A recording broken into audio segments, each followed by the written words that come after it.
เพราะฉะนั้นก็บรรดาญาติโยมทั้งหลายแต่กี้นี่เปิ่นทำลายบล็อกไปแล้วเด้อครั้งนี้ครั้งเดียวตีเปิ่นจะปั๊มจะทำนะบ่มีครั้งที่สองที่สามนะคือครั้งนี้จบเลยเพราะฉะนั้นถ้าไผ่บัดได้ครั้งนี้ก็น่าเสียดายเนาะได้มาร่วมพูจา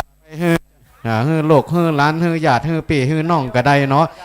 เพราะว่าครั้งนี้ครั้งเดียวแล้วเด้อพูจาหน้างานสำหรับผู้ที่ได้เอาใบจองมาเนาะใบจองมาท่านก็ไปเอาใบจองนั่นไปเอารับเอาเหรียญได้ตีเต้นทางด้านทิศเหนือเนาะทิศเหนือส่วนผู้ที่บัดได้จองบัดได้จองมาก่อนก็มาปูจาที่นักงานนี้ได้เนาะมาปูจาที่นักงานนี้ส่วนศรัทธาญาติโยมในอำเภอเวียงป่าเป้าเนาะในเวียงป่าเป้าที่ท่านได้จองกับแก่บ้านกำนันอันนั้นท่านบ่ต้องมารับนี่เด้อที่ท่านจองเอากับแก่บ้านกำนันตั้งคณะผู้จัดทำก็จะมอบเพื่อตั้งแก่บ้านกำนันนำไปแจกให้กับบรรดาศรัทธาญาติโยมหรือศรัทธาญาติโยมที่ได้ปูได้จองจองกับครูบาอาจารย์เนาะจองกับครูบาอาจารย์อันนั้นก็ครูบาอาจารย์แต่ละวัดเพิ่นก็จะมารับเอาเหรียญนี่แล้วก็เอาไปแจกที่วัดเนาะนี่ก็ขอทำความเข้าใจกับบรรดาศรัทธาญาติโยมเนาะโดยเฉพาะก็เวลานี้เด้อเวลาว่าท่านใดจะมาจับมาจองมาปูจาเหรียญเนาะมาปูจาเหรียญเอาไว้ฮือลูกฮือหลานฮือญาติฮือพี่ฮือน้องเอาไว้ติดรกติดล้างไปเหนือล่องไตก็ได้เด้อเอาว่าเลยเป็นเหรียญตีระลึกเนาะเป็นเหรียญตีระลึกครั้งนี้ครั้งเดียวที่คณะผู้ทำงานจะได้ตอบแทนบุญคุณศรัทธาโยมทั้งหลายที่ได้ช่วยกันเกิดช่วยกันสร้างช่วยกันให้กันห้อมคนละบางคนบางท่านก็ห้อมด้วยกำลังทรัพย์บางคนบางท่านก็ห้อมด้วยกำลังกายคนเฒ่าคนแก่ที่เท่าแก่เนี่ยยังบ่ได้ก็มาห้อมด้วยกำลังใจมาเป็นกำลังใจให้ลูกให้หลานผู้ที่มีพละกำลังถ้าหมดก็คือหมดไปเลยเนาะผู้จามาเอาลูกภาคหลานภาคพี่ภาคน้องญาติพี่น้องญาติโกโหติกาเอาไว้ติดรถติดลางไปเนื้อล่องไตแค่ขาดพยันจากพยันตรายต่างๆเนาะก็มาพูดจาได้เด้อเนาะถ้าไผ่บัตันมาวันนี้หรือว่าบางโคบางท่านยังอยู่บ้านอยู่ได้ยินเปิ้นประกาศวันพูกได้ก็วันพูกแห่งวันหนึ่งเด้อถ้าท่านอยากมาปูจาเอาตีหน้างานเนาะวันพูกจะเปิดโอกาสให้บรรดาศรัทธาญาติโยมทั้งหลายได้ปูจาเอาอีกครั้งหนึ่งหลังจากนั้นท่านต้องไปเสาะหาเอาเด้อว่าจะมีที่ไหนท่านพระครูปริยัติอยู่ก่อนครับผมท่านพระครูครับขอได้ประกาศจ้างฟ้อนที่มาฟ้อนมีกี่คณะมีกี่คนก็ขึ้นมาฮับของที่ระลึกจ้างฟ้อนเพลงเปิดไปเรื่อยๆครับจ้างฟ้อนกระด้างฮะนะกดสต็อปปุ่นนะเปิดไปเลยมีกี่คณะมีกี่คนเอาตัวแทนมาฮับของที่ระลึกนะครับขอเชิญคณะจังฟ้อนเนาะที่นำจังฟ้อนมาฟ้อนในวันนี้ถวายเป็นพุทธบูชาธรรมบูชาสังฆบูชาหน้าร้านพระธาตุสีสองเมืองแห่งนี้ก็เชิญส่งตัวแทนมาฮับเอารางวัลศีลน้ำใจจากคณะผู้ทำงานที่บนศาลาที่ปฏิสถานพระสีสองเมืองเด้อขอเชิญเจริญพรตัวแทนของคณะจังฟ้อนมากันกี่คณะเนาะเชิญไปรับเอารางวัลศีลน้ำใจจากคณะผู้ทำงานเด้อ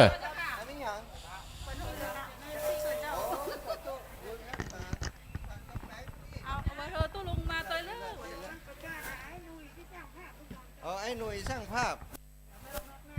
ไอ้หนุ่ยช่างภาพมาให้แม่นี่ก็แม่จะถ่ายรูปกันแม่บุญปั่นจะถ่ายรูปไอ้หนุ่ยมาริมด่วนเลยเอาเนอะจังฟ้อนขึ้นไปหาครูบาอาจารย์เนอะไปหาครูบาอาจารย์บนเนอะศรัทธาพี่น้องหลายคนที่นี่มัวเคยอยู่ลืมจองเหรียญว่ะอีแม่ไปได้จองเหรียญกับเกลือเรือก็อยู่ตัดใดอีเนอะมาตังเพเนอะกล่องอำนวยการอยู่ตังทิศ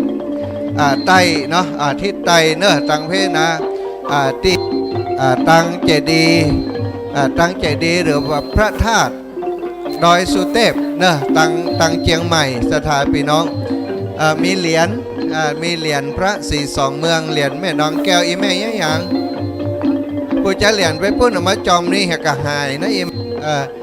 โยมแม่ยังบักกับแต่เด้อสถานพี่น้องยังเหลืออยู่เล็กน้อยอีแม่จะนั่งกะเอาไปนั่งเหรียญโอ้โยมแม่ยังต้องลุ่มท่าล่ะโอ้พี่หมออยู่บนถ่ายรูปด้วยกับโยมแม่แล้วยมพี่หมอเขียนอันนี้เบอร์ไว้ให้เขาจริงพี่หมอกับโยมแม่โอ้อีแม่นั่งอยู่ตั้งลุ่มตั้งแต่เจ้าแล้วกันอินโดโอ้เปิดได้ฟังด้วยล่ะเปิดวิทยุเปิดฟังก่อนโอ้ดีแล้วอันลงไปหาเปิดแล้วเนอะโอ้อินโดเปิดเนาะตั้งใจมาร่วมงานเดินขึ้นมาตั้งบนบ่ได้ก็ยังมาอยู่สถานตั้งหลายวันหน้าเปิดไข่ไปอีกสุนทรมุนีหมอปลาเปิดไปเนอะโอ้ยมคุณหมอเนาะรองผู้อำนวยการโรงพยาบาลส่วนปรุงอย่างยมปีของฝากเป็นขนมล่ะเอาสาธุบุญรักษาเนอะพี่หมอเดินทางปลอดภัยมีอย่างกระโทนเนอะบอกให้แม่เตะสาธุโอ้ยอินโดอีแม่อยู่ปุ่นตั้งแต่เจ้าบางไงพุทธศาสนาเนาะนี่กะหันนะศรัทธากระแสบุญตั้งหลายตีมาถึงม่อนพระศรีสองเมืองที่นี่เนอะคนเฒ่าคนแก่ขึ้นมาบ่ได้เฮือลูกเฮือหลานขึ้นมาแตนแล้วก็อยู่ในรถนั่งอยู่ในรถตินหาดพุ่นนะศรัทธาอีแม่สาธุเนอะบุญรักษาอีแม่เหรียญพระศรีสองเมืองเหลือแหมนี่แหมประมาณนิดหน่อยเนอะศรัทธาอีปอยอีแม่ตีนึกได้ว่าจองไว้2 เหรียญแต่ว่าขึ้นไปขึ้นมามีลูกอยู่5 คนเนอะข้าใจมาเอาเหียเอามาคือครบกับจำนวนลูกเต่าที่เฮามีอยู่เนาะเอาละจะเฮอท่านอาจารย์เนอะอาจารย์ครูบาท่านอาจารย์มหาเสาแก้วได้อุได้จากกับพี่น้องต่อไปเนอะเปิ่นเสียงดีอยู่สถานก็ต้องขอบคุณและอนุโมทนากับบรรดาศรัทธาญาติโยมเนาะที่ได้ขึ้นมาโอ้บางครูบางท่านอายุ80ก็ฮือลูกฮือหลานขึ้นมาจนได้ว่าในชีวิตนี้ขอได้ไปร่วมขอฮือได้ไปร่วมในการเกิดการสร้างเนาะการเกิดการสร้างนี่แม่ขึ้นมาได้ก็ฮือใส่แค่หามขึ้นมาก็สำหรับคณะที่กวนเข้าทิพย์เนาะกวนเข้าทิพย์แต่คืนที่ผ่านมาเด้อพอไปรับเอาของตีเลือกตีอาจารย์บรรยงเด้อคณะศรัทธาญาติโยมที่กวนเข้าทิพย์แต่คืนที่ผ่านมาขอไปรับเอาของตีระลึกจากท่านอาจารย์บรรยงเด้อตีบนศาลาที่ประดิษฐานพระศรีสองเมืองเนาะคณะผู้กวนเข้าทิพย์เนาะแล้วก็คณะจังฟ้อนจังฟ้อนทุกคณะที่ได้นำเอาจังฟ้อนมาฟ้อนถวายเป็นพุทธบูชาธรรมบูชาสังฆบูชาในวันนี้ก็ขอทรงตัวแทน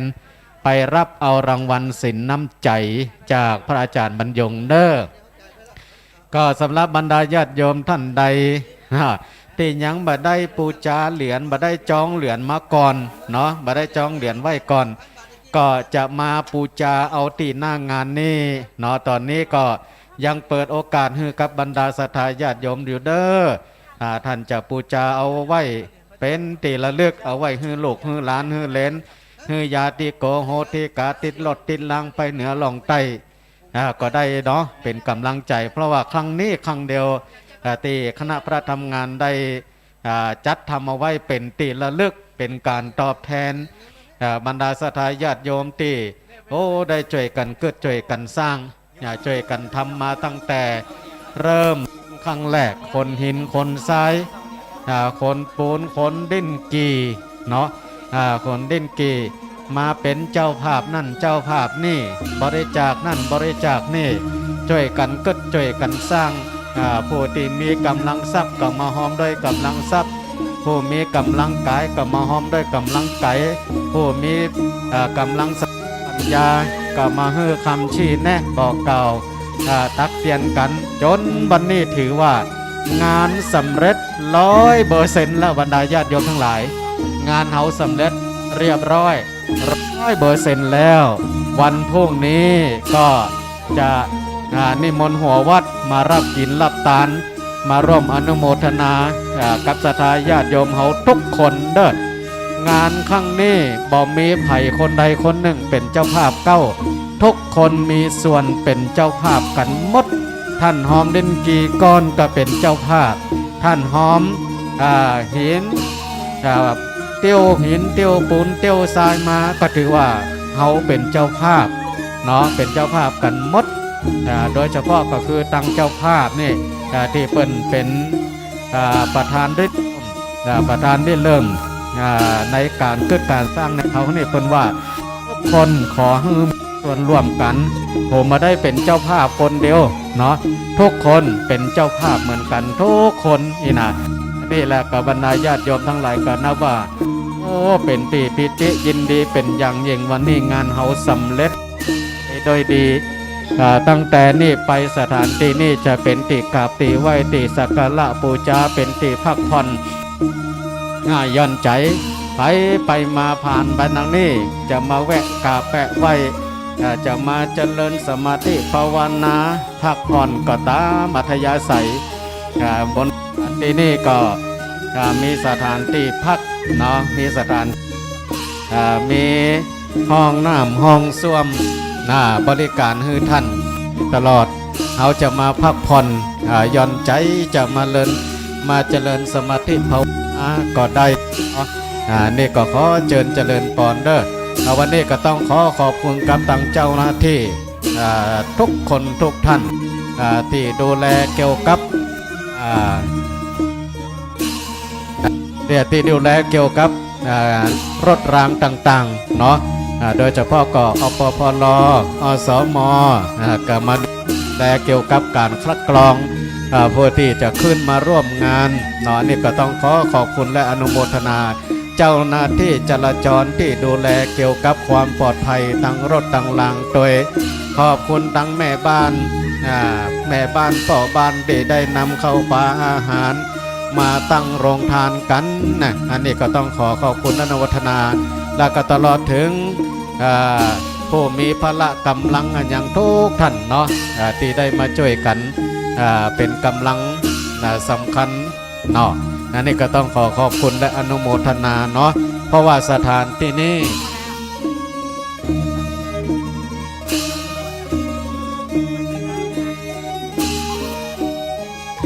เพราะสถานที่นี่บ่ได้เป็นที่ของใครคนใดคนหนึ่งทุกคนนั่นจะต้องมาช่วยกันดูแลเนาะไผ่ผ่านไปผ่านมาหันว่าโอ้ใบไม้มันหล่นดูก็ดอกไม้ดอกหยังมันเหี่ยวมันแห้งมีน้ำมีหยังก็เอาไปรดหรือว่าโอ้หันต้นดอกแล้วมันเหี่ยวมันแห้งน้ำนี้ก็เปิดน้ำในก๊อกไปโฮดดอกก็ได้เด้อถือว่าเป็นที่ของเราทุกคนเป็นศูนย์การเฮียนโฮเนาะศูนย์การเฮียนโฮต่อไปนี่ก็จะได้พัฒนาไปแหมเลยเนาะบรรดาญาติโยมทั้งหลายจะได้ไปพัฒนาไปแหมก็หลังจากที่งานนี้เสร็จแล้วเขาก็จะได้รอรูปเหมือนครูบาอาจารย์ที่เปิ้นได้เป็นกำกึดเฮาก็คือพระเดชพระคุณหลวงพ่ออดีตเจ้าคณะอำเภอเวียงป่าเป้าและก็พระเดชพระคุณหลวงพ่ออดีตเจ้าคณะจังหวัดเชียงใหม่เนาะที่เปิ้นได้เป็นกำ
จาอยู่นะ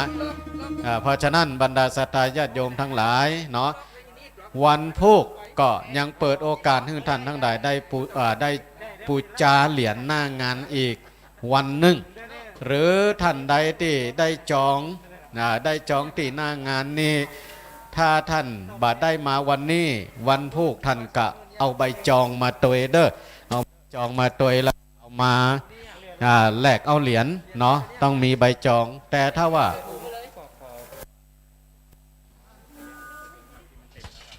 อ๋อโอ้เนาะเอ้าบรรดาศรัทธาญาติโยมทั้งหลายเนาะถ้าไผ่ลงไปตังลุ่มขอช่วยกันเอาขยะไปตัวเด้อเอาขยะไปตัวเอาไปกองไว้จุดใดจุดหนึ่งนะเพราะว่าบนนี่เฮาก็อย่างที่ว่าเฮามีไผ่เป็นเจ้าภาพเก้าแล้วขอช่วยกันเก็บเก้าอี้ซ่อนไว้ซ่อนกันไว้เอามาเก็บไว้ที่เก่าเนาะก็คือที่ตั้งหลังศาลาที่ตั้งหลังเก็บของห้องเก็บของก็ขอสถานที่ยังบักกับเตือตียังบักกับเตือขอช่วยกันเก็บเก้าอี้กำเนอเพราะว่าเขาจะได้เคลียร์สถานที่นี่วันพุธก็จะเป็นสถานที่หับหัววัดต่างๆเนาะหับหัววัดต่างๆเพราะฉะนั้นก็ขอแรงขอความอนุเคราะห์กับบรรดาศรัทธาญาติ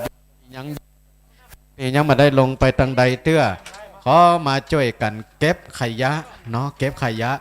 ถ้ามันเต็มแล้วขอเก็บลงไว้ตั้งลุ่มเนาะเก็บลงไว้ตั้งลุ่มมัดปากหือเนี่ยเรียบร้อยเอาไปกองไว้เป็นตี้แล้วก็จะได้ขอตังผู้ที่อยู่ใกล้ๆเนาะนำเอาขยะไปไว้จุดใดจุดหนึ่งก็ขอถ้าลงไปก็ขอเอาขยะลงไปตัวเด้อเพราะทางบนนี่มันก็จะเหลือแต่พระแต่เจ้าเท่านั้นเนาะส่วนบรรดาศรัทธาญาติโยมที่มีพละกำลังขอช่วยกันเก็บเก้าอี้เนี่ยมาได้สตังค์เด็บขยิวไหมเนี่ย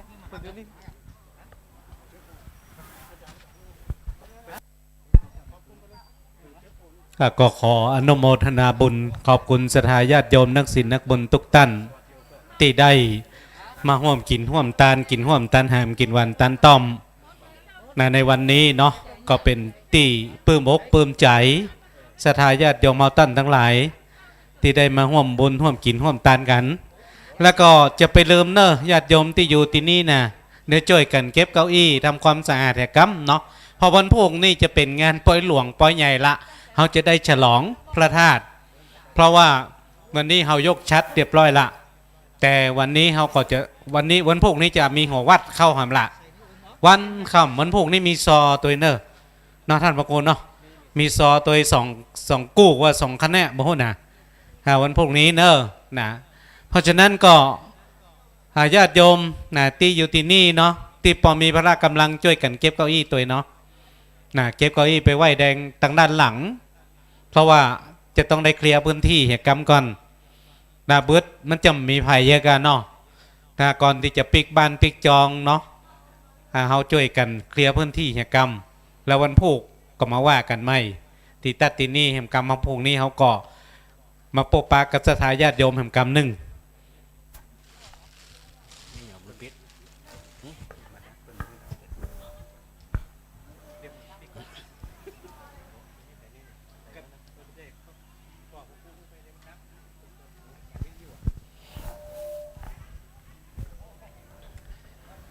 ก็บรรดาญาติโยมทั้งหลายเนาะคิดว่าตอนนี้ก็บางครูบางท่านก็คงจะเดินทางกลับไปถึงบ้านแล้วที่อยู่ใกล้นี่เนาะ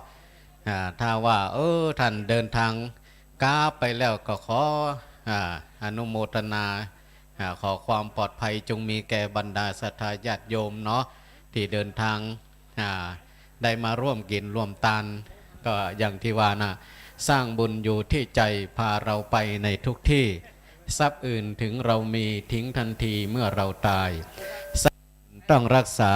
กลัวเขามาลักเอาไปมีมากเป็นทุกข์ใจกลัวคนร้ายมาแย่งชิง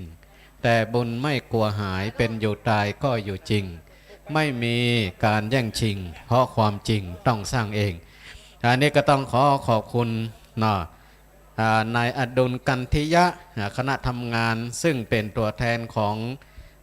นายกองค์การบริหารส่วนจังหวัดเชียงรายคุณอาทิตย์ตยาธรวันชัยธนวงศ์เนาะวันนี้เปิดมาได้มาก็ส่งตัวแทนมาก็ขอบคุณและอนุโมทนาเด้อก็วันพวกนี้เด้อบรรดาศรัทธาญาติโยมท่านใดที่มีความประสงค์จะมาปูจาเหรียญวันพวกมีโอกาสแห่งวันหนึ่งเด้อถ้าว่าท่านใดจะมาปูจาเหรียญจะเปิดโอกาสให้ท่าน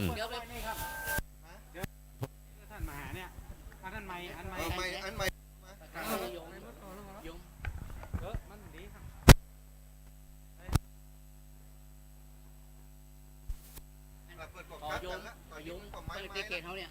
ที่อยู่ที่เนี่ยปัญญาช่วยกันมาช่วยกันเก็บเก้าอี้แล้วก็ก็สำหรับบรรดาญาติโยมที่ยังบักครับเตื้อโดยเฉพาะก็ที่อยู่ในเขตไกลๆนี่เนาะ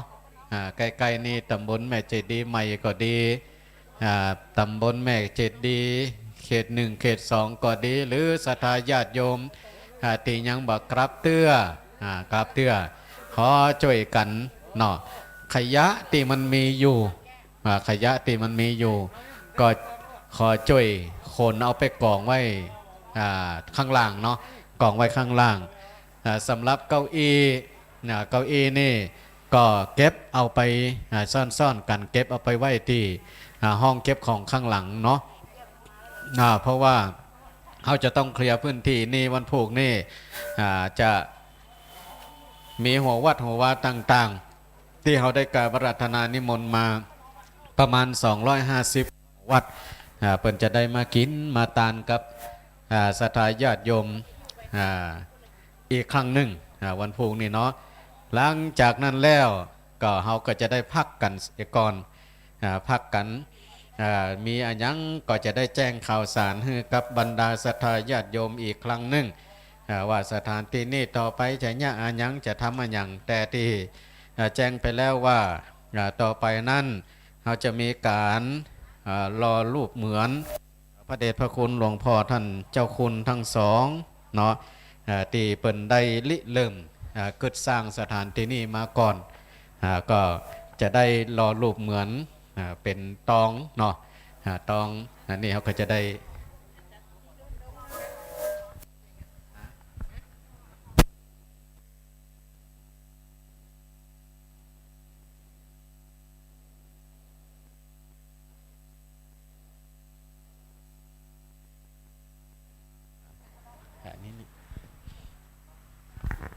ซึ่งต่อไปเนาะก็อย่างที่แจ้งให้ทราบว่าเขาอาจจะมีงานอีกครั้งหนึ่งแต่จะทำแม่ใดจะเนี่ยแม่ใดก็จะได้แจ้งข่าวสารให้กับบรรดาศรัทธาญาติโยมได้หูได้ทราบอีกกำหนึ่งเนาะ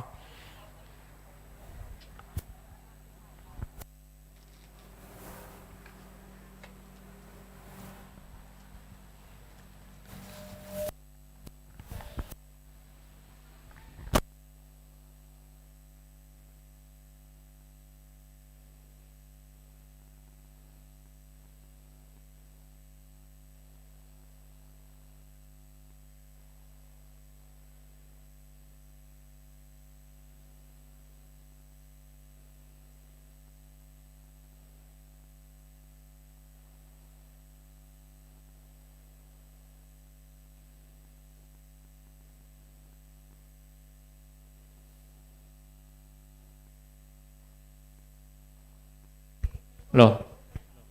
ต้องปุ่นไปติ๊กวิทยุดับนะเหรียญนี่ตนเดียวไปเปลี่ยนกัน มันมีไผ่สักตัวเหมาหายแซบหมดว่าจนจบจนตะวันตกดินว่าเก็บไปแล้วเนาะเหรียญเนาะเดี๋ยววิทยุดับกันก็บรรดาญาติโยมเนาะตอนนี้เสร็จการเสร็จงานกันแล้ว ต้องขอขอบคุณและอนุโมทนาช่วยกันเก็บกำเด้อไผที่อยู่นี่เนาะช่วยกันเก็บช่วยกันพอช่วยกันก้อยช่วยกันเคลียร์พื้นที่กำปรับสถานที่นี่ให้มันเรียบร้อยดีงามเนาะเดี๋ยวสกรรมตังสลาปนก็จะเตปวนละเนาะเตปวนเพลวพัดตังบนละเมื่อคืนนี้เนาะเมื่อคืนนี้ก็จะมีการเจริญพุทธมนต์สมโภชองค์พระธาตุองค์พระเจดีย์อีกเนาะศรัทธาญาติโยมมีโอกาสก็มาห่วมเด้อคืนนี้เนาะตั้งแต่เวลา6 โมงเย็นเป็นต้นไปป้อนจนถึง2 ทุ่ม3 ทุ่มเนาะสถานที่นี้ว่าบัดเดี๋ยวนี้เฮาได้ชัดขึ้นไปปฏิสถานบนยอดพระศรีสองเมืองเป็นตีเรียบร้อยแล้วเบิ้ลเมื่อคืนก็จะมีการเจริญพุทธมนต์สมโภชซึ่งคืนนี้ก็ได้กราบอาราธนานิมนต์พระสงฆ์ตังดอยสะเก็ดแล้วก็ตังอำเภอเวียงป่าเป้าจะมาเป็นองค์สวดแล้วก็นั่งปรกนี่เนาะคำของคืนวันนี้ก็ต้องขอเจริญพรทางบรรดาศรัทธาญาติโยมทั้งหลายมีโอกาสก็มาร่วมเนาะคืนนี้เขาก็ยังมีแฮมอยู่งานที่เขาจะมีส่วนวันพรุ่งนี้ก็เป็นวันเฉลิมฉลองเนาะทางหัววัดหัววาเปิ้นก็จะได้มาร่วมกินร่วมทานซึ่งเขาได้นิมนต์หัววัดต่างๆทั้งหมด200 กว่า50หัววัดที่เปิ้นจะมาร่วมกินร่วมทานร่วมอนุโมทนากับบรรดาศรัทธาญาติโยมทุกคนเนาะโดยเฉพาะก็คือตั้งสถานีเนาะสถานีวิทยุที่เปิดมาถ่ายทอดสถานีวิทยุวัดฝ่ายหินมชเนาะทำมีตั้งสถานีวิทยุนี่บรรดาศรัทธาญาติโยมก็คงจะบ่ได้ยินได้ฟังบ่ฮู้บ่ทราบว่าเปิ้นทำอันหยังเปิ้นอยากอันหยังที่ไหนอันนี้ก็ต้องขออนุโมทนากับครูบาอาจารย์พระสงฆ์องค์เนนตั้งผู้ที่ดูแลเกี่ยวกับสถานีเคลื่อนที่เพิ่นก็ได้มาตั้งอยู่นี่หลายวันนะเนาะถ่ายทอดเสียงสดนี่หลายวันถึงแม่วันถึงแม่คืนโดยเฉพาะตะคืนนี่ก็ถ่ายทอดตั้งแต่แม่วันไปจนถึงแม่คืนหลายทุ่มก็พักไปช่วงหนึ่งแม่เจ้าก็ตี 3 ตี 4เปิดอีกเนาะก็ทำให้ศรัทธาญาติโยมได้หู้ได้ทราบกันทั่วถึงไปไกล7-8 จังหวัดดูบรรดาญาติโยมทั้งหลายเนาะอันนี้ก็ต้องขอขอบคุณและอนุโมทนาตังเจ้าของสถานีโดยเฉพาะก็ทุกๆสถานีที่ได้ก็เอาสัญญาณนี่ไปถ่ายทอดให้กับบรรดาศรัทธาญาติโยมได้ยินได้ฟังกันบางครูบางท่านก็อยากจะมาแต่เน้อแต่มาบ่ได้บ่มีไผ่ปามาอีแม่ใครให้ใครหอมใจยะจะได้เนี่ยมาบางครูบางท่านว่าใจยะจะได้ดีก็โอนมาได้เนาะโอนมาได้เนาะตั้งแต่ขออนุโมทนาเด้อจะกลับกันละกะเดินทางปลอดภัยเด้อสันกำแพงแหละฮัมเบิร์ดก็ฟังกันต่อเด้อเปิดที่อยู่ฟังกันเนาะก็บางครูบางท่านก็ว่ามาบ่ได้ใจเนี่ยจะได้ใครไปแต่เนอลูกหลานก็บ่อยู่บ่มีเวลาเนาะก็อยู่บ้านฟังอยู่บ้านฟังก็ยกมืออนุโมทนาสาธุกับเปิ้นก็ได้เนาะบรรดาญาติโยมยกมือสาธุอนุโมทนาขอตีได้เปิ่นกึดเปิ่นสร้างเป็นไหนบางโครงท่านใครไปไหนอีแม่ก็ฝากหอมมาก็ได้เนาะฝากหอมมาก็ได้อันนี้ก็มีศรัทธาญาติโยมตีเปิ่นฝากให้ฝากหอมมาหันเปิ่นว่าใครได้เหรียญใครได้เหรียญก็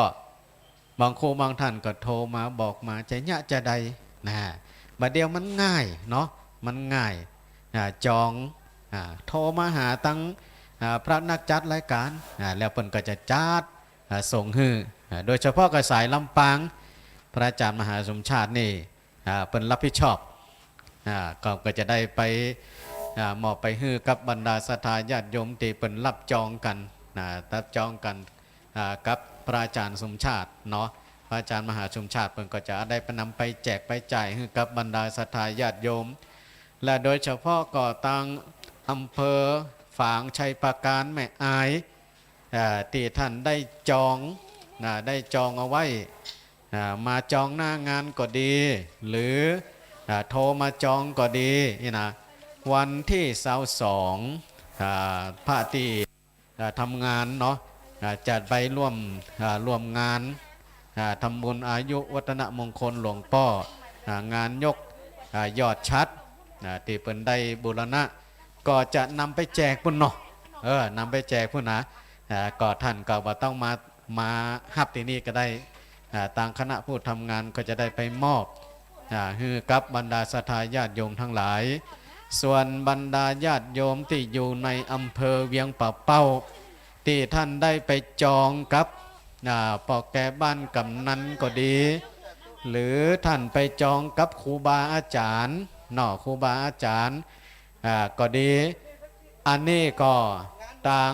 คณะผู้จัดทำก็ได้มอบให้กับปอกำนันแล้วปอกำนันก็จะจัดให้ไปแต่ละหมู่บ้านตามตีใบจองมีนั่นก็ท่านก็รอรับเอาที่บ้านเนาะมาต้องมานะรอรับเอาที่บ้านตัวแทนของแต่ละหมู่บ้านเปิ้นจะนำเอาไปแจกเอาไปแจกถึงบ้านเลยเอาไปแจกถึงบ้านเลยนั่นก็ท่านก็ต้องมา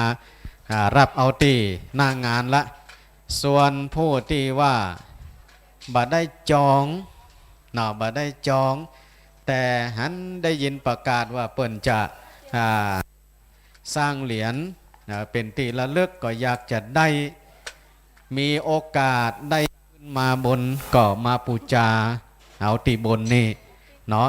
วันนี้และก็วันพุธอันนี้ลืมไปโต๊ะลุมถามไอ้มีเจ้าสักคนมันไม่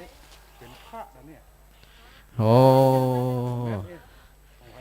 บรรดาญาติโยมทั้งหลายอันนี้เป็นพระผงนี่อันนี้เป็นพระผงเนาะบอกว่าท่านใดลืมไว้ที่ไว้ที่โต๊ะลุมบุเนาะเป็นพระผงเด้อบอกเปิ้นเอามาเนี่ยอย่างโหเนาะ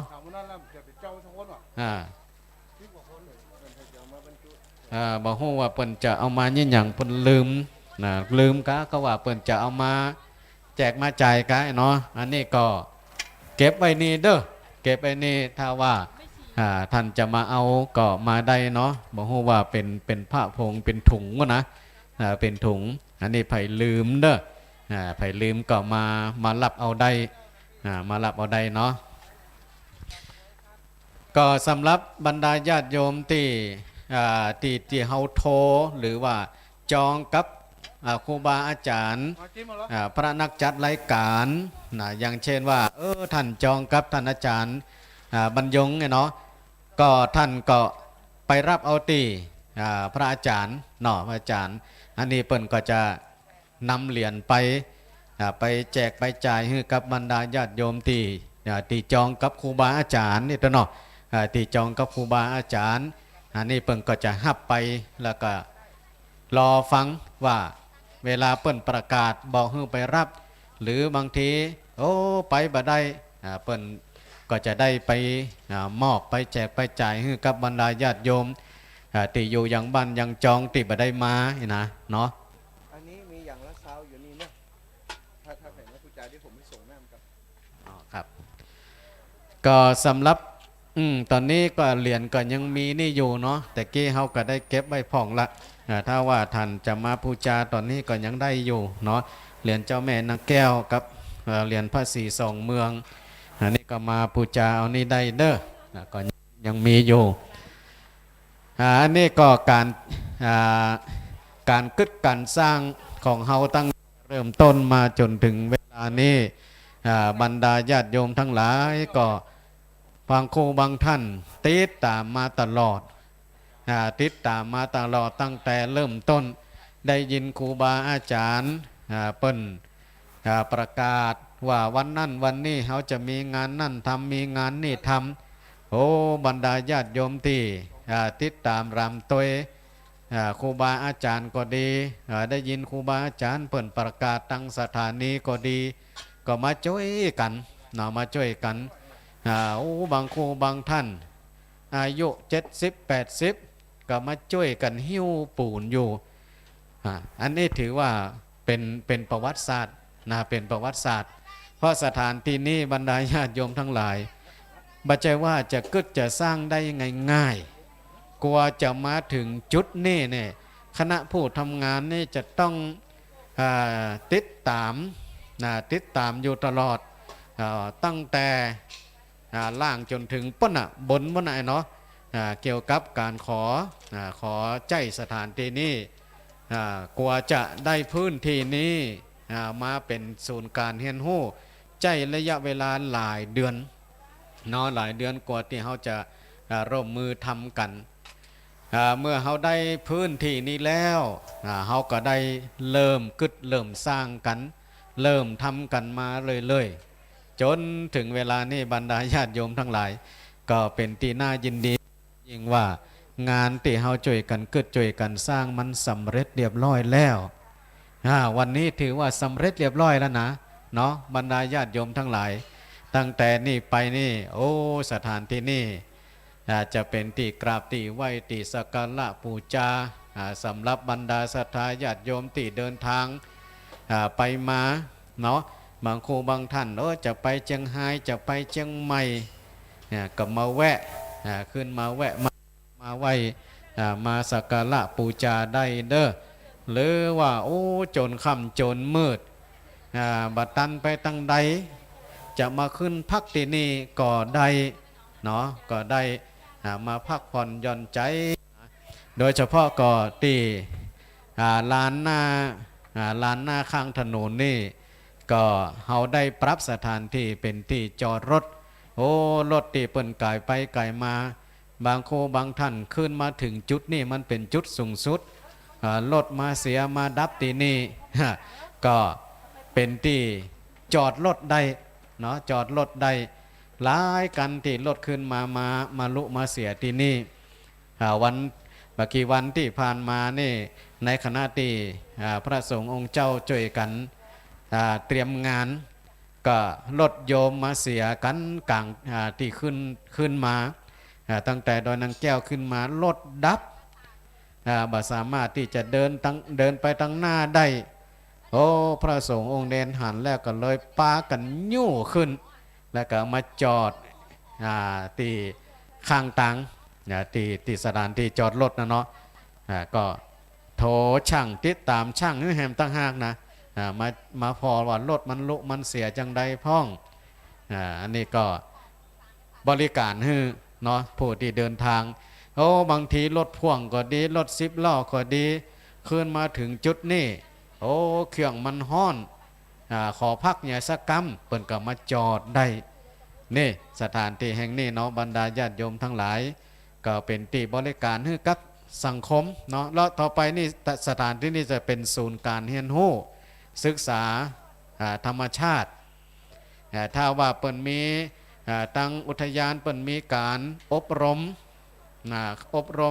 เข้าค่ายก็ดีอบรมทำกิจกรรมอย่างก็ดีจุดนี้ก็จะเป็นฐานหนึ่งของการศึกษาเรียนรู้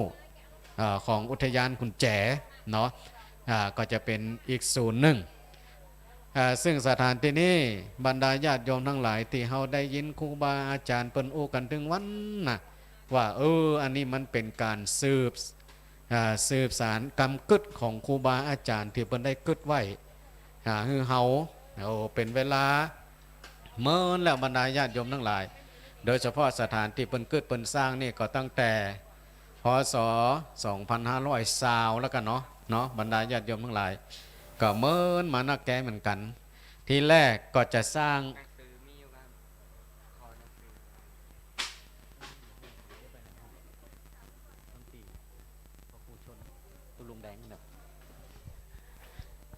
ที่แรกนั่นเขาก็ได้กึดกันครั้งหนึ่งเมื่อปี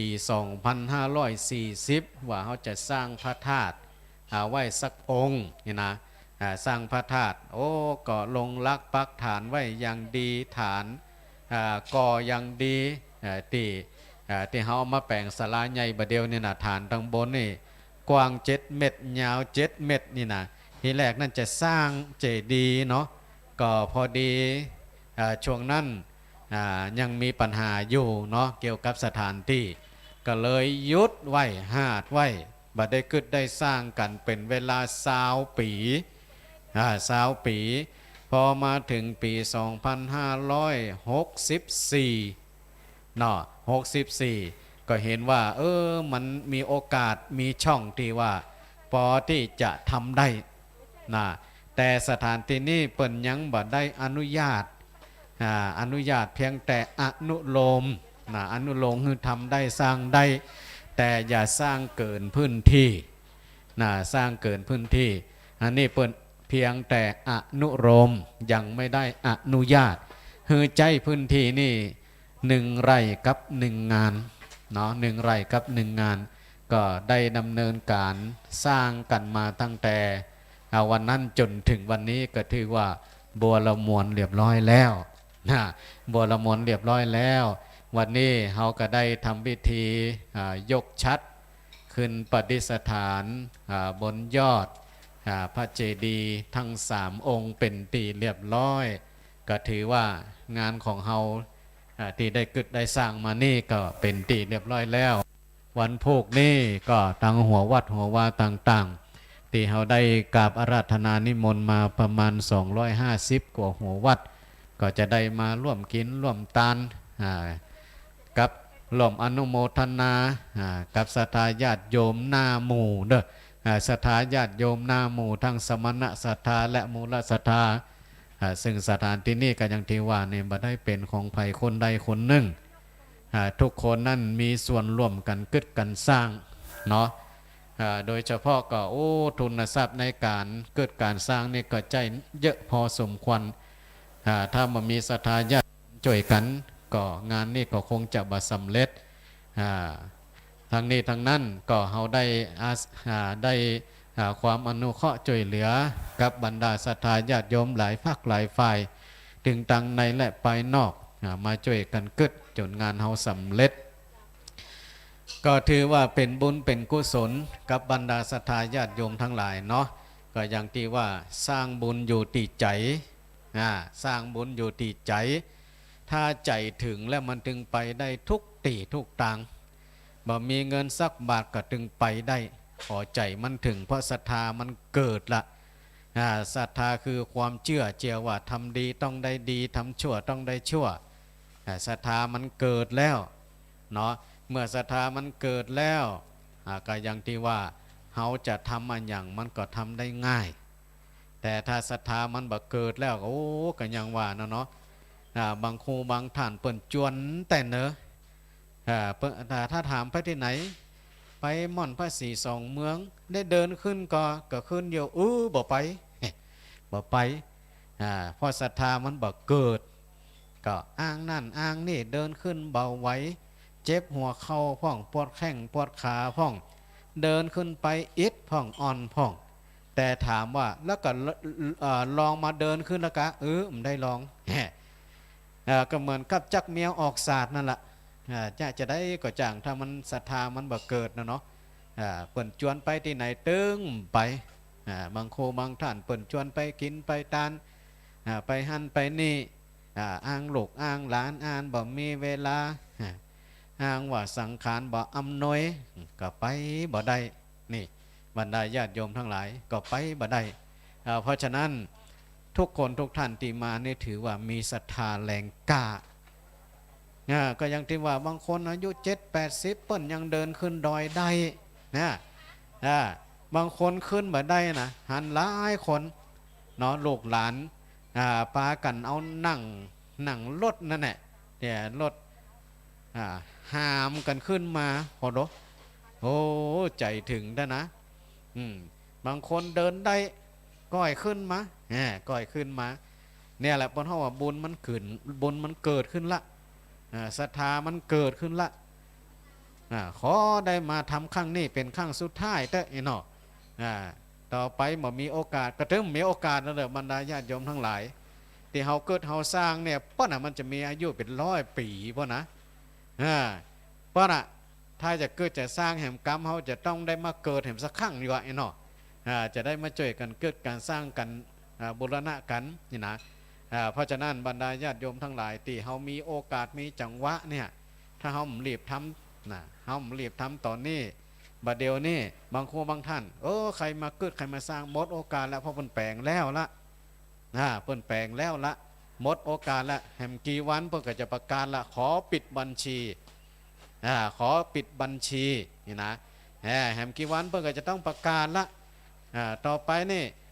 ใครมาหอมแต่เด้อนะเพิ่นเกิดเพิ่นสร้างกับเพิ่นเกิดเพิ่นสร้างแล้วก็ต้องปิดบัญชีไว้ก่อนพักไว้ก่อนเนาะตั้งแต่นี้ไปก็คงจะมีแต่งานประจำปีเนาะจากที่เฮาเคยทำงานประจำปีส่งน้ำพระศรีสองเมืองที่ต่างคณะสงฆ์อำเภอเวียงป่าเป้าดอยสะเก็ดเนาะถึงจะคณะสงฆ์ศรัทธาประชาชนได้มาทำกิจกรรมส่งน้ำพระศรีสองเมืองที่ผ่านมาต่อไปเขาจะมีงานประเพณีส่งน้ำพระธาตุศรีสองเมืองโดยพระศรีสองเมืองโดยก็จะมีงานประเพณีส่งน้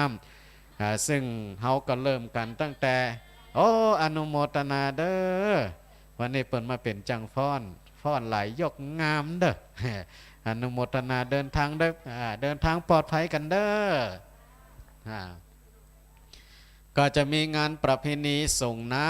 ำพระธาตุศรีสองเมืองพระเจ้าศรีสองเมืองก็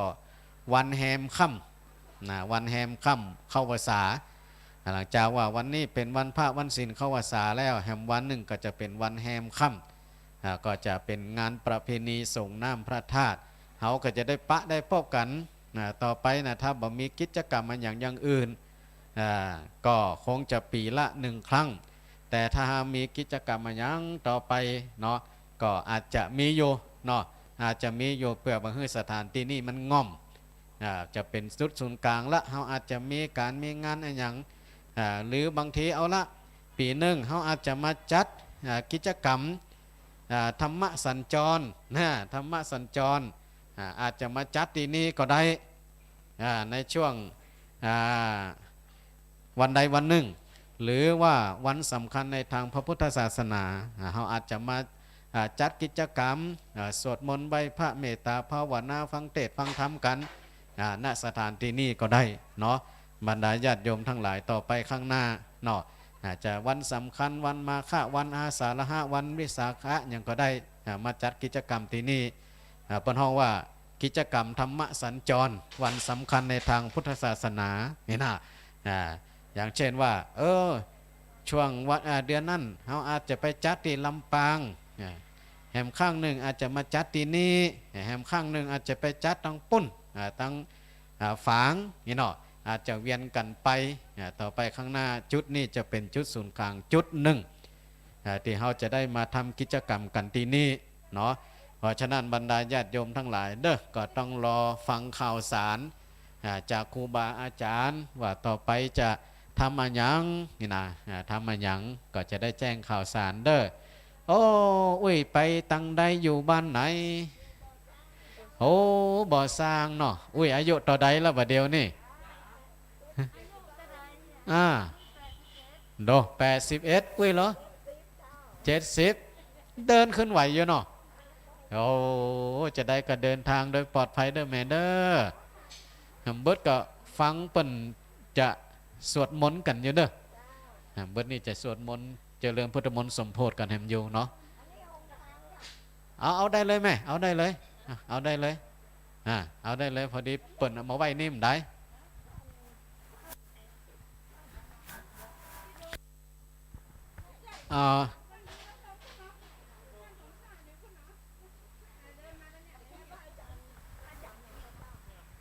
อันนี้พระมหาเสาแก้วนี่พระมหาสมชาติเนาะอันนี้ก็ศรัทธาญาติโยมนี่สันกำแพงเนาะสันกำแพงอันนี้เปิดก็ได้แม่กิ กิจกรรมที่เขาจะมีต่อไปนั่นจะมีอันหยังต่อไปเขาก็ฟังข่าวสารจากครูบาอาจารย์เนาะหลังจากที่เสร็จจากที่นี่แล้ววันพุธนี่วันที่22นี่ทางคณะพระธรรมงานก็จะได้ไปร่วมงานของพระเดชพระคุณหลวงพ่อพระครูสุจิตานุรักษ์เจ้าคณะอำเภอฝางนำวัดพระบาทอุดมน้ำบ่อสาวาก็จะมีงาน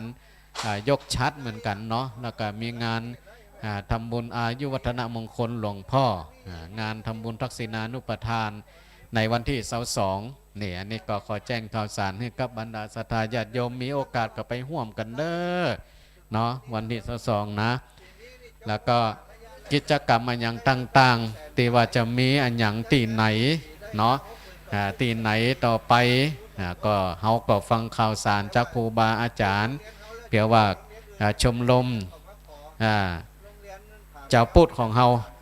ชมรมเจ้าพูดของเฮาจะได้มีกิจกรรมร่วมกันซึ่งตามปกติที่ผ่านมานี่ต่างคณะสงฆ์อำเภอเวียงป่าเป้านี่เปิ่นกระจัดโครงการธรรมสัญจรทุกตำบลทุกตำบลเนาะทุกครั้งตีผ่านมาประมาณ20 กว่าปีแล้วตีจัดกิจกรรมโครงการธรรมสัญจรในช่วงเทศกาลเข้าพรรษาแต่พอดีช่วงปี2 ปีที่ผ่านมานั่นก็มีปัญหาเกี่ยวกับโรคระบาดก็เลยหยุดกันก็มารวมกันในจุดนี้ซึ่งกิจกรรมที่เราทำกันทุกครั้งนั้นก็มีการทยอยกันขึ้นมาเราบ่ได้จัดกิจกรรมอย่างที่รวมกันเป็นหมู่เป็นคณะนักหนาป่าป้านแต่ว่าจะมีก็เขาก็มีการคัดกรองก่อนเนาะที่ผ่านมาเนี่ยเพราะฉะนั้นกิจกรรมโครงการธรรมสัญจรของอำเภอเวียงป่าเป้าก็เลยหยุดแต่จะทำก็จะทำอยู่เนาะจะทำแม่ใดก็จะแจ้งให้กับบรรดาศรัทธาญาติโยมโดยเฉพาะก็ศรัทธาญาติโยมตังเวียงป่าเป้าเนาะว่ากิจกรรมโครงการธรรมสัญจรนั่นเฮาก็จะมีอยู่แต่จะทำอย่างใดช่วงไหนเวลาใดก็ต้องพอสถานการณ์ทางบ้านเมืองมันสงบอย่าสักกำกันเนาะถ้ามันสงบแล้วเขาก็จะทำต่อเนาะส่วนกิจกรรมระดับจังหวัด ระดับจังหวัดระดับกลุ่มขึ้นสีข่าวเพื่อชาวประชานั่นอันนี้เขาก็ต้องฟังจากข่าวสารครูบาอาจารย์ว่าเขาจะมีกิจกรรมอะไรยังที่จะทำต่อไปข้างในกลุ่มขึ้นสีข่าวเพื่อชาวประชาก็คงจะมีอยู่เนาะคงจะมีอยู่อันนี้ก็จะต้องรอฟังข่าวสารจากครูบาอาจารย์เพื่อจะได้แจ้งได้บอกว่าเขาจะไปทำกิจกรรมมันอย่างกันที่ไหนกิจกรรมอย่างใดเวลาใดที่ไหนนี่ก็จะได้แจ้งข่าวสารเนาะถ้ามีที่ไหนเนาะหลังจากที่เขาได้ช่วยกันกึดการสร้างจุดเนี่ยเป็นเวลาเกือบจะ2 ปีนะบรรดาญาติโยมทั้งหลายเกือบจะ2 ปีที่เขาได้มาร่วมกันจุดนี่ก็เป็นเวลานานพอสมควรเขาก็ได้มาร่วมกิจกรรมกันหลายครั้งเนาะตั้งแต่เริ่มต้นคนหินคนทรายคนดินกีคนปูนคนน้ำโดยเฉพาะกันน้ำเนี่ยก็อาศัยตั้งเทศบาลอบต.เนาะถ้าน้ำบ่มีเปิ้นก็เอาใส่รถมาส่งให้ทุกครั้งถ้าต้องการเวลาใดเปิ้นก็บริการให้เต็มที่เนาะอันนี้ต้องขอบคุณและอนุโมทนากับตั้งเทศบาลตั้งอบต.แม่เจดีไม่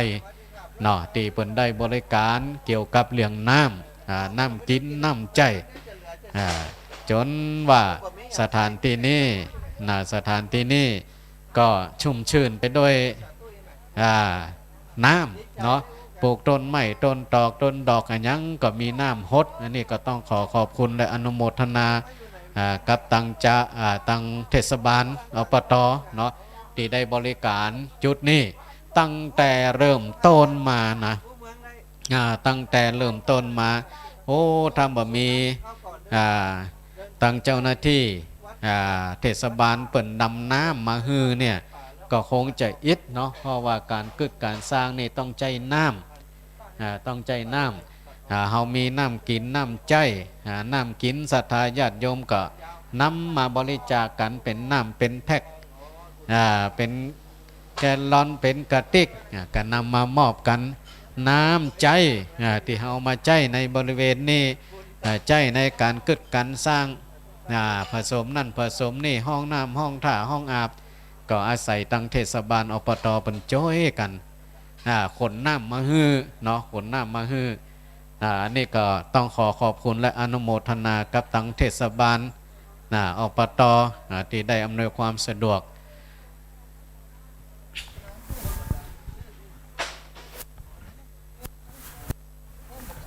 เจริญสุขเจริญธรรมเนอศรัทธาญาติโยมอาจารย์เดี๋ยวนี้จะอุ้มไปบนศาลาเพื่อนท่านตู้ลุงแดงตู้เต็มแล้วนะเอาใดนี้เอาซองใส่บัดได้เตะบ่ตู้ลุงพ่อครูบวรเนอหลวงปู่ถามหาหลวงปู่อยู่ตีหน้านี่ถามหาท่านพ่อครูบวรเนอครับหลวงปู่พระครูปฏิภาณธรรมทินอยู่ติท่านอาจารย์มหาครับยกแกนนั่นมาเอาแกนนี้ไปเปลี่ยนได้กะอันผมยกบ่ไหวนะมันนักเอาฝากการเงินกับพระครูปริยัติไผ่ข้อใหญ่มายกนี้กำเนอะอินโดท่านนั้นครูบาท่านอาจารย์มหาเสาแก้วเป็นยกบ่ไหวทุปีอ้วนๆมายกนี้กำยกนี้ไปปูนนะไปศาลาปุ้นนะเอาจะไปโดยไปนับไปเคลียร์ทางปุ้นเนาะยกไปเลยไว้ก็ยกไปนักนะมันเป็นตังย่อยดูนักก็เจริญสุขเจริญธรรมศรัทธาญาติโยมเนาะถ่ายทอดออกอากาศอยู่จำเป็นได้ได้จ่าต่อเนื่องกันไปเนอะตอนนี้ก็เพียวพัดปัดกวาดสถานที่เตรียมเมื่อมันสง่างามประดับประดาตกแต่งแล้วสถานะยกชัดแล้วก็ถือว่านั่งร้านติดตังศาลาเปิ้นได้มาจัดมาแปลงเพื่อจะยกชัดนั้นก็หมดหน้าที่หมดภาระที่จะใจแล้วก็จำเป็นจะต้องลื้อออกลื้อลงมากำนี้เขาจะหันความสมบูรณ์แบบของพระธาตุสลีสีสองเมืองแล้วศรัทธาทั้งหลายถ้าลื้อเรียบร้อยแล้ววันนี้จะไล่สดฮือพอเนอะพี่น้องตั้งบ้านติดตามไล่สดอยู่ก็จะไล่สดฮือพอว่าติดตั้งประดับประดาชัดเรียบร้อยแล้วเป็นจังใดพ่องเนาะวันนี้ต้องขอบคุณเนอะตึงศาลาเก้าศาลาไปนะตึงแม่ยิงปวดใจศาลาที่เป็นรับผิดชอบดูแลมาสร้างพระธาตุสลีสีสองเมืองที่ครูบาอาจารย์ได้มอบหมายให้ทำก็ดูแลรับภาระหน้าที่ทุกสิ่งทุกอย่างเนาะปกติเปิดสร้างแล้วก็ปล่อยแล้วเรื่องการจะยกชัดยกอย่างปล่อยให้คนอื่นทำแต่นี่เปิดก็เป็นภาระจนถึงนาทีสุดท้ายศรัทธาทั้งหลายอันนี้เปิดเรียกว่าความรับผิดชอบของชลาของช่างเนอะตอนนี้เปิดก็เตพวนเตนั่งร้านอยู่เนาะกระเดียวจะได้หันแล้วว่าจะสง่างามจะได้ศรัทธาอีปออีแม่ตั้งหลายที่อยู่ตั้งบ้านจะเดินทางมาร่วมบุญร่วมกุศลตันก็ได้ก็อีนาโอ้ตันกะโอ้ครูบาเพิ่นกำลังมาก็มีเนาะค่ำคืนนี้จะมีการอบรมสมโภชเจริญพระพุทธมนต์อยู่นะศรัทธาตั้งหลายครูบาอาจารย์พระมหาเถระเพิ่นก็จะเดินทางมาอยู่ตอนนี้กำลังลื้อพวนลื้อนั่งร้านเพื่อจะจัดเตรียมสถานที่กันวันนี้จะสมบูรณ์แบบที่สุดแล้วสถานเนอะถึงวันนี้ถ่ายรูปไปก็หันนั่งร้านหันไม่ช่างสลังสเล่งเนาะถวายความเคารพครับพระอาจารย์ญาติโยมหลายคนโทรมาหาอาตมาถามหาเหรียญอีแม่บ่ได้จองจะได้ก่อนนี่จะจองให้แม่ได้ก่อนอีนะโอ้จองบ่ได้นะอีแม่บ่เดียวนี้มีปัจจัยมาปุจจาเอาได้เลยปุจจาเอาในงานนี่เนอะแล้วก็จะไปปุจจาตั้งนอกในบ่อหู้นะจะไปปุจจากันที่ไหนแต่สะดวกที่สุดก็มาปุจจาในงานวันพรุ่งนี้จะมีงานหัววัดหัววาเปิ่นจะตานเข้าเนอะตานเข้าตานออกวันพรุ่งนี้หัววัดจะเข้ามา250หัววัดสถาตึงฝั่งเชียงใหม่ตึงฝั่งเชียงไฮ้เปิ่นจะแห่ผ้าห่มตู้ลุงเล็กเนอะตู้ลุงเล็ก ญาติโยมมาหาเนาะกำลังมาถึงกะตุลุงเล็กเนอะญาติโยมไม่ออกออกเปิ่นมาหานี่ตุลุงเล็กส่งน้ำเสร็จแล้วเนาะตุลุงเล็กติปหมอยานี่นะเปิ้นจะมาเหมายาเนอะตุลุงเล็กตุลุงเย็กไปขายเฮ็ดลมอยู่กะตุลุงเล็กเปิ้นเอาเฮ็ดลมมาโดย2 ไต่เอาไปขายทางในเต้นเปิ้นอะโอ้มานี่เราสิมาเตอะนินทาระยะประชันชิดลำไปเดี๋ยวว่าหินค่อนก้อมจะปิวแล้วมาแล้วสถาตุลุงมาแล้วไม่ย่าอย่างตุลุงถามว่าไม่ย่าอย่างวะโอ้ตัวหาตุลุง ตุลุงเล็กก็เป็นตนเมตตาเนอะอาจารย์นี่เปิ้นมาให้หอมเนาะเอาคุณกันนิกามหาไม้ห้อยแก้วเนอะแม่อ่อนเชียงใหม่ได้มาร่วมบุญแหมต่างฮือบ่ฮู้มันอยู่ตังในอาตมาแกะบ่ได้ศรัทธาครอบครัวนางอัมพรก็ว่าอัมพะบ่ได้บ่ฮู้เนอะสุมาเตอร์ถ้าอ่านพิษนาเทพสมรสบ้านห้วยแก้วแม่อ่อนเชียงใหม่ร่วมทำบุญพระธาตุ42เมืองดอยนางแก้ว200 บาทขอตู้บริจาคมาไว้ให้ผมนี่แกนเนอะเดี๋ยวถ้าบอกมีตีไว้จะเอาใส่ย่ามก็จะเกลียดกันนะ ทุลุง บอกขยมเอามานี่แกนหนึ่งเอาตู้บริจาคแกนน้อยๆก็ได้มาแรงถ้ามีคนเข้ามาบันักตะใดเนอะศรัทธาญาติโยมที่อยู่ตั้งบ้านตั้งจองเนาะวันพุกรายงานผลรายงานผลงานของวันนี้ก่อนเนาะการอบรมสมโพธิอย่างต่างๆอีปออีแม่ได้ฟังจากการถ่ายทอดทางวิทยุตลอดทั้งวันแล้วเนาะก็คงจะได้รับรู้รับทราบอนุโมทนาบุญร่วมกันไปแล้ว อาจารย์นมว่าเอาแกนตัวอีบ่อยนะเต็มโต๊ะกับแกนอันมีก็เอามาจะใส่ให้เต็มแล้ววันนี้นะบักคืนบึดศรัทธาญาติโยมอีปออีแม่ยังมาอยู่ก็ศรัทธาพี่น้องเนอะวันนี้เนาะรายงานข่าวกันวันค่ำช่วงพิธีการครูบาอาจารย์ท่านลำดาพิธีเป็นพิธีที่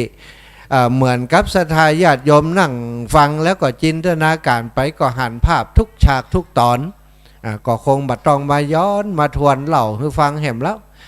จะบอกเรื่องราวของไปตั้งหน้ากันแล้วกันไปตั้งหน้าก็คือค่ำคืนนี้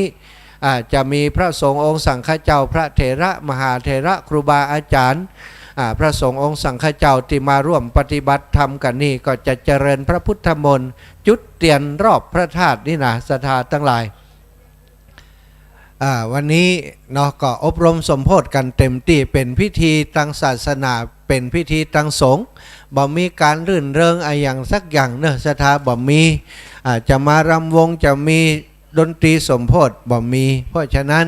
ก็จะเป็นการอบรมสมโพธิการเจริญพระพุทธมนต์การสวดมนต์สรรเสริญคุณของพระพุทธเจ้าพระธรรมเจ้าพระสังฆเจ้าอันเป็นหัวใจของพระพุทธศาสนาเนอะอีปออีแม่ทั้งหลายไปมาได้มาแต่เจ้ามาตอนกลางคืนก็จะได้บุญเย็นสงบเย็นวันนี้จะมาหันพระธาตุที่สง่างามแล้วอาตมาก็ท่าพอนี่เหมือนกันนะศรัทธาเพราะว่าเปิ้นลื้อพรวนลื้อนั่งร้านลงมานี่เขาจะหันความสง่างามของพระธาตุ42 เมืองพระธาตุดอยสุเทพจำลองแล้วก็พระธาตุดอยตุงจำลอง2 องค์นี้ที่ประดิษฐานอยู่ณที่นี่เป็นการย่อส่วนเป็นการจำลองส่วนมาศรัทธาถ้าสร้างใหญ่พื้นที่เขามีน้อยก็เนี้ยบ่ได้เนาะก็จำลองสัดส่วนออกมาทุกอย่างเนาะเหมือนกับองค์จริงทุกประการศรัทธาเพราะศาลาหรือว่าช่างที่มาทำเนี่ยเป็นมีฝีไม้ลายมือ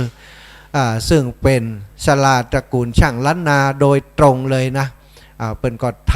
ำพระธาตุเจดีย์มานักแล้วศรัทธานับบัดถ้วนแล้วเป็นบอกนะที่นับบัดทวนเพราะมันนักลำไปนั่นละสถานเนาะฉะนั้นฝีมือบัดตองว่ากันมาพอเอาเองก็แล้วกันมาที่นี่กับเหมือนกับตันตั้งหลายได้ไปพระธาตุดอยสุเทพพระธาตุประจำปีเกิดของไผ่เนาะติบเคยไปไหวไปสักการะปูจาพระธาตุดอยสุเทพไก่อีนามาเดี๋ยวนี้บอกไก่แล้วสถาอยู่ใกล้ๆนี่ถ้าท่านเดินทางไปเชียงใหม่จากแม่ขจานจากเชียงรายจากพะเยาจากลำปางมาผ่านมาตรงนี้ก็มาสักการะปูจาใดแล้วเนาะก็เหมือนกันทุกสิ่งทุกอย่างจำลองมานำมาทุกอย่างนะศรัทธา แม้กระทั่งพระสารีริกธาตุพระบรมสารีริกธาตุตลอดถึงชัดที่เอามาประดิษฐานตั้งไว้บนพระธาตุบนตั้งบนจิกปิกผู้นั้นก็เอาไปอบรมสมโพธิที่พระธาตุดอยสุเทพพระธาตุดอยตุงถึง3 เดือนด้วยกันศรัทธาเพราะฉะนั้นอันนี้ก็เหมือนกับว่าเป็นองค์จริงเนาะแต่ว่าเป็นองค์จำลองมาไว้ที่นี่สิ่งศักดิ์สิทธิ์ต่างๆของมิกาต่างๆเอามาใส่บรรจุเป็นหัวใจพระธาตุที่นี่ครบถ้วนบริบูรณ์ทุกอย่างทุกประการขั้นตอนการทำงานของครูบาอาจารย์ที่อบรมสมโพธิตั้งแต่งานพุทธาภิเษกงานวางศิลาฤกษ์มาศรัทธางานบรรจุหัวใจพระธาตุตลอดถึงวันนี้ยกชัดพระธาตุก็ทำถูกตามระเบียบแบบแผนติตังโบราณอาจารย์เปิ่นเคยสร้างเคยทำกันไว้ติศรัทธาญาติโยมได้ฟังไปแต่เจ้าติดครูบาอาจารย์ได้ผัดเรียงสงฆ์ได้เข้าพิธีการขั้นตอนตั้งแต่เที่ยงบ่ายมาบ่ายโมงบ่าย2บ่าย3 4 โมงศรัทธากว่าจะเสร็จตะกี้นี้พิธีต่างขั้นตอนต่างศรัทธาญาติโยมได้ฟังรวมโดยช่วยกันได้ฟังกันอยู่ที่บ้านตลอดเนาะตลอดงานถ่ายทอดมาตั้งแต่ตี2ตี3แล้วช่วงเจ้าก็รันเริงบันเทิงทำกันครูบาอาจารย์ตุลุงเชาแต่เจ้าโอ้เปิ่นมาเตดกำทำเมืองเนาะแต่คืนนี้ตุลุงเชากลับไปเหี่ยก่อนถ้าตุลุงเชาอยู่นี่เอาเตดตีทำธรรมจักรกับปวัตนสูตรที่อาตมาเตดแต่คืนเนี่ยมันจะม่วนปันใดเนาะครูบาอาจารย์ตุลุงเชานี่โอ้นำเนียงเสียงธรรมของเปิ้นเสียงเปิ้นดีศรัทธาถ้าเป็นนักร้องเป็นศิลปินเป็นว่าเสียงกว้างเสียงทุ้มเนาะเสียงที่ฟังแล้วมันเย็นมันเข้าใจภาษามันฟังเป็นกำเมืองที่ไพเราะเนาะแต่เจ้านี่ก็โอ้พอเปิดสายศรัทธาญาติโยมโทรมาแน่นหนาตอนกลางวันนี้ก็คงจะมีโทรติดตามตุลุงเชาแหมแน่นหนาเหมือนกันอันนี้ก็เป็นเขาเรียกว่าคลื่นธรรมกระแสธรรมไปถึงที่ไหนคนที่เปิ่นชอบเนาะคนที่เปิ่นฟังแล้วเข้าใจเอาเปิ่นเจิญยมยินดีเปิ่นเบิกบานบันเทิงสมนัตเปิ่นกระโทรมาหาครูบาอาจารย์ที่เปิ่นแสดงพระธรรมเทศนาแต่เจ้านี่ศรัทธาญาติโยมที่เปิ่นนอนเปิ่นพักอยู่ที่นี่เจริญปอนอีป้อมาจากไหนอ๋อครูแดงไล่เห็นว่าได้กะบอกกันนิดดีก็บ่ต้องไล่ก็ได้ ตัวลุงแดงบ่ไล่ก็ถึงให้ไปเพื่อนเสียงมันวับแวบๆยันหัวตะลุแล้วละเนาะทางปุ่นก็อยู่ได้ละมาทางเพขอบคุณตัวลุงเด้อตัวลุงแดงมาอยู่ใกล้ๆอยู่ไก่ตัวลุงแดงกับบ่ม่วนนะบ่มีรปภตัวลุงย้ายมาทางเพแล้วมาตั้งกล้องใหม่เนอะท่านอาจารย์ตัวลุงหนุ่มย้ายมาเพตังเพมันที่อยู่ประจำนะเวลาอยู่ตังเพมันเย็นดีตังปุ่นมันสีแห้งแล้งเนาะตังนี้ตังกล้องนี้ละเอาละนี่ได้แล้วเอาใส่ตูจอมตูเนอะอันนี้ไว้นี่เอาฮือเต็มตูนี่จะใส่ฮือเต็มเลยศรัทธาญาติโยมที่เดินทางมาบ่อแรงนี่เนอะยังบ่ได้ปูจาเหรียญกำเตื้อเหรียญเหลือบ่นักแล้วตอนนี้เหลือนี่บอกตามตรงว่าเหลืออยู่20 เหรียญเนอะเหรียญแม่นางแก้วก่อ21 เหรียญนั้นพระ42 เมืองเนาะพระเจ้า42 เมืองเหรียญพระเจดีย์42 เมืองก็เหลืออยู่อย่างละ20นะอยู่ที่อาตมานี่ปูจาครูบาอาจารย์ไว้เพื่อจะบริการศรัทธาญาติโยมที่เปิ่นเดินทางมาช่วงบ่แรงนี้เพื่อเปิ่นต้องการบ่มีมาวันพุกนี่นะบางครั้งบางทีเปิ่นเดินทางไปเชียงใหม่แล้ววันพุกเปิ่นบ่ได้กลับมาก็เลยว่าขอปูจาไว้ก่อนแล้วกันวันพุกจะนับจำนวนเหรียญเสี่ยงไปต่อใดก่อนนับสตังค์คือเปิ่นไปต่ออันเนาะปัจจัยที่ศรัทธาญาติโยมที่เป็นปูจามาไกลแล้วศรัทธาพวนที่เปิ่นเตเปิ่นลื้อลงมานี่นะตอนแปลงตอนนั้นขาดพวนนี่ใช้เวลา2 วันบ่เดียวลื้อประมาณ1 ชั่วโมงก็บ่ถึงใกล้จะแล้วละช่างเปิ่นชำนาญงานบุงเขาขึ้นไปทางบนก็สั่นยงละคนเฒ่าคนแก่อีปออีแม่เหย อันนี้ศาลาเปิ่นชำนาญเนาะตอนที่เปิ่นขึ้นโครงสร้างอย่างต่างๆเปิ่นก็ใจนั่งล้านแบบนี้ละขึ้นไปเนี่ยการตังบนบัดเดี๋ยวนี้ก็จะจะลื้อลงมาให้เรียบร้อยเหี่ยก่อนท่านนี่ถ้ามีพัดลมเห็นน้อยก็ถ้าจะเหมาะท่านอาจารย์นุ่มฮะอ๋อได้ก็อีปอปุจากี่สิบ นับเป็นสิบนะ อันนี้พระศรีสองเมืองอันนี้แม่นางแก้วนี่เรียนพระศรีสองเมืองโอ้อันนี้ตั้งไอ้อย่างไผ่ปุจาอย่างฮะไผ่อยู่ไหนอ๋อมันอยู่ในขันนี่ครับเปิ่นปุจาไปจ้ะโอ้อันเดี๋ยวก่อนบัชัยหันมาได้ถ้าปุจาเหรียญให้ใส่ก็ได้ มันจะหายสตังค์เปิ่นเหรียญต้องใส่ไหนนี้อันนี้ปอปุจาอย่างอันนี้พระศรีสองเมืองอันนี้แม่นางแก้วปอเอาเท่าใดเหรียญละ100ปอเอากี่เหรียญ4 เหรียญ5 เหรียญเอาอันพระศรีสองเมืองแหมเหรียญเนาะเป็น5 เหรียญอันนี้แม่นางแก้ว500ใจมาเสียดีๆ เดี๋ยวตุจะติดนี่อันครูบาอาจารย์ตุปุจามาวันผูกก็จะคืนเปิ่นตามนี่ละอันเอียกะถ้าเปิ่นไม้อีบ่ได้ชะกรรมนะอย่างละเหรียญเอาขาดขาด1ฮะ40กะโอ้เขากะขาดทุนเดี๋ยวเขาสอดตังค์เขามีหัวมีกะฮะ40หอมบักเกียวก็เขาแล้วเอาอีแม่มีไรเอาของอีแม่เลยยืมเลยครบ100เหียได้ได้นี่ปออันนี้เขาปูจามาเพื่อจะให้อีปออีแบกมาวันผูกเขาจะต้องนับคืนเปิ่น เอาอีแม่ลูกไหนมาอีปอลูกไหนมาฮะเวียงปะเป้าเนี่ยกะมาเดี๋ยวเจ้าแล้วกะกำลังมาโอเปิ่นม่วนกันเดี๋ยวเจ้าอีปอไปไหนอยู่ มาสวดมารวมพิธีบ่แรงเนาะบ้านห้วยแก้วแล้วกลับก่อนมาฟังเปิ่นสวดมนต์โอ้สวดมนต์ก่อนฟังกลับไปไหนโอ้สวดมนต์ก่อนมาสวดมนต์ก่อนสาธุครบเนาะโอเคอย่างละเหรียญอย่างละเหรียญเอาสาธุอันนี้เหรียญนี้ดีเนอะอยู่ด้วยไผ่คนนั้นจะมีโชคตลอดไปสาธุพระมหาสมชาติชาตะปัญโยที่เดินนี่นะตุลุงยองว่านักเดินแข่งทองอีวะความจริงแบบใจแข่งทองนักเดินแข่งดำอีแม่ตัวอื่นมันโหมหมดอย่างแต่เวลาเขาเดินไปนี่ตั้งหลุมดำเขาว่าอาจารย์มาจากอีสานก็ว่าบัดใจคนเหนือยังดำว่ะกระตากแดนเนาะขอบคุณอีแม่เนอะผู้นาทีจะมาฟังเปิ่นสวดมนต์มากำเดียวได้ละมาเดี๋ยวรอเปิ่นเตะนี่เรียบร้อยถ่ายรูปงามๆไปเด้อได้ฟังไปเด้อยังบอกคำเด้อหรอนั่งเลยไอ้แม่เอาเก้าอี้ยกเก้าอี้ไปให้ไอ้แม่เลยนั่งตั้งไหนไปแม่ไปเดี๋ยวเขากว่าไม่มันสะเด็นใส่ไอ้แม่นั่งตั้งไหนเพ่มันบังแข่งบังขาหน่อยไม่ศาลาเปิ่นเตะเขาก็ความจริงเปิ่นก็ระวังและกว่ามันตกใส่พิษผาดมามันได้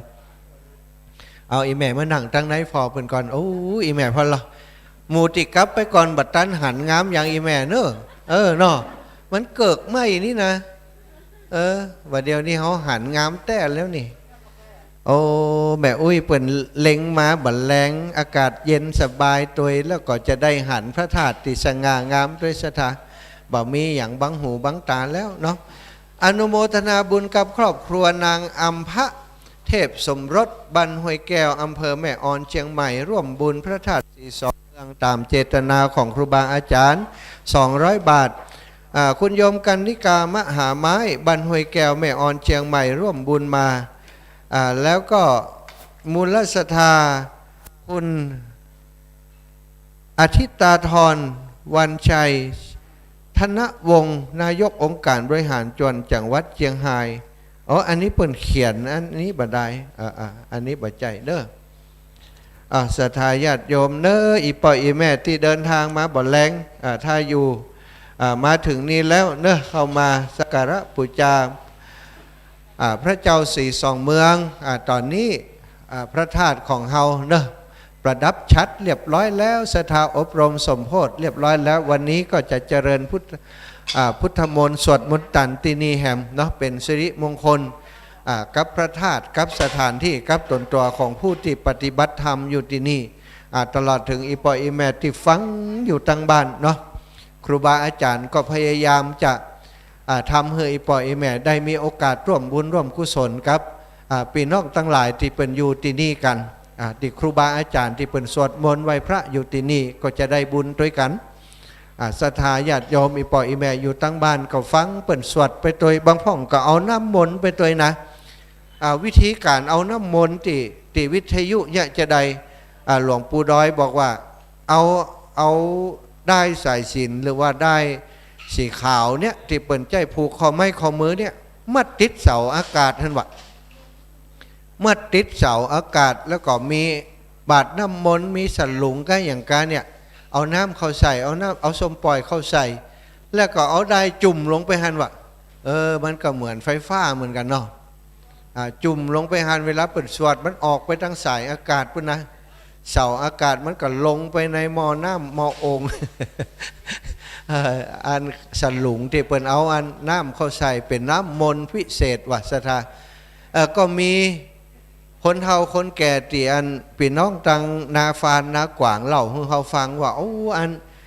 อันผมเนี่ยนะเอาน้ำมนต์ของอาจารย์สามเณรลักษณ์ครับอันท่านพระครูสุจิตานุรักษ์เกือบทุกอาทิตย์นะตุลุงอีกอันสันหลุงน้ำมนต์นี่ผมจะเตรียมไว้หันเลยถ้าวันพุธเนาะวันพุธก็ว่าอย่างวันจำบ่ได้นะวันที่ท่านพระครูสุจิตานุรักษ์กับท่านสามเณรเอาลักษ์เนี่ยเปิดสวดมนต์ตันนะเปิดสวดเจริญพระพุทธมนต์เนี่ยเปิดก็จะเอาน้ำมนต์ตยแล้วเปิดบอกว่าสรรพคุณดีนักแกว่ะเอามาลูบแข่งลูบขาลูบหน้าลูบตาเอาลูบแข่งลูบขาหายเจ็บหัวเข่าแข่งขาอีนะ โอ้กระถาแหงแต่ฮะขนาดไปตังอากาศยังติดไปอยู่เนาะไปถึงวิทยุออกจากวิทยุก็กระถาก็ยังแหงอยู่อันนี้คือพุทธมนต์สถาแต่ครูบาอาจารย์เปิ่นทองเปิ่นสวดเปิ่นสาธยายนั้นเป็นพุทธมนต์เป็นคาถาศักดิ์สิทธิ์เป็นคาถาสำคัญเลยเป็นสิ่งที่มันมีประโยชน์แต่กับศรัทธาญาติโยมที่เปิ่นฟังรายการตั้งวิทยุรายการตั้งวิทยุคลื่นสีข่าวของเฮานอกจากจะมีครูบาอาจารย์เปิ่นมาสนทนาธรรมนำเรื่องราวสาระธรรมต่างๆมามาจามาบอกมากล่าวมาเล่าให้ศรัทธาญาติโยมฟังถ้าภาษาของการแสดงธรรมเปิ่นก็ว่ามาเทศให้ฟังนี่นะแต่ภาษาของการจัดรายการวิทยุก็ดีเจจัดรายการวิทยุกับทุเจ้าที่ออกอากาศทางรายการวิทยุก็บ่แตกต่างกันเพียงแต่ว่าวิธีการวิธีการสื่อสารเนี่ยพระคุณเจ้าพระสงฆ์องค์สังฆเจ้าครูบาอาจารย์ก็จะนำเรื่องราวเป็นพุทธประวัติก็ดีเป็นประวัติของพระสาวกก็ดีเป็นประวัติในเรื่องของการทำบุญสุนทรทานของอัครสาวกอัครสาวิกาต่างๆมหาอุบาสกมหาอุบาสิกาต่างๆตลอดถึงเรื่องราวของพระสัมมาสัมพุทธเจ้าตั้งแต่อดีตชาติที่บำเพ็ญเพียรเมตตาบารมีก็ดีขันติบารมีก็ดีที่เปิ่นบำเพ็ญเพียรแต่อดีตชาติตอนเป็นพระโพธิสัตว์มาเล่ามาบอกกับศรัทธาญาติโยมศรัทธากดติดศรัทธาก็ฟังกันอยู่เป็นประจำอาตมาเองก็ฟังกับศรัทธาญาติโยมเหมือนกันวันเวลาใดที่พอจะมีเวลาบัดได้สวดมนต์ทำวัดบัดได้ไหว้พระอายังในช่วงที่ครูบาอาจารย์เปิ่นออกรายการถ้าบ่มีกิจสงฆ์สิ่งอื่นที่จะต้องทำก็ร่วมกันฟังกับศรัทธาญาติโยมเป็นตัวก็มีสาระตีนาเฮียนหู้ครูบาอาจารย์แต่ละรูปแต่ละองค์ก็ทรงภูมิหู้บ่เหมือนกันมีประสบการณ์ชีวิตบ่เหมือนกันเนาะอย่างหลวงปู่ด้อยนี่ก็พุทโธเศรษโธนี่นะศรัทธากถาดีเนอะเปิ่นก็มีเรื่องเล่าเก่าๆมีภาษากำเมืองตีคนลืมใจไปแล้วคนบอกหู้ความหมายเอามาเล่ามาบอกให้ศรัทธาญาติโยมฟังบางครั้งบางทีก็เต็ดกำเมืองพ่อง บางครั้งบางทีก็เป็นบรรยายพ่องอย่างอีเป็นต้นทำความเข้าใจกับศรัทธาญาติโยมหลวงปู่ด้อยหลวงปู่พระครูปฏิพันธ์ธรรมทินนี่เป็นคนรุ่นเก่าแต่เป็นคนสมัยใหม่เป็นคนมีวิสัยทัศน์รุ่นเก่าก็คือเป็นรุ่นของปู่ของป่อของปู่ป่อแม่ของเฮาแล้วศรัทธาอายุเปิดนักหนาแล้วแต่ว่าเป็นคนที่บ่ล้าหลังเกี่ยวกับเทคโนโลยีการเรียนรู้ต่างๆโอ้บ่ธรรมดานะหลวงปู่ดอยเนี่ย Facebook ก็มีไลน์ก็มีคอมพิวเตอร์โน้ตบุ๊กก็ใจได้นี่ทุกอย่างสถานีวิทยุของเปิ่นก็มีลิงก์มีสัญญาณออกอากาศจัดรายการวิทยุได้อันนี้ก็คือเป็นเหมือนกับเป็นคนรุ่นใหม่คนหนึ่งเหมือนกันเป็นคนรุ่นเก่าแต่จิตใจนี่ใหม่อยู่เสมอเฮียนหู้กับลูกกับหลานได้เปิ่นก็มีหลายครั้งเนาะอาตมาก็ลักฟังโดยศรัทธาญาติโยมนะเปิ่นก็เล่าให้ฟังว่าอันนี้นะตอนที่ออกอากาศนี่เนี่ยจะได้นั่งอยู่นี่นะเปิดโน้ตบุ๊กเปิดคอมพิวเตอร์แล้วก็นั่งอู้ตีหน้าไม้นี่อู้จากตีพระธาตุจอมพอจากพระธาตุจอมพอส่งไปตีตั้งเจียงใหม่ตั้งคืนยังก็ว่ากันไปเนาะเกิดเกาะสัญญาณไปพอออกจากปุ้นก็ไปสถานีวิทยุสถานีวิทยุท้องถิ่นก็ส่งไปที่วิทยุของศรัทธาญาติโยมที่อาตมาอูนี่เนี่ยบดเดียวนี้มันจะไปถึงศรัทธาญาติโยมแห่มสักกรรมปุ้นนะเปิ่นว่าดีเลย์หรือว่ามันจะจ้ากว่ากันนิดหนึ่งอันนี้ก็คือสิ่งที่ได้ฟังจากตุลงเวลาเปิ่นอธิบายเป็นอย่างก็เป็นตาดีม่วนเนาะอันนี้คือคนที่เป็นเข้าใจใจเทคโนโลยีในการเผยแผ่พระธรรมคำสั่งสอนของพระพุทธเจ้ามีคนหลายคนที่เปิ่นว่าเข้าใจว่าจะได้พระสงฆ์องค์สังฆเจ้ามีเฟซบุ๊กมีศรัทธาญาติโยมเป็นเปื่อนในเฟซบุ๊กนี่นะบอกงามก้าก่อนแล้วแต่คนจะกึดเนื้อศรัทธาพระสงฆ์องค์สังฆเจ้าที่เปิ่นเป็นนักเผยแผ่เปิ่นก็เอาเรื่องของการเผยแผ่เนี่ยเปิ่นเอาเรื่องพระธรรมคำสั่งสอนมาโพสต์ลงไปใน Facebook เพื่อเตือนสติศรัทธาญาติโยมเพื่อจะให้ศรัทธาญาติโยมบ่ประมาทในการใช้ชีวิตบ่ประมาทในการทำบุญสนทานในการกินกันตานถ้าการโพสต์ในเรื่องที่ดีสื่อสารในเรื่องที่ดีมันก็น่าจะเป็นเครื่องมือที่เกิดประโยชน์เนาะศรัทธาทั้งหลายถ้าเอาไปใช้ในสิ่งที่บ่ดีเอาไปทำในสิ่งที่มันบ่เป็นสาระประโยชน์เอาไปไปจาเรื่องของตั้งโลกไปเรื่องอย่างต่างๆอย่างอีก็บ่ใจเหมือนกันฉะนั้นครูบาอาจารย์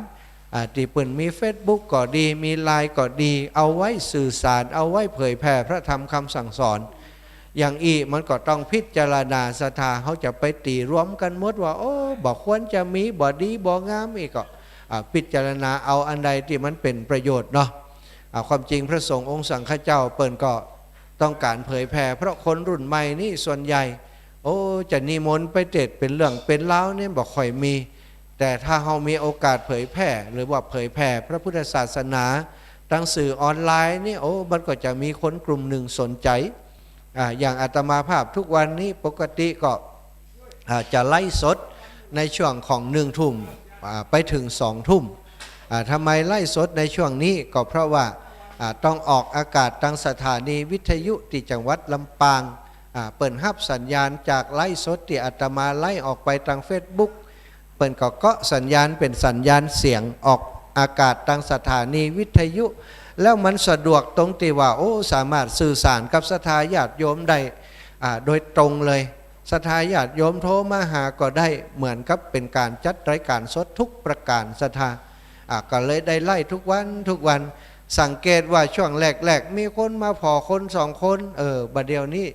นับเวลา 4-5 เดือนที่ผ่านมานี่คนก็เริ่มนักขึ้นมาพอด้วยกันบางแต่20-30 คนนะซึ่งก่อนน้อยนิดถ้าเทียบกับท่านมหาไพวันกับมหาสมปอง เปิ่นไล่กำเดียวคนพอเป็นแสนนี่นะมันก็แตกต่างกันเนาะเปิ่นเป็นคนดังแล้วอย่างเฮานี่เป็นคนที่ว่าบ่ใจมีชื่อเสียงอย่างเป็นพระบ้านนอกก็บ่มีความรู้ความสามารถอย่างนักหนามีคนติดตามแค่คนเดียวเขาก็ชื่นใจแล้วอันนี้เป็น10เป็น20ก็ดีใจว่าอย่างน้อย เหมือนกับว่าเขาไปได้เทศในงานหนึ่งมีคนฟังสัก20 คนเขาก็ตั้งใจอู้จาก็เปิ่นไปนำพระธรรมคำสั่งสอนไปอู้ไปจาไปเล่าไปบอกไปกล่าวไปแสดงให้ศรัทธาญาติโยมได้ฟังการแสดงพระธรรมเทศนาก็เป็นเหมือนกับการเปิดของติปิดศรัทธาเปิดของติปิดหมายความว่าจะใดเนาะเปรียบเทียบกันก็เหมือนกับว่าหูของคนเฮาเนี่ยนะบางครั้งมันก็ไปเสาะฟังสิ่งที่บอดีบอดักอะไรอย่างต่างๆธรรมะนี่บ่ค่อยมีใครฟังเป็นการปิดไว้ปิดหูไว้บ่ค่อยได้ยินแต่เมื่อเฮามีสื่อทาง Facebook ก็ดีตั้งอย่างก็ดีเฮาสื่อสารออกไปศรัทธาญาติโยมเปิดฟังพอแล้วลองเข้าไปฟังพอแล้วมันเข้าท่าเข้าทางดีเข้าท่าจะได้กำอูกำจ่าของครูบาอาจารย์ตีเปิ่นมาอูมาจ๋าออกไล่สดนั่นเป็นธรรมะที่ฟังง่ายเข้าใจง่ายสื่อสารกันง่ายแล้วใจประโยชน์ได้ฟังไปฟังมาครั้งที่1ครั้งที่2ครั้งที่3สุดท้ายก็เป็นแฟนประจำเปิ่นเขาว่าแฟนคลับติดตามอยู่ประจำกองเขาบอกออกโทรมาแล้วจะได้อาจารย์วันนี้บอกออกแล้วกาโทรศัพท์มีปัญหากาเขาก็ว่าวันนี้โทรศัพท์บ่มีตังค์ ถ้าบ่มีตังค์เดี๋ยวจะโอนไปฮือก็มีนะความจริงบางครั้งบางทีก็หยอกเปิ่นเล่นว่าได้ตีบ่ได้ออกก็เนื่องจากว่าบางทีเนี่ยมันติดภารกิจบางอย่างที่จะต้องรับใช้ครูบาอาจารย์เนาะมันก็บ่สามารถจะไล่สดได้ก็ไล่สดได้บางวันต่ออันแต่ส่วนใหญ่ก็เกือบทุกวันเหมือนกันนะวันจันทร์ถึงศุกร์เนี่ยอาตมาก็จะไล่อยู่ทุกวันอีปออีแม่บางคนว่าอันท่านเมินจะได้ฟังเสียงของท่านเตื้อตั้งสถานีวิทยุอันช่วงนี้หายไปเมินเนาะนะอาตมาก็บอกว่าอีปออีแม่เครือข่ายคลื่นสีขาวนี้มีครูบาอาจารย์ที่เปิ่นมีความรู้ความสามารถนักหนาครูบาอาจารย์เปิ่นก็จะเลือกว่าช่วงใดเวลาใดเดือนใดจะมีครูบาอาจารย์จากวัดวาอารามที่ไหนมาแสดงธรรมเทศนาผ่านทางสถานีวิทยุในเครือข่ายก็เปลี่ยนกันไปศรัทธาก้อนบะอันมันก็จะจำเจก็เป็นคนเก่าคนเดิมอยู่ตลอดแต่สำหรับคนเก่าคนเดิมที่ละถึงบัดได้เพราะศรัทธาญาติโยมมีเป็นแฟนคลับเปิ่นอยู่นักหนานั้นเปิ่นก็คงรายการของเปิ่นไว้อย่างหลวงปู่นี่หลวงปู่ดอยของเฮาก็ดีท่านตุลุงชัยวัฒน์ตุลุงยองก็จะต้องคงรายการเปิ่นไว้อย่างนั้นเพราะศรัทธาญาติโยมติดตามอยู่เป็นประจำแล้วถ้าขาดไปวันถ้าตุลุงบอกออกเป็นเรื่องเป็นราวศรัทธาโทรมาหาเนาะโทรมาหาตุลุงโทรไปหาที่วัดปากตังเจริญว่าจะได้บอกออกจะได้เสียงหายไปเหี่ยเสียงเงียบไปเหี่ยเน็ตบอดีกาฉะนั้นก็จะมีบางตนบางองค์ที่เป็นประจำอยู่แล้วเนาะก็บ่สามารถจะตัดออกไปได้แต่ส่วนของอาตมานั้นบางครั้งบางทีนี่มันลำบากตรงที่ว่าต้องเข้ารายการตอนที่ครูบาอาจารย์เปิ่นอยู่วัดอยู่วาต่ออันเพราะจะต้องเข้าตั้งไลน์หรือว่าบางครั้งบางทีก็ถ้าเป็นลิงก์สัญญาณก็ต้องมีคนมอนิเตอร์หรือว่าควบคุมอยู่ติดปักตังเจริญหันมันถึงจะออกอากาศไปได้ก็เลยติดขัดปัญหาเพราะครูบาอาจารย์ศรัทธาญาติโยมเปิ่นต้องไปเผยแผ่ไปเทศไปสอนเพราะศรัทธาญาติโยมก็นิมนต์เปิ่นแต่ละวันถ้าฮับตลอดนี่หมายความว่าบ่ได้พักสักวันก็แล้วกันแต่ส่วนใหญ่อาจารย์ก็จะฮับเฉพาะที่บ่ปอกไก่เนาะหรือว่าที่จำเป็นเพราะบางครั้งบางทีเนี่ยที่ไก่ล่ำไปกาหรือว่าบางครั้งบางทีเนี่ยมันมีงานอื่นที่จำเป็นจะต้องทำเนี่ยครูบาอาจารย์เป็นก็บ่ฮับก็มีแต่ส่วนใหญ่ถ้าเป็นศรัทธาญาติโยมคลื่นสีขาวแล้วถ้าบัดติดภารกิจทั้งสงฆ์ทั้งศาสนาอย่างครูบาอาจารย์เปิ้นก็ไปโปรดศรัทธาญาติโยมแฟนคลับของเปิ้นอีปออีแม่อยู่ตลอดเหมือนกันเนาะก็เข้าใจกันตามนี้ถ้ามีการอย่างอาตมานี่ถ้ามาถ่ายทอดสดอยู่ที่ดอยดังแก้วอยู่ที่นี่นั่นส่วนใหญ่ก็จะรับใจครูบาอาจารย์เนาะอยู่กองอำนวยการกับตุลุงยอง2 คนพี่น้องวันเดียวนี้ก็ส่งน้ำแล้วละก้าตุลุงเดี๋ยวตุลุงจะต้องมาเปลี่ยนนะเมินแกกับว่าได้ เสียงจะแตกจะแห้งไปตุลุงเตรียมตัวไว้เนอะตุลุงส่งน้ำแล้วก็มาเปลี่ยนน้องเปลี่ยนกันคนละกึ่งก่อนที่จะมีการสวดมนต์ก่อนจะเข้าพิธีในช่วงของตอนค่ำตอนเย็นเนอะศรัทธาญาติโยมอาจจะแปลกใจบางคนว่าโอ้จะได้ว่าอยู่วันค่ำวินะก็เพราะว่าเฮายั่งบ่ได้สถานีวิทยุเป็นออกอากาศไปถ้ายั่งสัก5 นาทีนี่เป็นเรื่องเนอะตังครูบาอาจารย์ที่เปิ่นควบคุมอยู่ที่สถานีวิทยุฝ่ายหินเนาะท่านพระครูสมุวิสุวัตวรกิจโจผู้อำนวยการสถานีวิทยุ 104.5 เมกะเฮิรตซ์วัดฝ่ายหินเปิ่นก็จะบอกโหจะได้เสียงเงียบไปไหมบดีกาอย่างบดีกาก็จำเป็นต้องออกอากาศไปอย่างอีตลอดก็เปลี่ยนกันอาตมาพักไปกับตุลุงยองมาตะกี้ก็อาศัยครูบาอาจารย์ท่านมหาเสาแก้วเปิ่นก็ได้มาขั้นรายการมามาจ่าก็เป็นชั่วโมงเหมือนกันนะครูบาอาจารย์เปิ่นก็ช่วยเหลือกันศรัทธาพี่น้องท่านอาจารย์มหาเสาแก้วนี่ก็บ่ธรรมดาเนอะศรัทธาจิตใจงดงามเป็นพระสงฆ์ที่มีจิตอาสาเสียสละสอนลูกหลานนักเรียนโรงเรียนประถมนะบ่ใช่สอนอย่างเดียวหาทุนการศึกษามาสนับสนุนการเรียนการสอนของโรงเรียนตัวแล้วที่สำคัญเนี่ยนักเรียนในโรงเรียนที่ครูบาอาจารย์มหาเสาแก้วไปสอนอยู่นั้นมีผลงานเลิศเป็นงานดีเด่นในเรื่องของการสวดธรรมจักรกับปวัตนสูตรสวดธรรมจักรบ่ต้องพอหนังสือเสถาละอ่อนป.2 ป.3 นะป.4 ป.5 ป.6 สวดธรรมจักรนี่เข้ากันเป็นจังหวะเข้ากันไปสวดที่ไหนศรัทธาญาติโยมเปิ้นได้ฟังเปิ้นก็ชื่นชมอันนี้ก็คือครูบาอาจารย์เอาใจใส่เนาะท่านอาจารย์มหาเสาแก้วถือว่าเป็นพระสงฆ์ที่มีคุณภาพรูปหนึ่งในจังหวัดเชียงรายของเฮาเป็นเบ้าเป็นแบบอย่างคือพระสงฆ์รุ่นน้องลุงนุ่งได้ถือเป็นแบบเป็นอย่างอาตมาก็ถือว่าท่านอาจารย์มหาเสาแก้วนี่ก็เป็นครูบาอาจารย์ท่านหนึ่งของอาตมาเหมือนกันนะเนื่องจากว่าตอนที่อาตมาเดินทางกลับเข้าสู่หมู่บ้านเข้าสู่ชุมชนตอนธรรมยตราเพื่อการศึกษานั้นท่านอาจารย์มหาเสาแก้วก็ป้าลูกศิษย์ลูกหาได้ไปสวดธรรมจักรกับปวัตนสูตรถวายความเคารพครูบาอาจารย์ครับขึ้นไปบนศาลาก่อนเนอะอาจารย์ตุ้ลุงแดงตุ้ลุงแดงสลิปปิ้งเห็นแล้วกะท่านพระครูอภิวัฒนวิกรมเนอะตุ้ลุงครูบาอาจารย์หัววัดจังใดบอกหูอาจารย์มาจากใดครับสุมาเตอมาจากที่ไหนปอก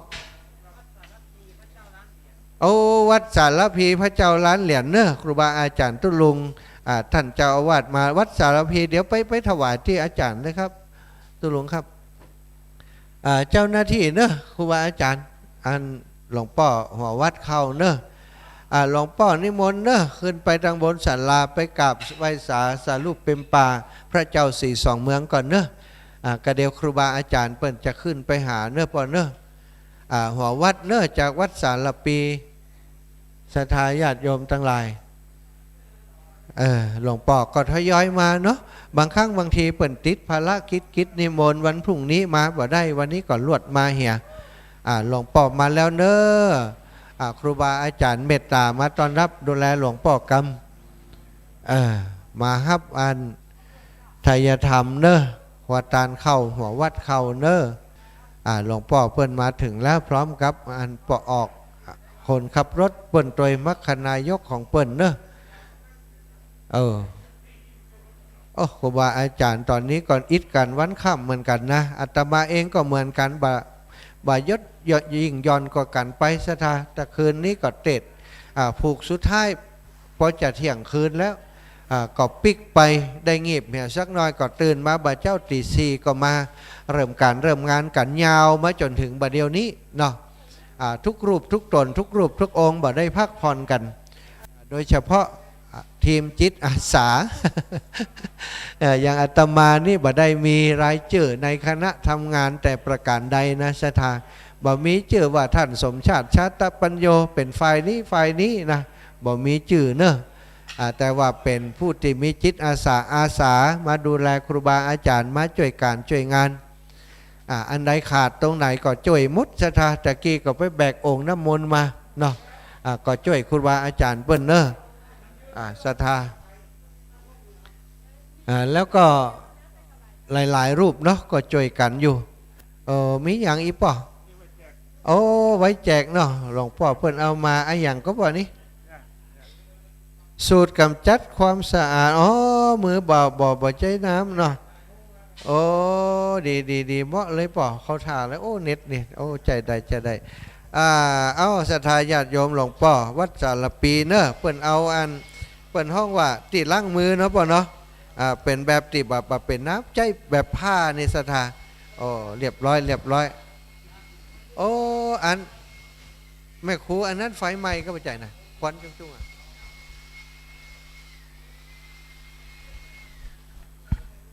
ศรัทธาญาติโยมเนอะค่ำคืนนี้ก็จะมีพิธีสำคัญเนาะสวดพระพุทธมนต์สวดมนต์ตานสวดเบิกเนอะที่นี่เอาไว้ให้พระสงฆ์เนาะศรัทธาญาติโยมจะมาร่วมพิธีในกลางค่ำกลางคืนวันนี้ก็เรียนเชิญเจริญพรเนอะครูบาอาจารย์หัววัดต่างๆโอ้จะมาเอวหากันจะมาร่วมสวดมนต์ไหว้พระด้วยกันก็กราบนิมนต์นะครับเนอะค่ำคืนนี้พิธีสำคัญเนาะเป็นพิธีตั้งสงฆ์ศรัทธาตั้งหลายพิธีรื่นเริงบ่มีแต่วันพรุ่งนี้ควตานเข้าเนาะ250หัววัดที่นิมนต์ไปเปิ่นก็จะมาตานเข้ากันวันพรุ่งนี้พร้อมกับการแห่ผ้าห่มพระธาตุเนาะตึงฝั่งเจียงไฮ้ตึงฝั่งของเจียงใหม่เนอะพระธาตุดอยสุเทพแล้วก็พระธาตุดอยตุงวันพรุ่งนี้ก็จะแห่เปิ่นห้องว่าแห่ผ้าห่มพระธาตุมาพร้อมกับควตานของหัววัดต่างๆจะมาพร้อมกันตั้งแต่เวลา9 นาฬิกาเป็นต้นไปศรัทธาแล้วก็จะมีการซอเนาะเล่าขานตำนานดอยดังแก้วม่อนพระศรีสองเมืองความเป็นไปเป็นมาตลอดถึงเชิดชูบูชาเกียรติคุณของครูบาอาจารย์พระมหาเถระต่างๆที่เปิ้นร่วมก่อร่างสร้างแปลงยังพระธาตุสลีสีสองเมืองตั้งแต่อดีตเดิมมาจนฮอดปัจจุบันครูบาอาจารย์รุ่นปัจจุบันนี้มีไผ่พ่องที่เป็นตัวตั้งตัวตีตัวลักในการร่วมงานแล้วก็ไผ่เป็นเจ้าภาพเจ้าสถาเก้าเนาะวันพรุ่งนี้ทีมงานซอของศิลปินซอลัดนาของเฮาเนาะแม่ครูแสงเอ้ยเป็นศิลปินแห่งชาติเนาะสาขาซอสถาตั้งหลายวรรณกรรมสาขาวรรณกรรมก็มีสาขาศิลปะอันวัฒนธรรมด้านอนุรักษ์ศิลปะวัฒนธรรมท้องถิ่นเกี่ยวกับเพลงซอเนาะก็แม่ครูแสงเอ้ยเนาะเป็นศิลปินแห่งชาติของเป็นความภาคภูมิใจของคนเหนือของจ้างซอลูกๆหลานๆที่เป็นจ้างซอ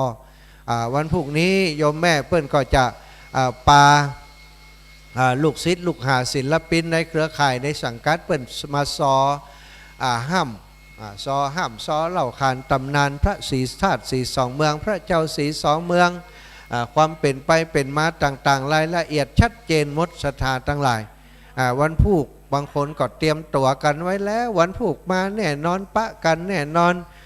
บางพ่องจะมาวันนี้ก็บอกไปเตี้ยรอจะไปฟังซอแม่ครูแสงเอ้ยวันพุธดีกว่านะอันนี้ก็มาปะกันเนอะวันพุธศรัทธาญาติโยมทั้งหลายวันพุธอาตมาก็อยู่ร่วมงานกันที่นี่เนาะก็คงจะได้ฟังนับเนียงเสียงซอของทีมงานแม่ครูแสงเอ้ยเปิ้นเนอะศรัทธาญาติโยมที่จะมาร่วมงานก็มากันแต่เจ้าวันพรุ่งนี้ก็จะเปิดโอกาสให้ศรัทธาญาติโยมที่จะมาปุจจาเหรียญพระศรีสองเมืองพระเจ้าศรีสองเมืองเหรียญแม่นางแก้ววันพรุ่งนี้ก็ยังมาปุจจาได้อยู่แต่วันฮือไปแล้วนี่ก็บอกหู้ไหนแล้วเนอะบอกหู้ไหนแล้วจะไปปุจจาที่ไหนได้ศรัทธาทั้งหลายก็บอกหู้นะคงจะยากขึ้นอาจจะมีอยู่ที่ตั้งดอยสะเก็ดก็ตู้ลุงแดงอย่างนี้เนาะถ้าตั้งเวียงป่าเป้าแม่ขจารก็คงจะเป็นวัดวาอารามต่างๆที่มีจิตอาสาขันอาสารับผิดชอบนำเหรียญไปให้ศรัทธาญาติโยมปูจา อาตมาภาพตีลำปางก็คงจะอาสาครูบาอาจารย์ถ้าว่าเหรียญแม่นางแก้วตีครูบาอาจารย์เปิ่นสั่งทำมานั้นยังเหลือปอเฮือศรัทธาญาติโยมได้ร่วมปูจากันอาตมาก็จะปูจาไปเฮือพี่น้องทางลำปางเพิ่มแหมเนาะตอนนี้ก็รออยู่ว่ามันจะเหลือสักเท่าใดกลัวว่าจะบ่เหลือเนาะศรัทธาญาติโยมเพราะครูบาอาจารย์เปิ้นทำจำนวนจำกัดนะแล้วที่สำคัญนี่บ่สามารถจะสั่งทำใหม่ได้แล้ววันนี้ศรัทธาญาติโยมติดดูติดฟังรายการทางวิทยุหรือว่าดูทางไลฟ์สดที่ออกอากาศไปทาง YouTube ก็ดีที่ไลฟ์สดของวัดไฟหินก็ดีก็จะหันว่ามีพิธีการในการทำลายแบบพิมพ์หรือว่าเบ้าหล่อเหรียญพระศรีสองเมืองเหรียญแม่นางแก้วเรียบร้อยแล้วเนาะมีการตุบมีการเคาะเรียบร้อยแล้วแตกไปแล้วศรัทธาจะเอาอย่างมาเนี่ยได้แหมแล้วเนาะบ่ได้แล้วนะอันนี้ก็คือครูบาอาจารย์เปิ่นมีสัจจะศรัทธาของยังอีบอกว่ามดก็ต้องมดบอกว่าต้องจองก็ต้องจองติทำเพิ่มเติมมาบันนักบรรณาเจ้าใดพอที่จะเฮือศรัทธาญาติโยมที่เปิ่นมาที่เปิ่นผิดพลาดไปเปิ่นบ่ได้ยินเปิ่นบ่ได้ฟังทางวิทยุบ่มีการประกาศข่าวสารอย่างต่างๆเปิ่นบ่ฮู้แต่ว่ามาร่วมงานแล้วได้ข่าวว่ามีเหรียญพระเจ้าสีสองเมืองเหรียญแม่นางแก้วเปิ่นใครได้ใครปูจาก็เลยเป็นเหตุผลที่ครูบาอาจารย์จะต้องทำเพิ่มมาเพื่อมาเฮือศรัทธาญาติโยมได้ปูจาไปเนาะอันนี้ก็อธิบายให้เข้าใจว่านายว่าจะต้องจองอย่างเดียวเอาเต่าจำนวนที่จองอันนี้ก็เพื่อแผ่กันศรัทธาเพราะคนที่เปิ่นบัดได้ฟังวิทยุอย่างหมู่เฮาเนี่ยก็มีกลุ่มหนึ่งก็มีจำนวนนักอยู่เหมือนกันก็ต้องเพื่อให้เปิ่นไป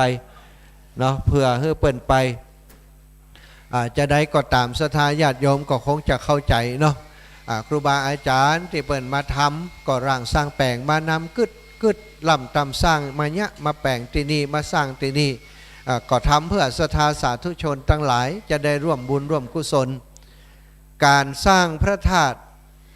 3 องค์พร้อมกันบ่ใจเรื่องง่ายเนื้อศรัทธามันบ่ง่ายตั้งแต่ต้นมาแล้วหลายสิ่งหลายอย่างบ่ใจว่าเนี้ยได้ง่ายๆก่อนจะสร้างได้นี่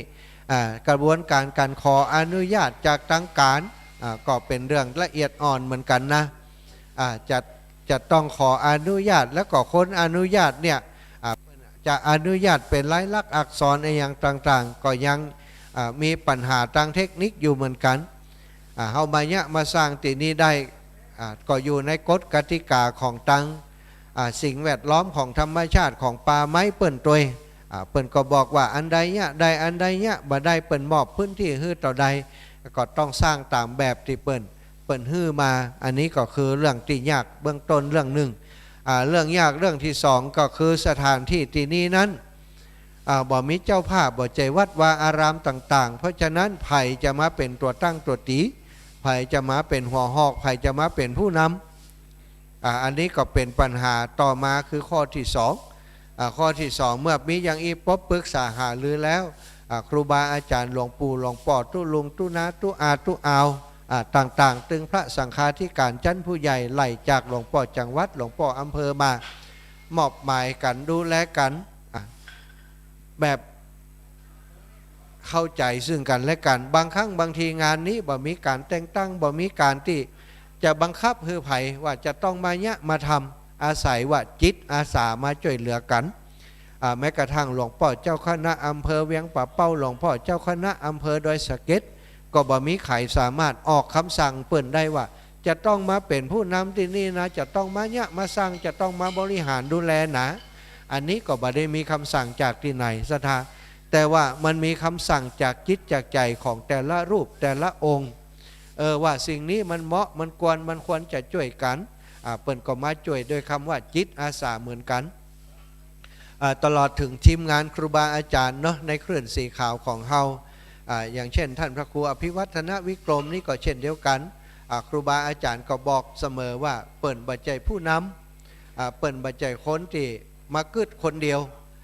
กึดรวมกันทั้งหมดเปิ่นมาเป็นเฟืองจักรตัวหนึ่งในทีมงานของครูบาอาจารย์มารับใจครูบาอาจารย์เหมือนกัน ในหน้าที่ที่เปิ่นพอจะช่วยเปิ่นพอจะหนุนเปิ่นพอจะเสริมได้ครูบาอาจารย์เปิ่นมีเครือข่ายตั้งวิทยุเปิ่นก็ออกอากาศไปบอกข่าวศรัทธาญาติโยมส่วนใหญ่ก็จะได้จากมติที่ประชุมของครูบาอาจารย์ที่เปิ่นเตรียมการเตรียมงานเปิ่นมอบหมายเปิ่นปรึกษาหารือกันเป็นเรื่องเป็นราวมีบันทึกการประชุมเรียบแล้วทุกอย่างจึงเอาออกอากาศไปบอกเรื่องบอกราวต่างๆไปเสาะหาเจ้าภาพการจะสร้างพระธาตุถึง3องค์ใดเนี่ยโอ้ศรัทธา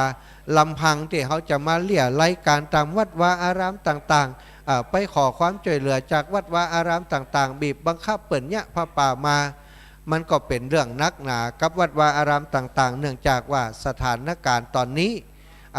เศรษฐกิจตอนนี้มันก็ลำบากบัจจัยว่าโอ้เงินคำหาได้ง่ายธุรกิจบางอย่างคณะศรัทธาญาติโยมบางผู้บางคนบางครอบครัวนี่โอ้แค่จะหากินก็ลำบากแล้วศรัทธาเพราะอะไรอย่างเพราะการแพร่ระบาดเนี่ยกล้าขายกล้าบาดใจเหมือนแต่ก่อนแล้วมาได้กล้าขายกล้าง่ายขายของเหมือนสมัยก่อนแม้กระทั่งเปิ่นขายของข้างต่างเนี่ยศรัทธาโอ้ปิดลั่นกันไปเป็นแถวเนาะเมื่อก่อนเนี่ยลุ่มดอยม่อนพระศรีสองเมืองเขาลงไปทางแม่ขาจานเวียงป่าเป้าเนี่ยโอ้มีร้านค้าขายของตามข้างต่างเนี่ยสุดปิดศรัทธาแต่บัดเดียวนี้โอ้หันแต่หลังคาที่เปิ่นสร้างไว้หันร้านค้าที่เปิ่นสร้างไว้บ่มีไออย่างไปขายบ่มีคนไปแวะไปซื้อบ่มีคนไปค้าไปขายก็แสดงว่าเศรษฐกิจมันก็ลำบากนักแกแต่เขามาสร้างที่นี่ในสถานการณ์อย่างอีกก็บ่น่าเชื่อว่ามีคนมารับผิดชอบดูแลเป็นเจ้าภาพเจ้าศรัทธาเก้าเจ้าภาพเจ้าศรัทธาเก้าก็ช้ำใจกว้างแห่มศรัทธาเปิ่นก็ใจกว้างจะได้ใจกว้างแบ่งปันให้กับคนอื่นว่าโอ้เป็นเจ้าภาพกันได้กูอย่างกูประการแม้กระทั่งชัดของพระธาตุเนี่ยก็ร่วมกันรวมโดยช่วยกันเป็นเจ้าภาพคนนั้นคนนี้ก็มาเป็นเจ้าภาพร่วมกันไปตั้งครอบครัวของคุณเชิดพงษ์กิ่วแก้วโยมแม่ตึงโยมครูบาอาจารย์ท่านพระอาจารย์โยมป่อของคุณเชิดพงษ์กิ่วแก้วเปิ้นก็จิตใจกว้างขวางศรัทธาบัจใจเป็นป่อเลี้ยงเอียงคำที่ใจแคบบางคนนี่ถ้าเปิ้นเป็นเจ้าภาพแล้วเปิ้นห้ามนะคนอื่นบ่เอาเปิ้นจะเอาจื่อเปิ้นติดอย่างเดียวแต่อันนี้บ่มีสักเล็กสักน้อยศรัทธาเปิ้นบอกครูบาอาจารย์ตลอดเลยว่าโอ้อันศรัทธาญาติโยมช่วยกันเลยครูบาอาจารย์ช่วยกันเลยแม้กระทั่งการคนหินคนทรายอย่างต่างๆก็ประหยัดกล้าจ่ายให้กับตั้งเจ้าภาพเจ้าศรัทธาเก้าเปิ้นไปนักตลอดถึงงานอบรมสมโพธิที่นี่โอ้ศรัทธาญาติโยมเปิ้นมาปูจาด้านนี้เนาะก็เอามาร่วมในการพัฒนาติม่อนพระศรีสองเมืองทุกอย่างทุกประการศรัทธาตอนนี้กำลังจะห้องหาปีไอเนอะก็จะอยากจะพักเหี่ยสกรรมพักเสียงเหี่ยสกรรมอยากจะกินน้ำอุ่นๆครูบาอาจารย์ตุลุงเนอะตุลุงยองอยู่ที่ไหนตอนนี้อยากจะสลับซับเปลี่ยนกันห้องก็เข้ารายการมาจ่วยครูบาอาจารย์กันเนาะภาระหน้าที่ตรงนี้บางครั้งบางทีนี่ก็บอกมีคำสั่งศรัทธาอาตมาภาพกับตุลุงยองนี่ก็พอหน้าพอตากันนะตุลุงเปลี่ยนกันก็เปลี่ยนกันบางครั้งบางทีก็สังเกตสังกากันบางครั้งทุกทีตุลุงเหนื่อยแล้วอาตมาก็ไปช่วยบางครั้งบางทีตุลุงได้ฟังได้ยินเสียงอาตมาโอ้เหมินแล้วเหนื่อยแล้วอิดแล้วเป็นก็มาเปลี่ยนเป็นการสลับซับเปลี่ยนกันบัดเดียวนี้จะขอเช็คสายศรัทธาญาติโยมสักหน่อยก่อนเนอะตุลุงว่าเปิ่นฟังอยู่ก่อนตั้งบ้านตั้งสถานีวิทยุตั้งใดฟ้องที่ฟังออกอากาศแล้วโอ้ชัดเจนดีตอนนี้ก็ยังฟังอยู่เนาะลองบอกกันกอยเหรอพี่น้องตั้งเวียงป่าเป้าได้ฟังอยู่ก่อจ้าพี่น้องตั้งเชียงใหม่ตั้งเมืองฝางใช้ประการฟังอยู่ก่อจ้าเนอะเดี๋ยวเสาะโทรศัพท์ก่อนนะสถานตั้งหลาย0808844 173เนอะเอาโทรมาได้แล้ว0808844 173เอาเบอร์นี้เนอะแฮมเบอร์บ่ต้องโทรเนอะอีปอยอีแบเอาเบอร์เดียวนี้มีอยู่2เบอร์แต่เบอร์ด้านส่วนใหญ่ก็จะไลฟ์สดเนาะโอ้แม่คุณหมอบับพระกันกำเตื้อบ่มากะแล้วราชการเจ้าอันนี้คนหลายเนาะโอ้หลายก็อีแม่มาก็ไม่ได้ไปลูกบ่าวมันอยู่เองว่ะอ๋อแล้ววันผู้ไหนอ่ะ บอกคุณหมอเนอะบอกคุณหมอว่าตุ๊ปีบอกให้มาฟังซ้อนะ แต่ มา ถ้าคนบอกอยู่ไว้กันพอไปเนาะ เจ้าโยมแม่เจ้าคนหลายเนาะวันนี้เนาะ สาธุเจ้าแม่หลาย เจ้า เจริญปอ วันนี้มาบ้านเนาะ เจ้าแม่เจ้าสาธุเนอะ ขอบคุณมากเจ้า บุญรักษาสลับสายโยมแม่อันนี้สายใหม่5997จากตังใดเจ้า เจ้าวัสาเจ้าตั้งในเมืองเจ้าในเมืองจังไม่เจ้าแม่บุญเจ้า แม่บุญเนาะแม่บุญ ฟังตั้งแต่ว่าตั้งแต่คืนหูนี่มาทำถ้าจะม่วนเจ้า เจ้าในเมืองเชียงใหม่เนาะสาธุเนอะแม่เนอะขอบคุณเนอะแม่บุญเนาะ อันบุญ แม่บุ นา ญ ตัว จากใน เด้อ เมืองเชียงใหม่วัดฝ่ายหินเนาะแม่เนาะ เจ้าฟังว่าใส่หินเจ้า เจ้าสาธุบุญรักษาอีแม่เนอะ เจ้า เจ้าเอาละสายนี้จากตังได้2125อีแม่เอาว่าเลยอีแม่จากไหนเจ้า มาจากบ้านหมูเสือจอมจองเจ้า หัวเสือกะ เจ้า หัวเสือจอมต้องเนาะ เจ้า โยมแม่อย่าง ฟัง นี้ สักตีนดีเจ้า โยมแม่อย่างเอ่ย ฮะ โยมแม่อย่าง แม่จุ่มป่าเจ้า แม่จุ่มป่าจื่องามเนาะจุ่มป่าเนาะแม่จุ่มป่า ค่อย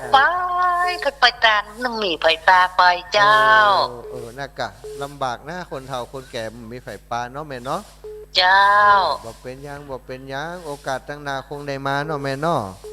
เจ้า เจริญ เป็นกำลังใจก็เอาละเนาะ เจริญปอนนี่แม่สาธุ เจ้า สาธุ สา เจริญปอนโยมป่อบุญปันป่อน้อยบุญปันมโนครว่าจะได้อีป่อจะมาฟังซ้อกัน ครับท่านหวา ป่อจะมาฟังซ้อกันวันศุกร์ ตีซีพุทธมาแล้วนี่ นะกะ วัน โอ้ นี้ แต่ว่าขอโทษด้วยหรือเปล่าเลยกราบลาท่านอาจารย์สักกรรม นักคนมันนักน้อยป่อเนาะบอกเป็นหยังกะเป็นหยัง ผมลงมาอยู่ตั้งลุ่มพอดีเพิ่นจะปิกกันเลยไปเลยขึ้นไปกราบลาท่านอาจารย์สักกรรมอ่ะ บอกเป็นหยังปะกันปุ้นแหมอยู่น้ำบ่อสวากับปะ โอ้ กัน ฟังท่านอาจารย์ชัดเจนอยู่เนอะผมฝากชัดเจนดี สาธุหลวงปู่ก็กลับไปแล้วเนอะท่านพระครูสุจิตานุรักษ์กลับไปแล้วก็ถ้าใกล้จะถึงแล้วก็บอก โอ้เพิ่นจะไปค้างสันทรายเพิ่นนิมนต์ไปขึ้นบ้านใหม่วันผู้พระเจ้าอ่ะ เป็นว่าหลวงปู่เป็นบักกับเดี๋ยววันนี้ ครับเพิ่นจะเข้าวันผู้เพิ่นออกอากาศเจ้าบอกว่าเมื่อ8 โมงกับเจ้าอ่ะ ดี ครับผมขอไปสารท่านหาเลย สาธุป่อสาธุเอาแล้วป่อน้อยบุญปั่นมโนครเมืองฝางเนอะโยมแม่นวลเทพเสด็จเนาะ เจ้า เอาเจ้าแม่ มาถึงก็มาเปิดฟังในวิทยุเจ้า อีแม่ไม้ก็แหละแต่เจ้าแหละ เจ้า ปะกันแล้วเนาะนะปะกันก่อนแต่เจ้า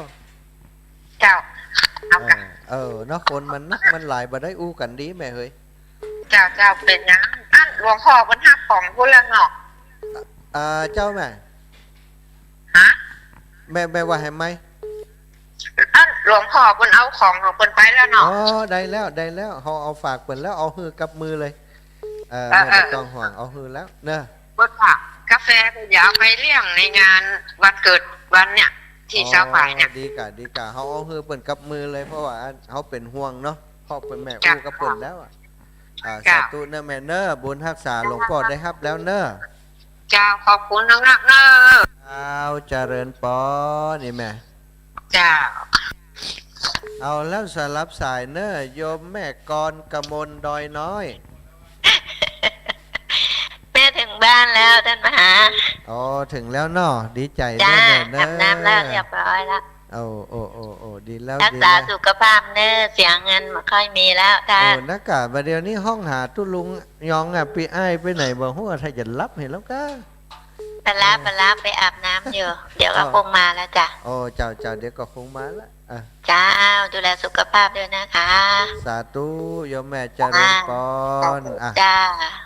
เจ้าเอาละสัทธาญาติโยม0808844173เนอะเอาโยมแม่ดวงดีนารตะ แล้วเนาะดีใจ เอาตะตังค์ให้ลูกไปเด้อ เจ้าแม่ ใครมีแล้ว อ๋อเจ้าได้แล้วเนาะ อันเอามาเอาท่านเอาท่านแต่ละนั้นน่ะ เจ้าหันแล้วหันไม่จืออีแม่แล้ว ก็ เจ้า ได้ใส่ไปให้ท่านละ เจ้าแม่บุญรักษาเด้อแม่เด้อ เจ้า เจ้าสาธุ ไปแต่เจ้า เจริญปอนแม่ยายพรว่าจังได คนเป็นเรื่องเช่ๆอ่ะ คนเจ้าเนาะ บัดตกบ่มีฝน แต่ ยาย นี่แค่โต๊ะค่ะบ้านนี่คือแล้วโต๊ะนะ โอ้ตกกะ นี่คือแล้วโต๊ะ อ๋อปีแล้วพุ่นน่ะปีนี้บัดตก เนี่ยโต๊ะจะคืนนี่นี่ เจ้า นี่ผู้ชักของเรา สาธุขอบคุณยายพรเด้อขอบคุณยายพ วัน ร นี้ เด้ ก็ อ ลมโชว์ๆนะ เจ้าวันนี้ก็มีการสวดมนต์กันตลอดเด้อยายพร เนาะฟังคืนห้องอ่ะ โอ้ดีกะฟังไปเด้อเอาละจะฮับสายอื่นก่อนนะยายพรนะขอบคุณยายพรเด้อ โชว์ เจริญปอนโอ้แม่ยายพรนี่แฟนรายการตัวยงของตุ้ลุงยองโทรหากันตึงวันเฮือกำลังใจตุ้ลุงตึงวันเป็นคนที่สนใจฟังเนอะวันนี้ก็มีศรัทธาญาติโยมมากันนักหนาเนาะศรัทธาพี่น้อง5461จากทางได้5461เนอะเอาฮับสายแล้ว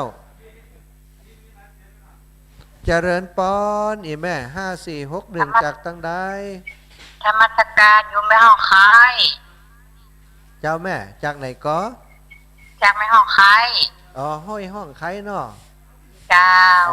วัดห้องไข่ก็ว่าห้อยห้องไข่ ปัดไม่ห้องคายบ้านไม่ห้องคายบ้านท่านพระครูชมทาน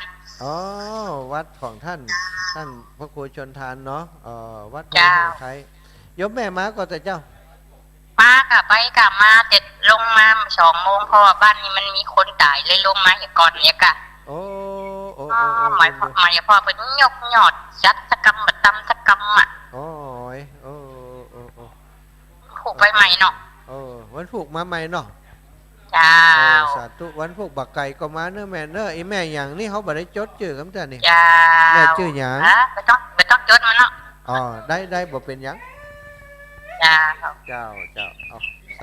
าธุบุญรักษา โชค เนอะ ดีนะเจ้า เจ้าโยมแม่สาธุ0808844173เนอ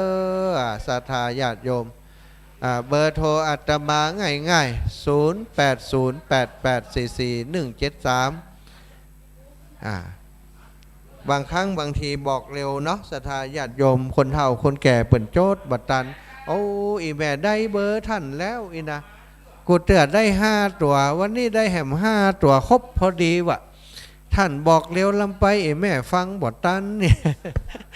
08041844 เนอ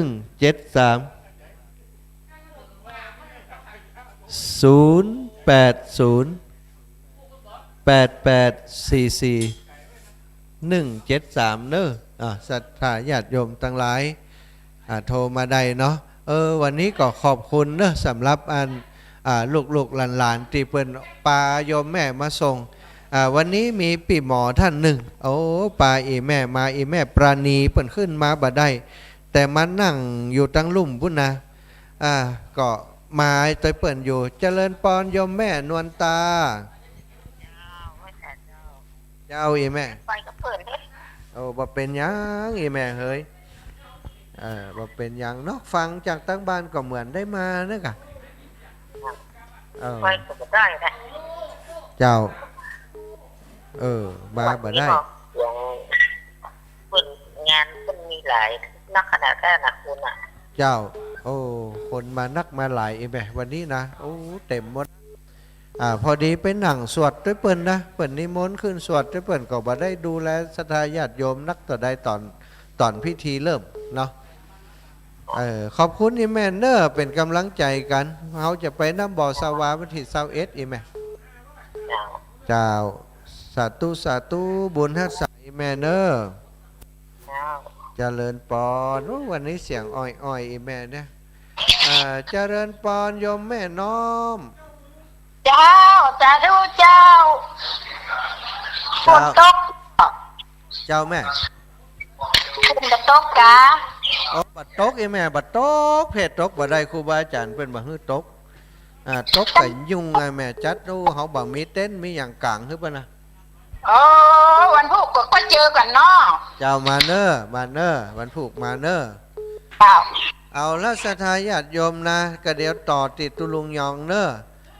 ตุลุงท่านอาจารย์ชัยวัฒน์เนอคนที่โทรมาเดี๋ยวอาตมาจะฮับแหมสายหนึ่ง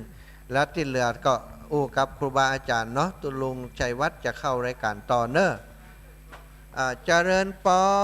น ไหว้สาธุเจ้า เจ้า วัน แม่ นี้มาจากสันทรายคณะของน้องสมพรนั่นแหละ ที่ป่าเมือด อ๋อดี ปะกันแล้วเนาะ อันบัดได้ไปคนเท่าสมัติเสียอายุ97อ่ะเลยบัดได้ไปสักกรรมเจ้า โอ้97แล้วนะ เจ้า โอ้ ญาติของอันหลวงปู่ล่าวัดปารานเนี่ยจ้ะเพิ่งตายอ่ะ โอ้ช่วย ก็ งาน จ่าย ช่วยงาน เป็นโรคชราโอ้โรค แล้วก่อนเดี๋ยวก่อนโยมอยากจะถามแม่อยากถามว่าคนมีหลายกว่าบัดเดี๋ยวนี้อ่ะ พ้นบ่ไหลนะบ่แรงนี่นะบ่ไหลแม่จะมา อ๋อ จ้ะ บอกมาเจ้า โอ้ ไปได้ยังไงแม่ฟังเนี่ยโยมแม่ฟังอ่ะ อ๋อ เจ้า ถามหรือว่าจะมา ตามมาได้เจ้ามันต้องมีหมู่ไปกะ โอเคเนอะสายอื่นๆ เดี๋ยวรออูกับ เจ้า ตุลุงเนอะ สาธุสาธุเจ้า เจ เจ้า ริญ เจ้า พรโยมแม่เนาะต่อจากนี้ก็บอกเวรประเคนไม่คือกับปีอายเล่าตุลุงจะได้มาพบปะสทาญาติโยมก็ให้เปิ่นอู้สกรรมก่อนก่อยโทรเนอะตอนนี้ฟังโทรกวนเป็นเดือนนะเอาละตุลุงมาประจำการเนอะเปิ่นตั้งกล้องไว้เพะตุลุงมาตั้งเพะเอาเสา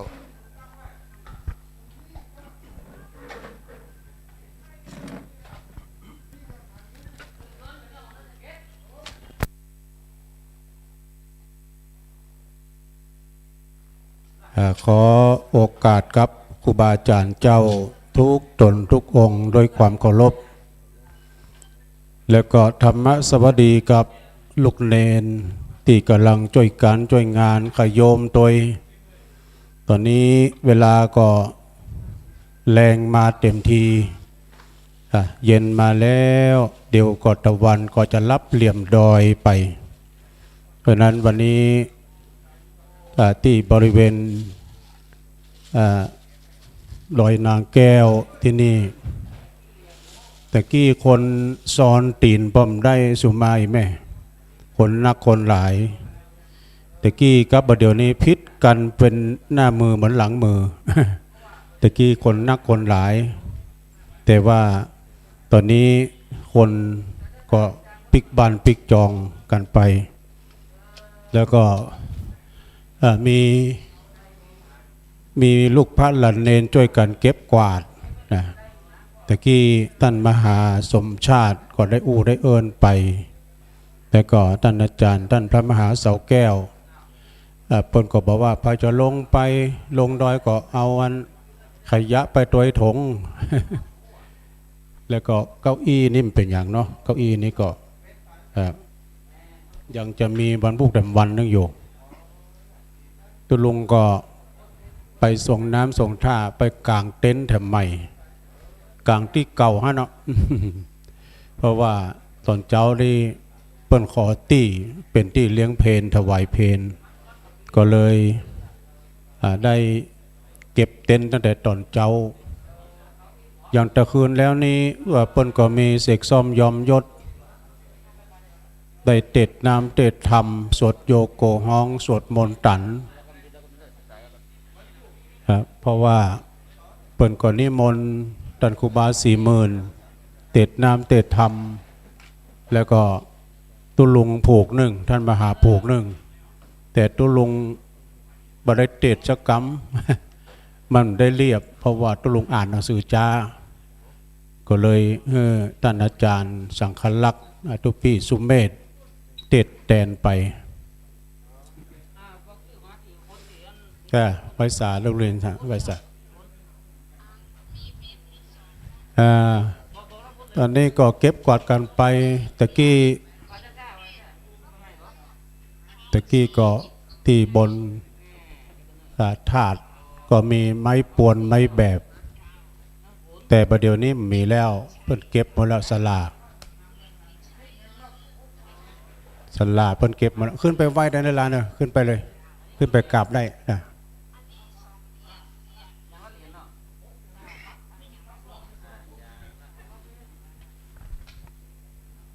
ก็ตอนค่ำนี้รอสักกรรมครูบาอาจารย์ก็จะเริ่มทยอยกันมาเพราะว่าค่ำนี้ก็จะมีการสวดมนต์รอบพระธาตุเจดีย์รอบเจดีย์ของ2 อำเภอ2 จังหวัด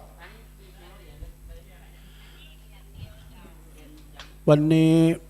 บางท่านบางคนก็บัดได้รับเหรียญก็มาวันใหม่ก็ได้เนอะสดาเนอะมากันวันใหม่เอ้าไปเปิ้ลอู้ก่อนสั่งพอไปเขียนก่อนแล้วก็ดังปากก่อน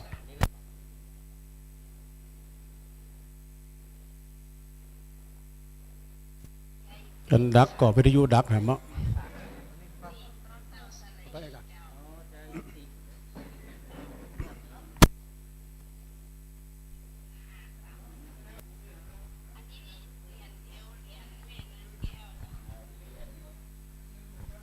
ก็เดี๋ยวสถานีจะเงียบคือตุปินหนุ่มเปิดเพลงคลอไปก่อนปะเปิดเพลงคลอไปก่อน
นึ่งอยู่วันพรุ่งนี้ก็จะเป็นวันฉลองปอยหลวงกวนเข้าติ๊บก็กวนไปแล้ว แต่คืนแล้วนี่เปิ้นกวนเข้าติ๊บกันแล้วก็มีการสวดมนต์ตันโอ้ตะกิ้วนี่ก็คนนักคนหลายแต่คืนก่อนนักนะสวดมนต์กันคืนหุ่งเต็ดน้ำเต็ดธรรม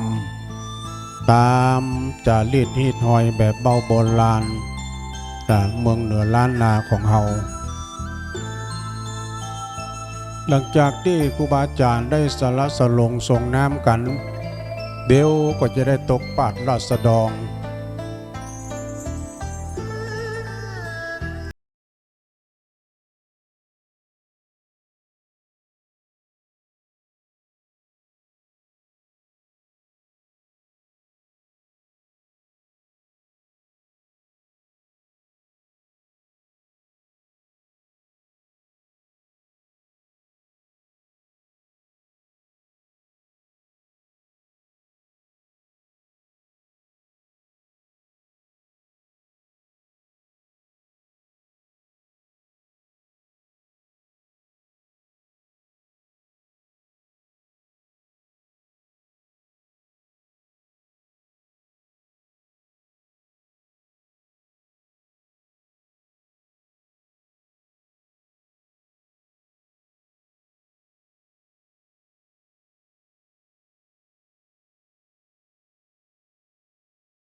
งานทุกงานจะสำเร็จได้ด้วยการมีความสมัครสมานสามัคคีกันเนาะเป็นน้ำหนึ่งใจเดียวกันตึงยิงตึงใจตึงไปในตึงไปนอกตึงสลาโดยตึงเจ้าสัวตึงกหบดีผู้ใหญ่ใจบุญในทุนใจดีเปิ่นมีปัจจัยนักก็หอมกันนักกันหลายป้องมีน้อยก็ตามบาทตามแหงตอนนี้หอวัดก็เริ่มทยอยมาเนอสถานเนอที่บริเวณม่อนพระศรีสองเมืองหรือว่าแสงเอ้ยสุริยมนพร้อมด้วยทีมงานคณะเปิ่นจะมาซอกันแต่วันพรุ่งนี้ก็มีโฮงตาลอยู่เด้อสนาเนาะแล้วก็โหวัดโตวาก็จะมาตาลอย่างเดียววันพรุ่งนะมาตาลแล้วก็ช่างตั้งเทคนิคที่ดูแลการถ่ายทอดภาพเสียงก็ได้ปรับมุมกล้องกับเนอะมุมกล้องต่างๆได้เอาวางไว้จุดไหนวันพรุ่งนี้บ่เหนื่อยละทุกปีหนึ่งวันพรุ่งนี้ก็จะตั้งที่เวทีซอจุดหนึ่งที่หับหัววัดเหตุจุดแล้วก็ส่องที่ศรัทธาเปิ้นจะขึ้นมาวันพรุ่งนี้สถานที่ตั้งบนนี่ก็จะใช้หับหัววัดนะในศาลาพระศรีสองเมืองครูบาอาจารย์ที่กราบนิมนต์ในช่วงวันนี้ 19:30 นาทีมีคณะสงฆ์อำเภอดอยสะเก็ดจำนวน10รูปแล้วก็คณะสงฆ์จากอำเภอเวียงปะเป้าแถม10รูปประกอบไปด้วยท่านพระครูศรีปทุมรักษ์ เจ้าวาดวัดปทุมสาราราม 2. ท่านพระครูหิรันสุภาดารองเจ้าคณะตำบลแม่ปงแม่ห้อยเงินวัดแม่ห้อยเงิน 3. ท่านพระครูสังฆลักษณ์ทวัฒน์สุทธิยาโนเลขานุการเจ้าคณะตำบลแม่ปงวัดแม่ห้อยเงินวัดถาวรรังสีขออภัยตำบลเดียวกันแม่ปงแม่ห้อยเงิน 4. พระครูสังฆลักษณ์สุเมธสุทธิวรยาโนวัดใหม่มงคลชัย 5. พระประหลัดเชี่ยวชาญสุวิชาโนวัดชยาลังกา 6. พระสมุนิวัตรกิติสาโลวัดศรีประดิษฐ์ 7. พระใบดีกามงคลสติสัมปันโนเจ้าคณะตำบลตลาดใหญ่วัดสุนทรศิริ 8. ท่านพระมหาสังวรสังวรยาโนวัดแม่ห้องไค 9. พระธนงศักดิ์ทินวโรวัดดอยจอมแจ้ง 10. พระพานุวัตรติสโรวัดแม่คือ 11. พระครูโสพลกิตตินิวิทย์วัดป่างิ้วเลขานุการเจ้าคณะอำเภอเบียงป่าเป้า 12. พระบดีกาวชิรสอนประพัสโรเลขานุการเจ้าคณะตำบลป่างิ้ววัดพระธาตุดอยเวียงห่อ 13. พระวัชรินทร์อุตโลเลขานุการเจ้าคณะตำบลเบียงวัดศรีสุทธาวาส 14. พระสมุจิรัตนกรวิทย์วชิรยาโนเลขานุการเจ้าคณะตำบลเวียงกัดหลงวัดสันมะเข็ด 15. พระคมกฤษทิตธรรมโมเลขาเจ้าคณะตำบลแม่เจดีย์วัดหนองบัว 16. พระวชิรวิทย์อินทปัญโยเลขานุการเจ้าคณะตำบลแม่เจดีย์ใหม่วัดปางไค 17. พระประหลัดจำนันสุธีโลวัดสันกูทอง 18. พระธิการณัฐพงษ์ชยธรรมโมวัดขุนลาว 19. พระอนุวัตรฐานคโทสำนักสงฆ์ห้วยคุณพระ แล้วก็อันดับที่20พระธิการสมคิดนาถสีโลวัดปางมะกาดจำนวน20รูปด้วยกัน20รูป20ตนได้เมตตาเจริญพุทธมนต์ในค่ำคืนนี้ศรัทธาเฮาก็ปรับเก้าอี้คือหันหน้าไปตังพระธาตุเนอะศรัทธาที่จะร่วมงานปรับเก้าอี้หันหน้าไปตังหน้าพระธาตุโอ้ไผมีไม่เศร้ายาวๆสิสายลุงสิผ้าแพรลงกันมาสีเขียวติดหันต้นวน มันปิวลงมาไผเอาลงได้โจกดีได้รางวัลที่1ไผเอาลงได้นะเอาไม้เศร้าสิลงกันเนาะ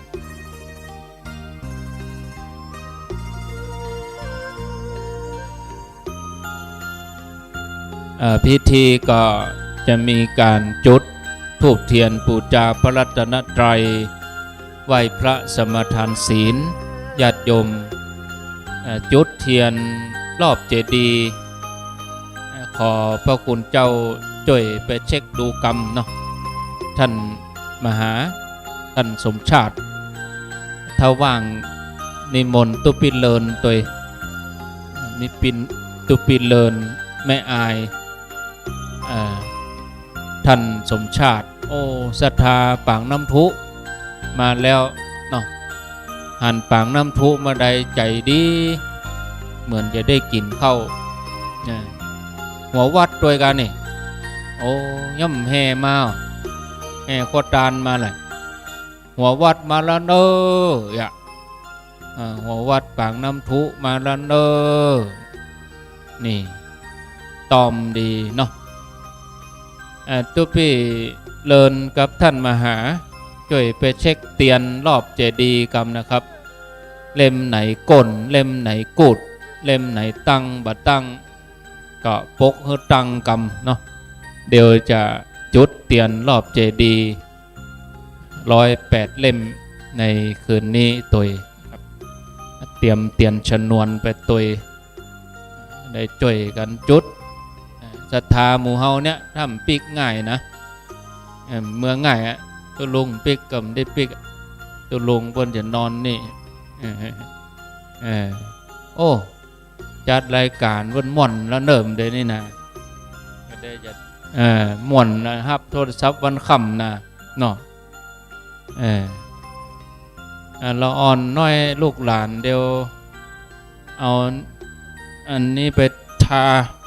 แมงจะครบหัวอินดูถึงคนใหญ่คนน้อยเอา2 ขวดเอาหยอดให้กันเอาเนอะแม่ชื่นใจแบมือแล้วก็ถูโทอี2 เบื้องถูแข่งถูมือแมงจะครบนี่ตูลุงโดนนะดูนิ้วสันใส่นงนี่ปวดงบนี่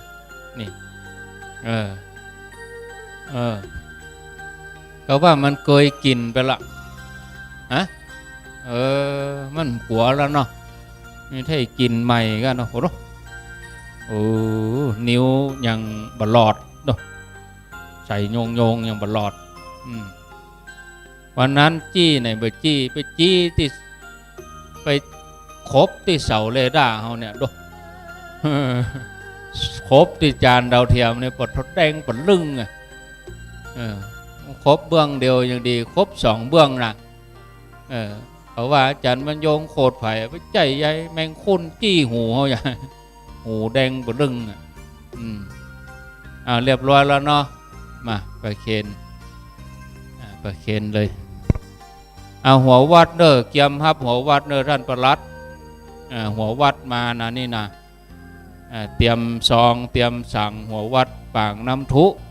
นี่อันนี้โอ้นาทีวันพุกได้แห่มาเนาะพวกมีการอยู่เนาะเป็นยังพี่น้องศรัทธาปางน้ำทุนำโดยตุลุงอย่างก็ตุลุงชาวปัญญาตุลุงชาวเอาปอนเนอร์ศรัทธาเอวังโหตุดีละอาจะในวันนี้ก็เป็นวันดีเป็นวันติอันวิเศษเป็นวันปล่อยหลวงฉลองเจดีย์สี2 เมืองม่อนพระเจ้าสี 2 เมืองที่นี่หมายมีศรัทธาสำนักสงฆ์ปางน้ำทุพร้อมกับญาติโยมทั้งหลายจุคนจึงได้สนองของขวาย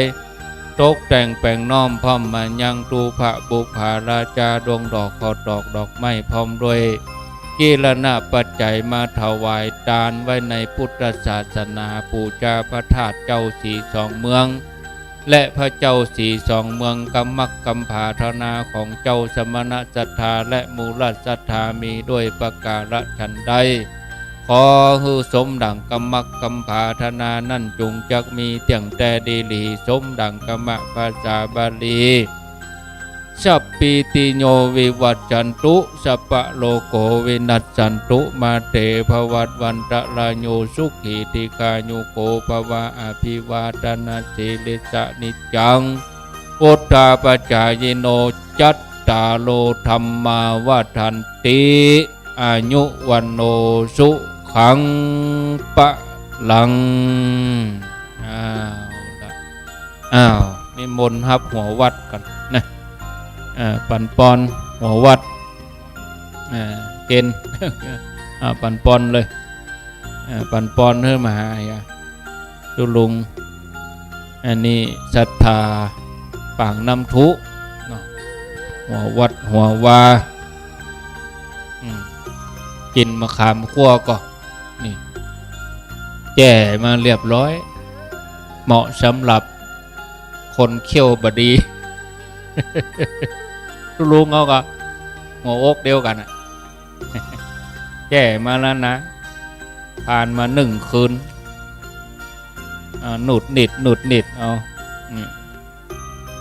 หมอมาเฮือกินนักเนี่ยมันกัด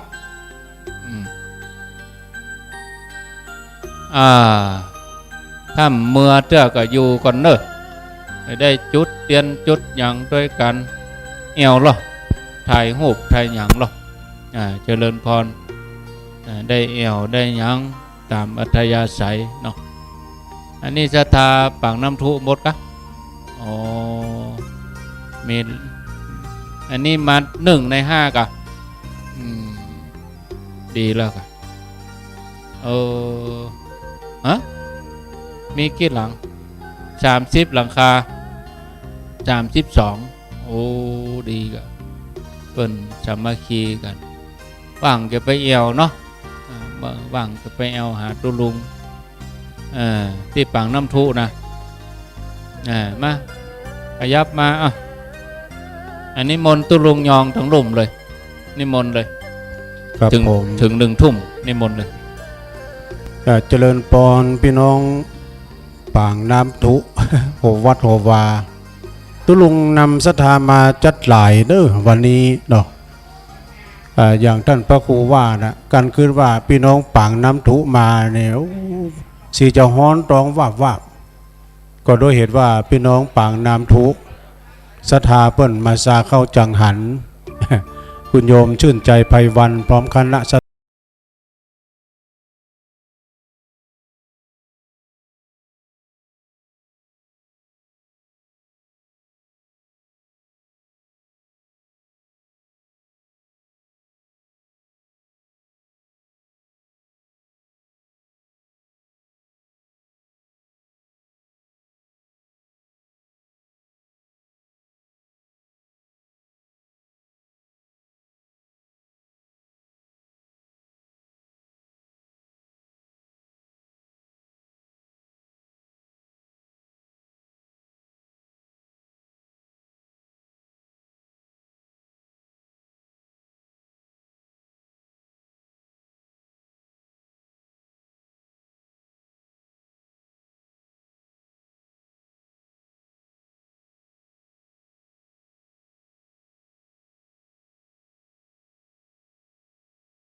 รมสมโพธิ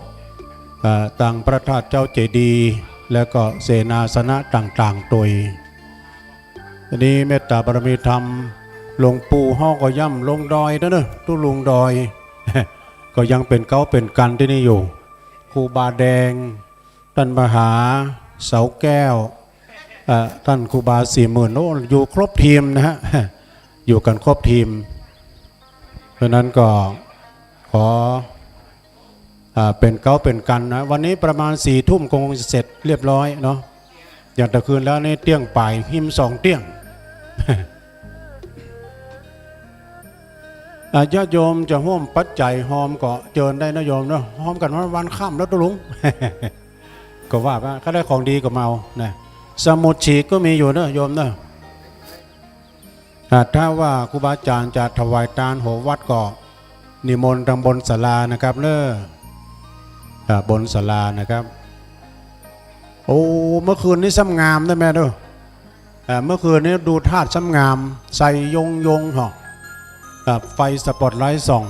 อันนี้พี่น้องทางใดมานี่เจิญโยมเนอะเจิญได้นะไปไหว้พระนพธรรมทางบนก่อนก็ได้เนอะพอพระเจ้าบนพวกเราโอ้ยอย่างคำก็เปิ้นติดคำ เปิ้นติดคำเนอะ หันหน้าน้องเบาตึ้งมาได้สวะ เข้าเว้นได้10 นาทีแต่อันนั้นก็ตุลุงเขานี่หันหน้าตึ้งมาได้อาจารย์40,000เลยศรัทธาญาติโยมเนอะไผ่ติจาว่าวันผูกบ่ได้มาวันนี้ไข่ปูจาไอ้อย่างปะโอ้สาธุครับทุกปีครับขอบคุณนะทุกปีนะฝากมาหอมนี่ก็นั่นกะแม่นางเขื่อนแก้วบ้านหนองน้องแพกหมู่5บ้านแม่ห้อยเงินได้ตานไปหาป่อดอกเนาะแม่นายรังสรรค์เขื่อนแก้วลมบุญพระธาตุ42เมืองเนอสถานตั้งหลายอนุโมทนาบุญกับอีปอเนออันนี้อย่างเนาะมูลสถานนางสาวปัทมาพรน้อยทูพร้อมครอบครัวร่วมบุญสร้างสมโพธิพระธาตุ42เมืองโอ้อันนี้ต้องเปิดใจกันก้าตุลุงนี่เนาะมูลสถานอันนี้นางสาวพินอ่อนนวลพร้อมครอบครัวจำนวนสตังอยู่ตังในซองบัดได้แกะเนอร่วมบุญสร้างพระธาตุ42เมืองในงานยกฉัตรพระธาตุนางเด็กหญิงณภัชชนใจคำปันและครอบครัวมูลสถาว่าที่ร้อยตรีหญิงสิริวลีบัวเจริญอุทิศไว้หาสรรพสัตว์ทั้งหลายเจ้ากรรมในเวรญาติมิตรที่ล่วงไปแล้วร่วมบุญกับพระธาตุ42เมืองงานสมโพธิพระธาตุ42เมืองนายเจษดานางสุภาพรเหมินนางพลอยพิญญาสุภาพรเหมินเด็กชายจิรัตน์สุภาพรเหมินอุทิศไปหานายตาลนางแฮดินแดงและเจ้ากรรมในเวรร่วมบุญที่พระธาตุ42เมืองงานสมโพธิพระธาตุคุณพัชรินภูเมธขันเงินอุทิศไปฮือป่อสมบูรณ์ขันเงินป่อเศษเนาะป่อเศษชีดด้ามเนาะและเจ้ากรรมในเวรสรรพสัตว์ทั้งหลายศรัทธาญาติโยมเนอะอีปออีแม่ที่เดินทางมาแล้ววันนี้ตอนนี้พระธาตุเจดีย์ของเขาสมบูรณ์แล้วเนอะสมบูรณ์แล้วเพราะอันยังที่ว่าสมบูรณ์แล้วก็คือได้ประดับประดายกชัดเรียบร้อยแล้วก็เป็นชัดที่ศรัทธามาพอเอาคนเดียวก็แล้วกันกุฏิเขาว่างงามแล้ววันนี้มาพอที่ยกชัดขึ้นไปมันสง่างามปันใดเนาะอันนี้คือสิ่งหัววัดนับปอนเนอร์อันนี้มีหัววัดอยู่7 วัดเนอร์เตรียมที่จะได้ตอบแทนถวายทานให้เปิ้นมีวัดวังทานวัดป่าบงแม่กะไตแม่จ่องแม่กะเหนือวัดแม่ห้อยเงินแล้วก็มีวัดม่วงตนนับปอนเนาะยะถาวาลิวหาปูลาปริปูเรนติสาคลังเอวะเมวะอิโตทินังเปตานังอุปกปติอิจิตังปฏิตังตุมหังกิปะเมวะสมิชันตุสัพเพปูเรนตุสังกปาจันโตปนัสโสยะถามณิโจติละโสยะถาสัพพิติโย วิวัตชันตุสัพพะโลโกวินัสสันตุมาเตภวัตวันตรายโยสุขีติคายุโกภวะอภิวาตานาสีลิสะนิจังอุทาปจายโนจัตตาโลธรรมาวัฏันติอายุวันโนสุขังปะลังหัววัดเข้าเด้อศรัทธาหัววัดบางวันบางวัดบางวาวันพรุ่งเปิ่นบ่ได้มาเนาะก็ถือโอกาสวันนี้มาแล้วปาศรัทธามาแล้วครูบาอาจารย์เปิ่นมาเปิ่นได้ฮับนิมนต์มาร่วมเจริญพระพุทธมนต์สวดมนต์ตันที่นี่ก็เลยลวดมาตานของวัดตานของหัววัดเนาะ250หัววัดเนาะวันนี้ก็ไปแล้วหลายหัววัดแล้วนะศรัทธาทั้งหลายวันพรุ่งก็คงมีแห่งส่วนหนึ่งกิจกรรมที่สำคัญวันพรุ่งนี้เนอะก็มีตั้งแต่เช้านะศรัทธาทั้งหลายเพื่อนก็จะมีการแห่เนาะแห่ผ้าห่มพระธาตุตั้งเป็นน้องตั้งเจียงไฮ้ก็ตั้งแถวอยู่ปุ่น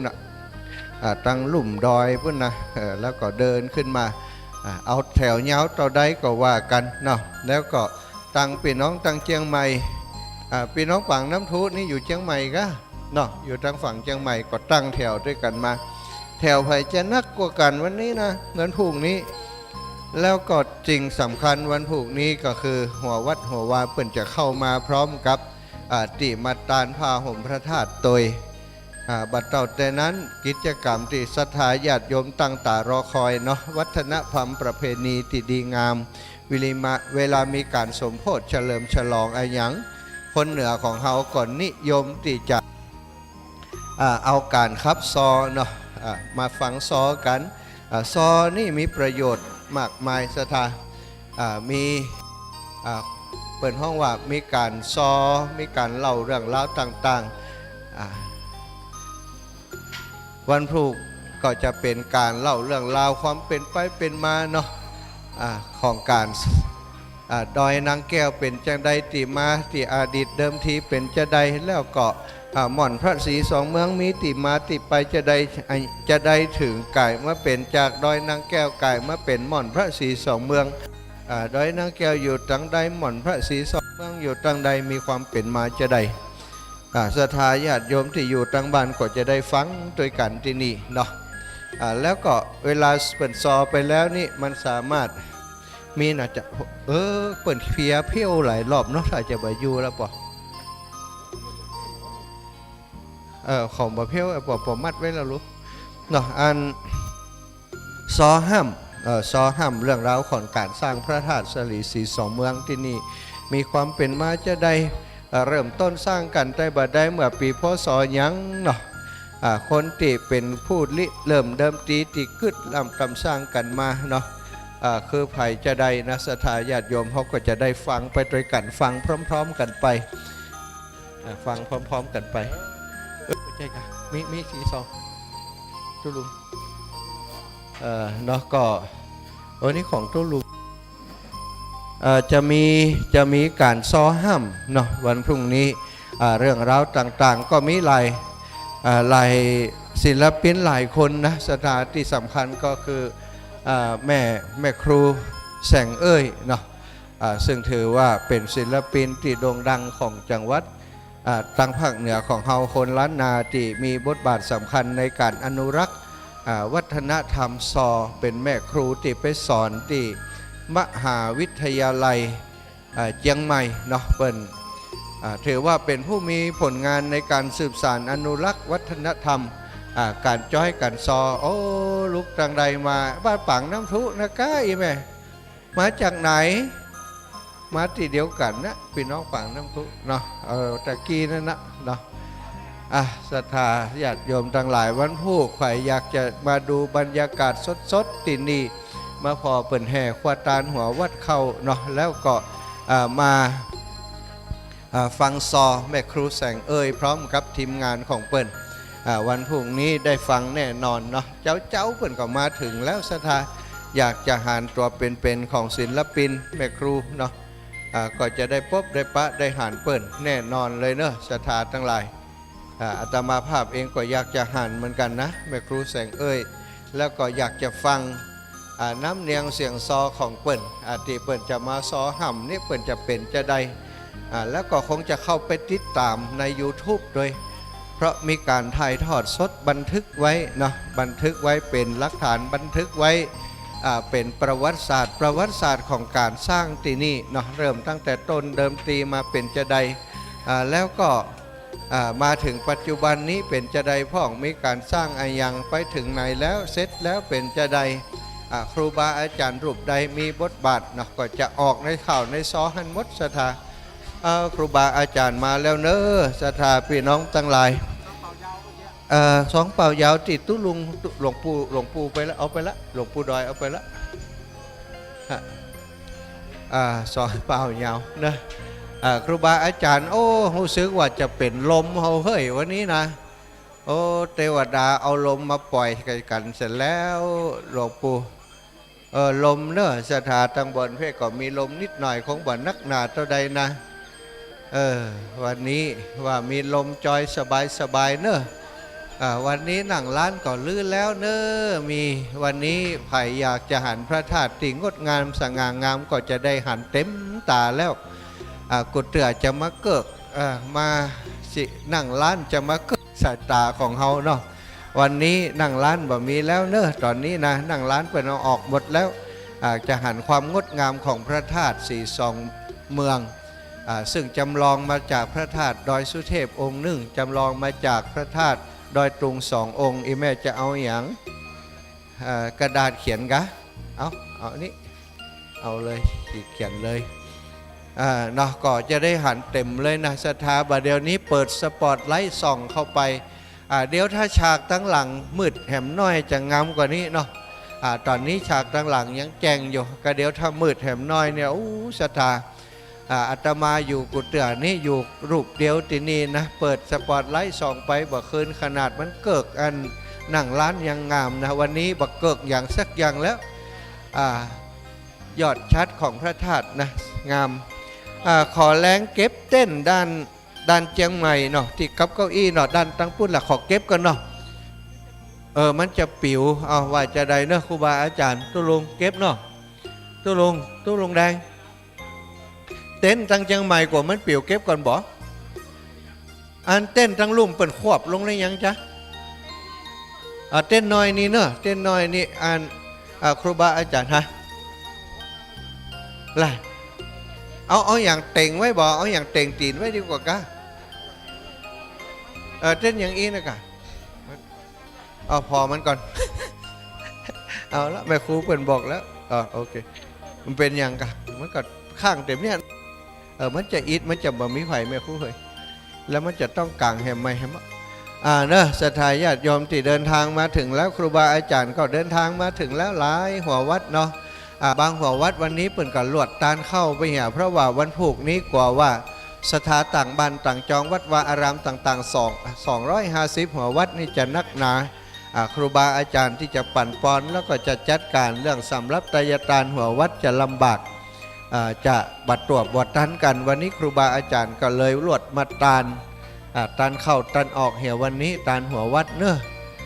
หลวงปู่ตุลุงตุอาวตีจะช่วยกันปั่นปอนก็อยู่ตังบนเนาะเพิ่นก็จะปั่นปอนคือตังบนเนอะตอนนี้ศรัทธาที่อยู่ตังบ้านสักจำลำนะเพิ่นเข้าพิธีเพิ่นจะสวดมนต์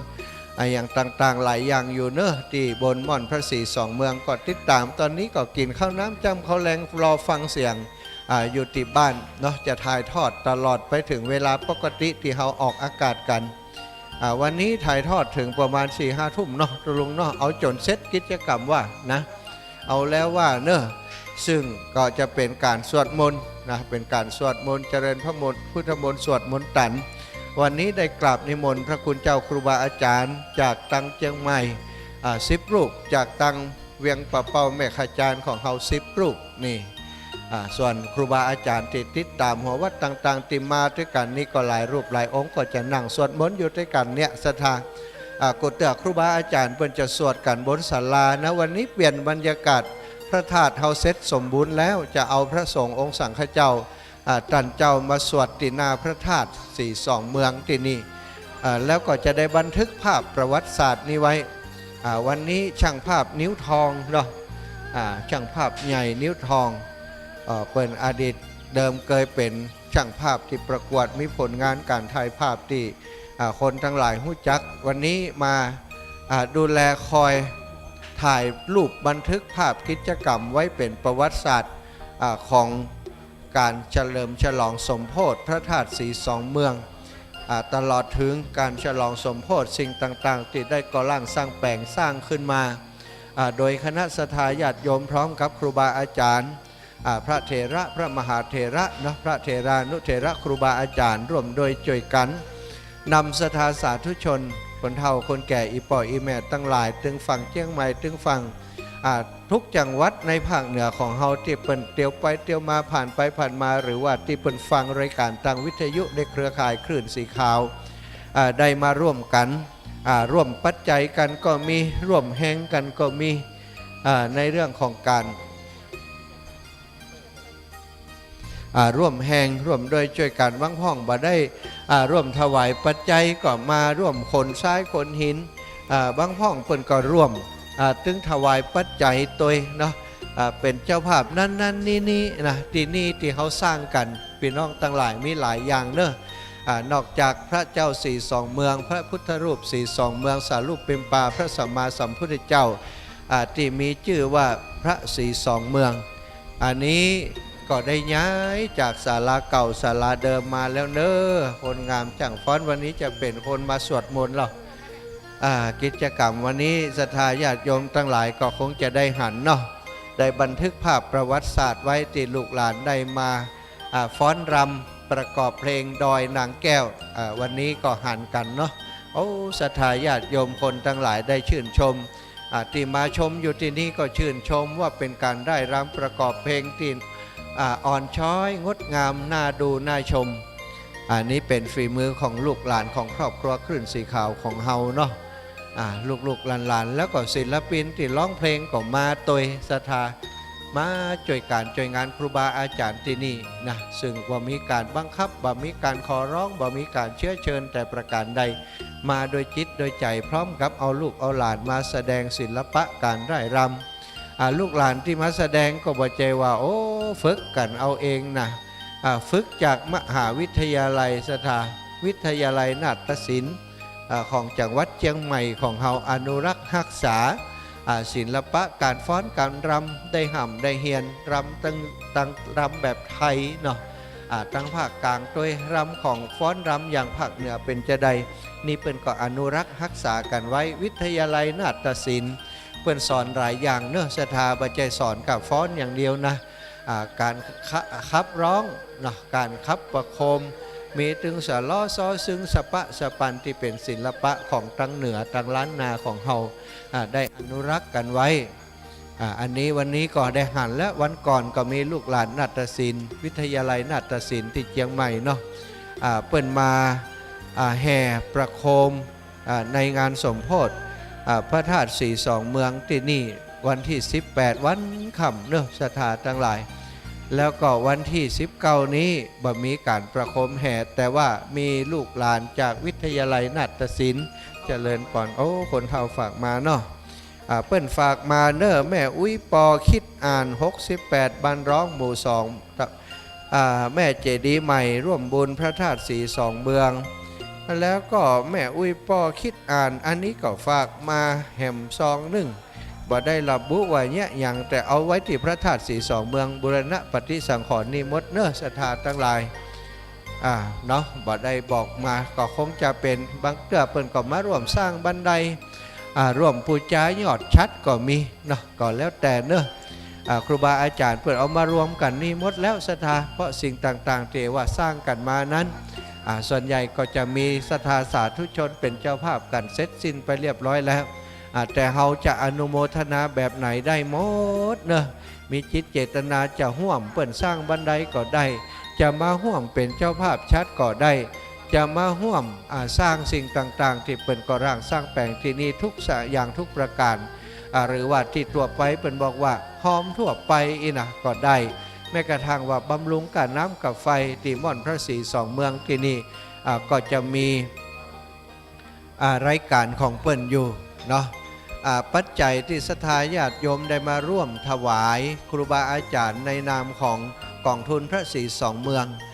เปิ่นก็จะพิจารณาศรัทธาญาติโยมทั้งหลายเอามาทนุบำรุงปฏิสังขรณ์สิ่งต่างๆที่ก่อร่างสร้างแปลงตอนนี้โอเคยังอยู่ดีสบายอยู่ยังบ่มีปัญหายังเหมือบอยู่ไปหลายปีเนาะหลายปีเข้าเนาะธรรมชาติสิ่งแวดล้อมมันก็เป็นเรื่องธรรมดาบางทีก็อาจชำรุดทรุดโทรมไปจากสภาพอากาศจากฝนลมฟ้าอะไรอย่างต่างๆหากมีการซ่อมแซมก็จะใช้เงินที่มีอยู่ในกองทุน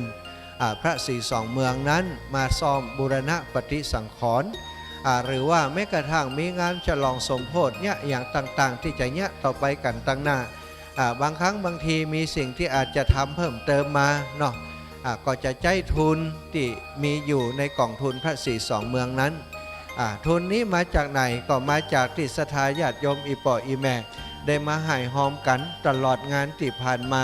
ส่วนใดที่มันเพียงพอแล้วแต่ว่าศรัทธาญาติโยมหอมมาอย่างเช่นเรื่องของเก้าอี้ที่เปิ้นเก้าอี้ต่างๆที่เปิ้นเปิ้นให้หอมมานั้นเนาะครูบาอาจารย์ก็เอามาส่วนที่เหลือเปิ้นก็เอามารวมกันในกองทุนพระศรีสองเมืองในครั้งนี้ก็เช่นเดียวกันเนอะถ้าส่วนที่เหลืออยู่หลังจากที่มีการใช้จ่ายอย่างจบไปแล้วครูบาอาจารย์เพื่อนก็จะเอาเข้าไว้ที่กองทุนพระศรีสองเมืองต่อไปศรัทธาถ้ามีแล้วก็มีวัตถุประสงค์อีกอย่างหนึ่งที่เปิ้นมีเหรียญพระศรีสองเมืองเหรียญแม่นางแก้วมหือปูจาในครั้งนี้ก็เพื่อที่จะเอามาหล่อรูปเหมือนของหลวงปู่หลวงพ่อถึงสองรูปสององค์ที่ได้เป็นต้นคิดเนาะต้นคิดแล้วก็มาสร้างไว้ให้หมู่เฮาเจ้าข้าทั้งหลายได้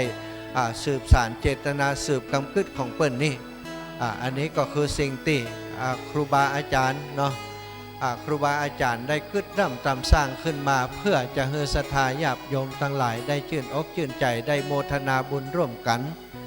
อาตมาภาพเองศรัทธาทั้งหลายก็ดีอกดีใจว่าได้เป็นส่วนหนึ่งของงานประวัติศาสตร์สำคัญ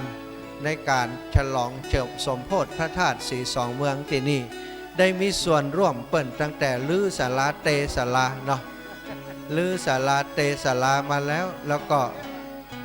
ตลอดถึงเวลาเปิ่นมาฉลองสมโภชเนี่ยอย่างต่างๆเนาะ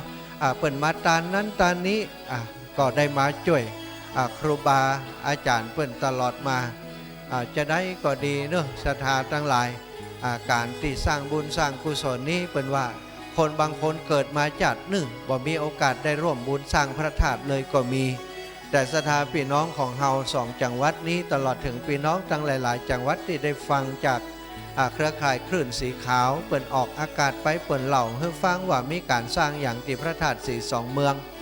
อีปออีแม่ทั้งหลายก็ได้ให้หอมมาที่ครูบาอาจารย์ที่เปิดจัดรายการอยู่บางพ่องก่อห้องมาติดผู้ลุงดอยบางพ่องก่อห้องมาติดพระครูอภิวัตรแล้วหลายๆคนที่ลำปางก่อห้องผ่านที่อาตมามาที่พระธาตุศรีสองเมืองทุกครั้งทุกคราวเนาะที่อาตมาที่นี่ก็จะได้รับปัจจัยซองที่ศรัทธาสาธุชนตังลำปางเครือข่ายคลื่นสีขาวเปิ่นหอมมา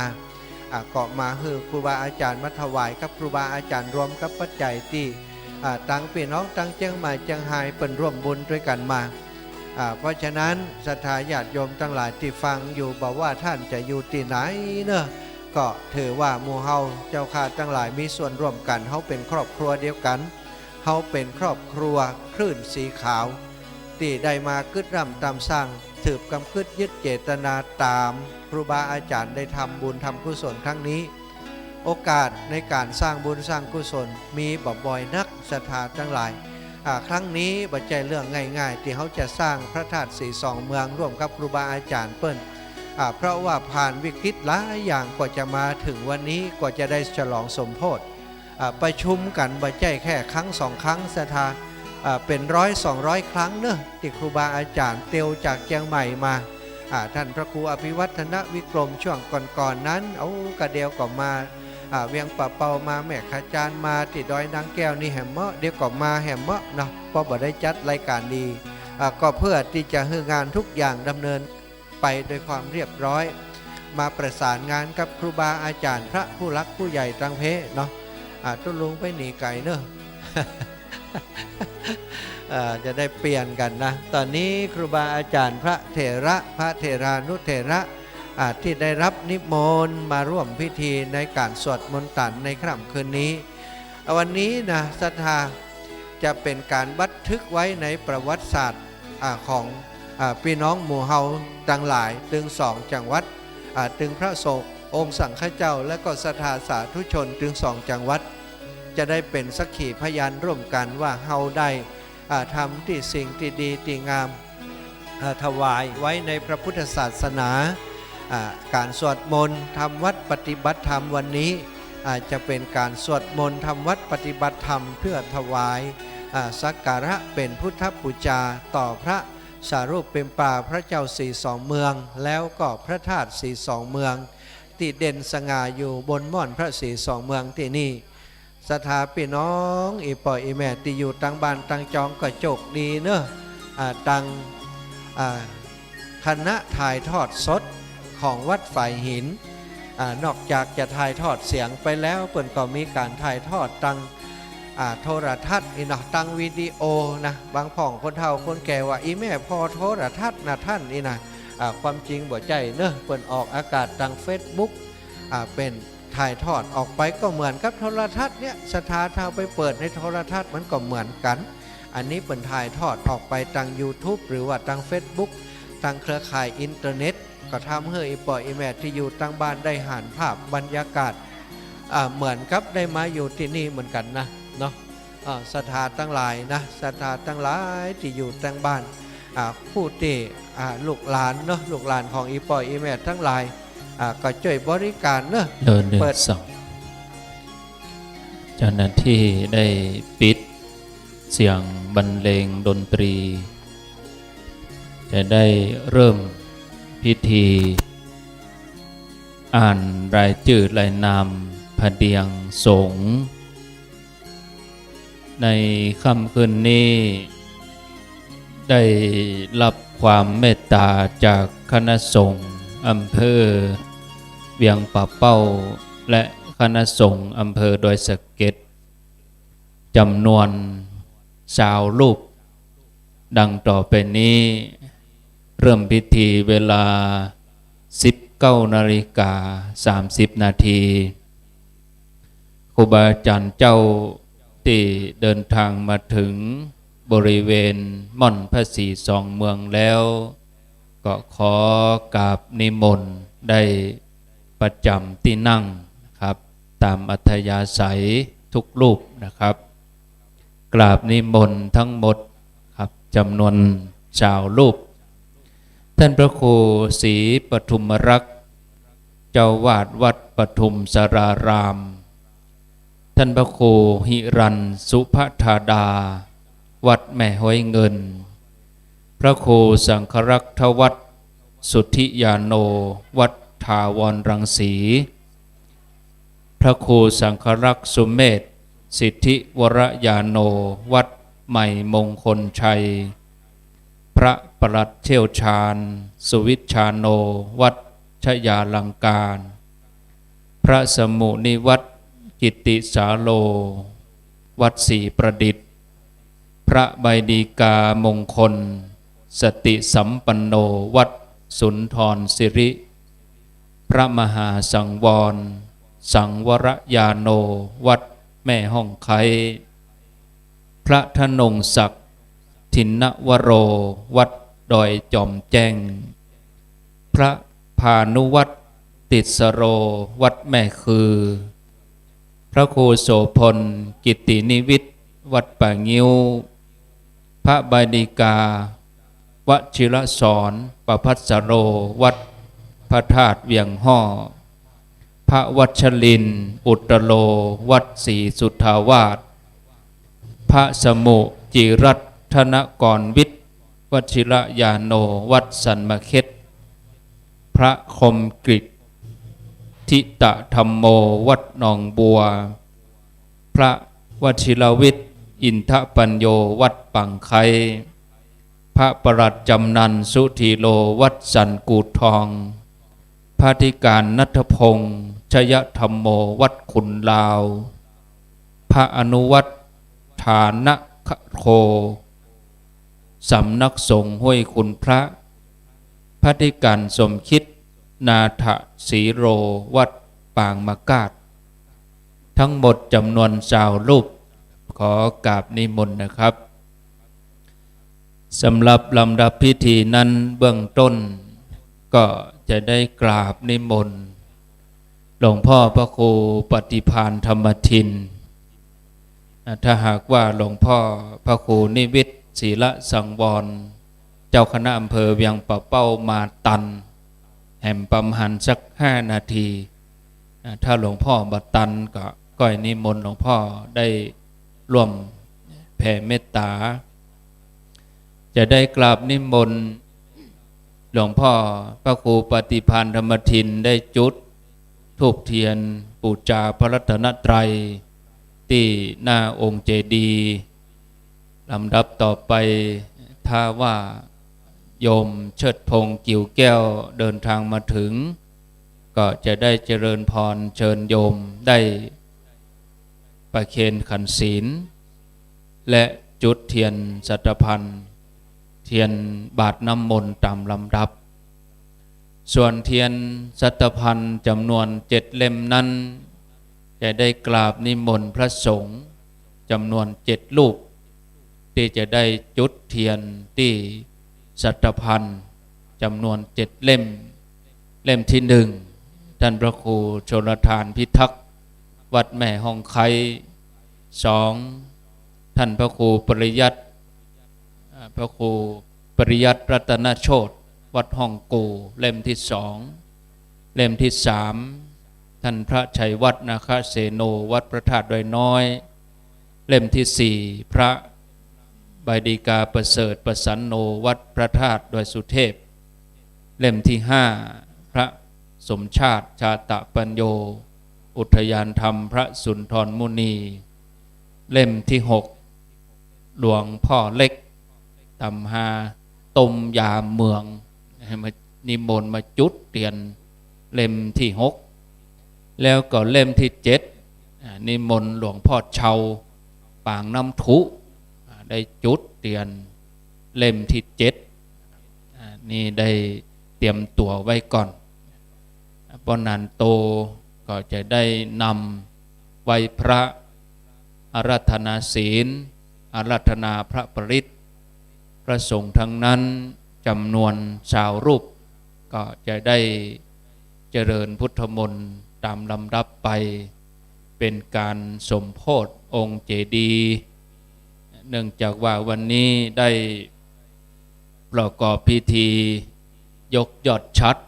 เป็นตีเรียบร้อยสมบูรณ์เป็นตีนาหม่อนอกหม่อนใจกับบรรดาพี่น้องศรัทธาญาติโยมทั้งหลายสาธุชนทุกคนวันนี้มาร่วมกันอย่างอบอุ่นมากหน้าหลายตาบางท่านก็อยู่ตลอดตั้งแต่เริ่มต้นมาแต่เจ้า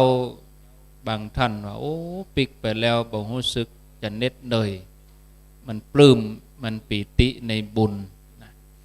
ก็รอเวลาแหมสักกำหนึ่งเป็นประมาณสัก5 นาทีจะได้เริ่มพิธีเจ้าหน้าที่ได้เตรียมเตียนชนวนตั้งไว้ผ่านขันศีลเตียนชนวนเรียบร้อยก็จะได้เริ่มประกอบพิธีศรัทธาเฮาตั้งหลายบทใดที่ศรัทธาสวดได้เฮาก็สวดตัวถ้าคณะที่พระสงฆ์เปิ้นเริ่มตั้งนะโมอันเนี้ยญาติโยมบ่มนี่นึกว่าฮอลงมาใหม่ๆเป็นว่าบ่ใจเป็นว่ารถเครื่องกันใหญ่กันหลวงกันไหนบ่ใจถูกเลยศรัทธาเนี่ยเกิงล้านก่อนเนาะเกิงล้านยังหัวตากแดดอยู่เนาะการ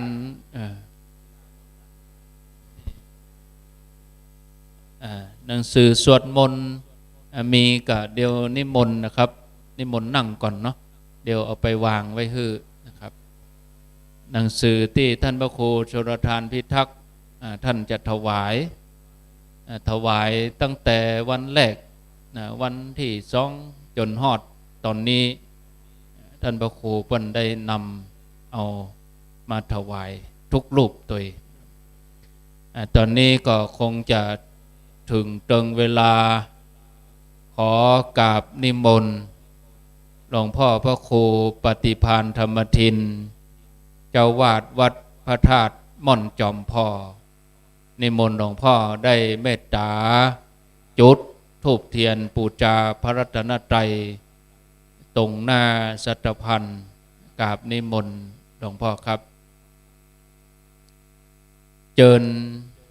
พี่น้องศรัทธาญาติโยมทั้งหลายตั้งอกตั้งใจประนมมือเนอะขณะที่หลวงพ่อพระครูปฏิภาณธรรมทินเจ้าวาดวัดพระธาตุม่อนจอมพ่อได้จุดธูปเทียนปูชาพระรัตนตรัย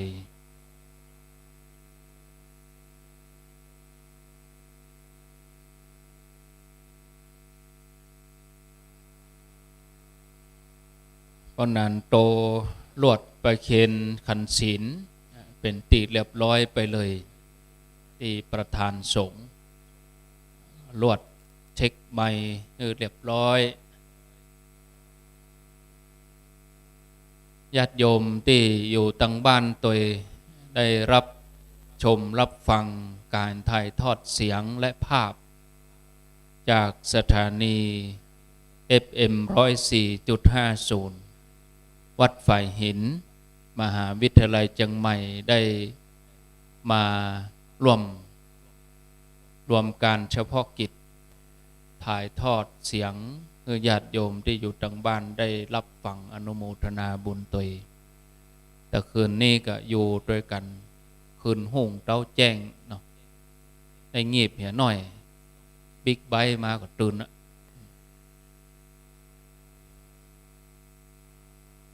หลวงพ่อพระครูปฏิภาณธรรมทินได้จุดธูปเทียนปูชาพระรัตนตรัยเรียบร้อยต่อไปจะเป็นการจุดเทียนสัตพันธ์จำนวน7 เล่มนิมนต์ท่านพระครูชลทานพิทักษ์เจ้าวาดวัดแม่ห้องไคจุดเทียนสัตพันธ์เล่มที่1ขอนิมนต์ครับ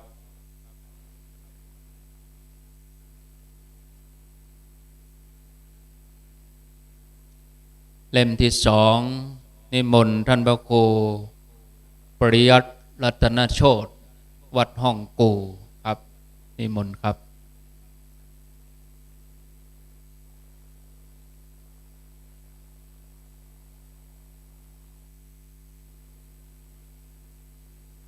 เล่มที่3นิมนต์ท่านพระชัยวัฒน์นาคเสโนวัดพระธาตุดอยน้อยนิมนต์ครับเล่มที่4นิมนต์ท่านพระปดีกาประเสริฐประสันโนวัดพระธาตุดอยสุเทพกราบนิมนต์ครับ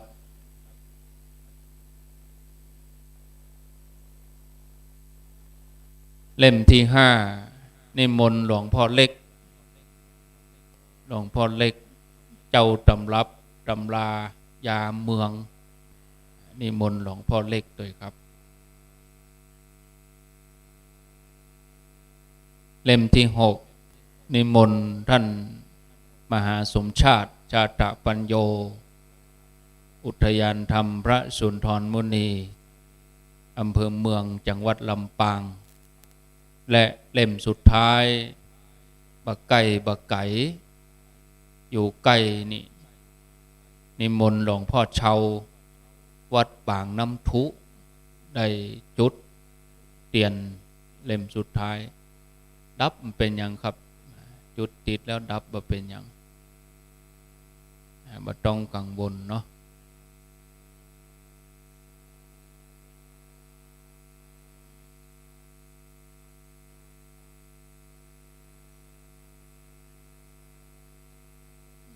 ถ้าว่าครูบาอาจารย์เริ่มเจริญพุทธมนต์ตั้งนะโมพี่น้องศรัทธาช่วยกันจุดเตียนรอบเจดีย์เนอะเอาเตียนชนวนไปคนเล่มนิมนต์แล้วก็เชิญจุดด้วยกันต่อไปก็นิมนต์ท่านพระครูอภิวัฒนวิกรม จุดเทียนขันห้าโกถากมิไหนบ่ฮู้ตัวเจ้าตัวนี้นิมนต์ท่านปลัดพระครูสังลักษณ์จุดเต็นเลยครับครูสังลักษณ์สุเมธ เป็นอย่างนั้น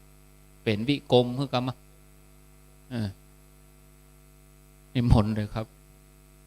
ท่านพระครูชนกับนิมนต์จันทร์บรรยงมันเป็นอย่างนอกจะเหมือนหนึ่งท่านได้ทำครับอันนี้ก็นอนขึ้นห้องเป็นมือขวาท่านพระครูโชลทานซ้ายก็ยุ้ยขวาก็ยุ้ยเนี่ย ยุ้ยเหลวปุ๊บบับ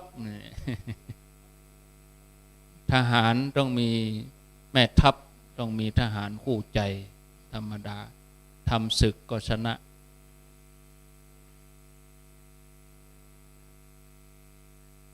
ต่อไปท่านพระครูชนทานพิทักษ์จะได้โยงขันห้าโกถากเสร็จแล้วปนานก็จะได้นำใบพระอารัธนาศีลขอโอกาสพระเถรานุเถระเจ้าคณะพระสังฆาธิการจะกระทำหน้าที่พิธีกรโอกาสปูจาพระแก้วเจ้าตั้ง5จำพวกเพื่อจะถือโอกาสนี้อาราธนาพระธาตุเจ้า12สีเสด็จเข้ามาจุ่มนุมกันณมณฑลพิธีและเข้าสถิตเสถียรตั้งมั่นอยู่ในเจติยะถึง3 องค์นี้สืบไปสักเคกาเมจโลเปคิริสิคารตเตจันตาริเควิมาเนทีเประเทจะอารามเมตรวนาคาเนเคอวัตุเมเกเตภูมิธาทโยจตุโลกปาละราชายมราชาอินโตเวสุวรรณราชาอริยเมตไตโยโพธิสัตวกาทโยอริยสาวกาจะปุโธจนะกัลยาณาจะสัมมาทิฏฐิเยวะพุทเทปัสสันนาธัมเมปัสสันนาสังเคปัสสันนาพุทเทสักคารวาสัพพังธัมเมสักคารวาสังเคสักคารวาอิโตทานาโตญาวะปรัมปรายมัสมิงสุจักกวาเลสุเทวตายังมุนิวรวัจจนั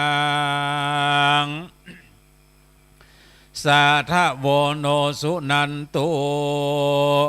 สุกันโตโอกันเตโคโรวาราสมิงสุกาโตวาราสมิงนิคามิตัวนาโทนิคันโตจันทวาราสมิงสัมพุทโธพุทธวาราเกโสภะกวาเทเสสิธรรมจังกังโสริวาเลมาราจิโนปัญจมาเลปรินิพุติอังการะวาเลอาคิเตโจลวิวาเลสัมพุทธัสสะอิเมสัตตาวราอะหังวันตามิสัพพตาสา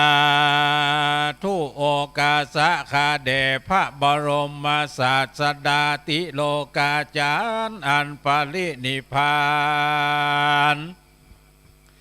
ไปเมื่อนานแล้วเหลือแต่สารูปแก้วและคำสอนอันพระจินวรหากตั้งไว้ปันเป็นติไว้และสักการะปูจา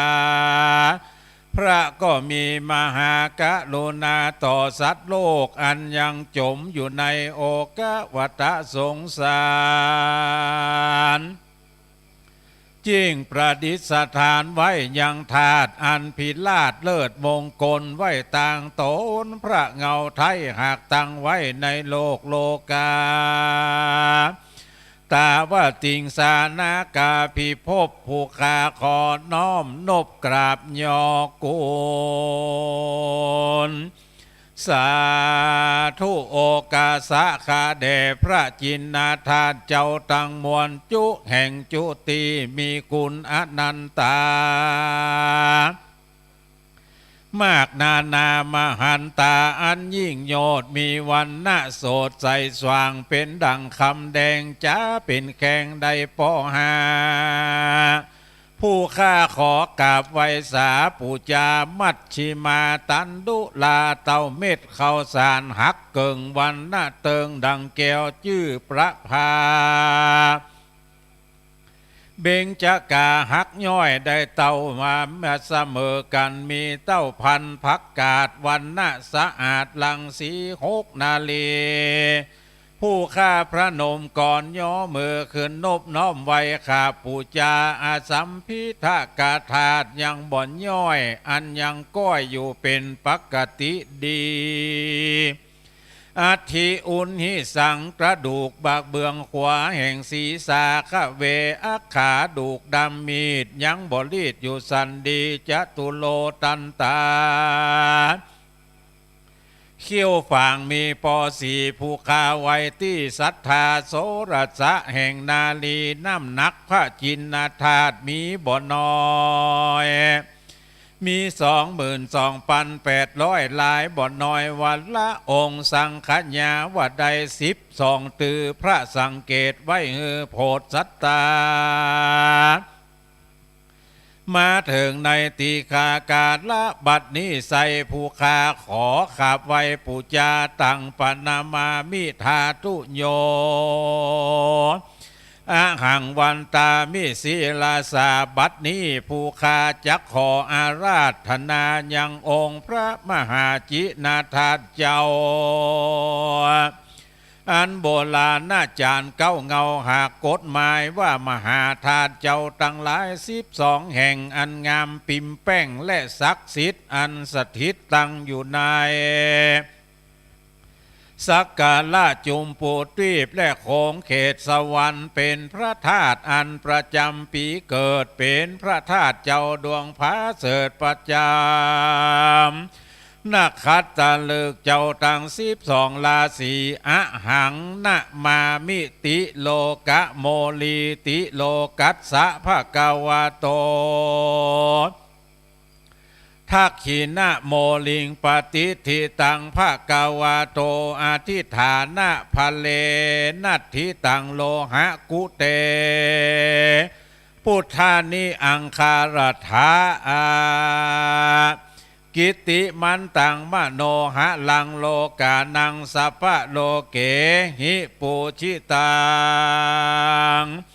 อามิสาปฏิสวานะสัพปตาปัทมะหัวตีปีใจหรือปีชวดเป็นที่อ้างอวดบ่มีซ้ำปอสองคือว่าพระธาตุเจ้าจอมตองอันอยู่ในเมืองอังคารทะฝ่ายไตเวียงนพบุรีสีเจียงใหม่เป็นพระธาตุในเสียนเบื้องขวาปางเมื่อองค์พระสัมมาสัมพุทธเจ้าได้เสด็จไต่เต้ามาโปรดปันนาสัตว์ทั้งหลายอันอยู่ในเมืองอังคารทะนี่ใส่องค์พระติไวยก็ทะลงทรงพยากรณ์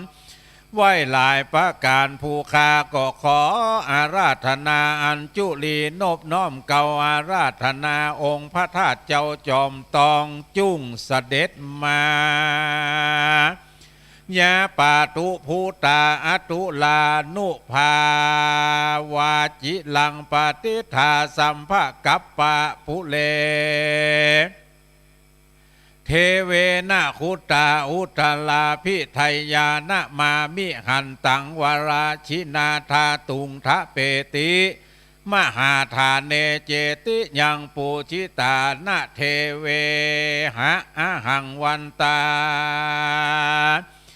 มีสัพพโสอันว่าพระธาตุนี้ใส่เป็นพระธาตุอันคนเกิดใดเอากำเนิดปีชะโล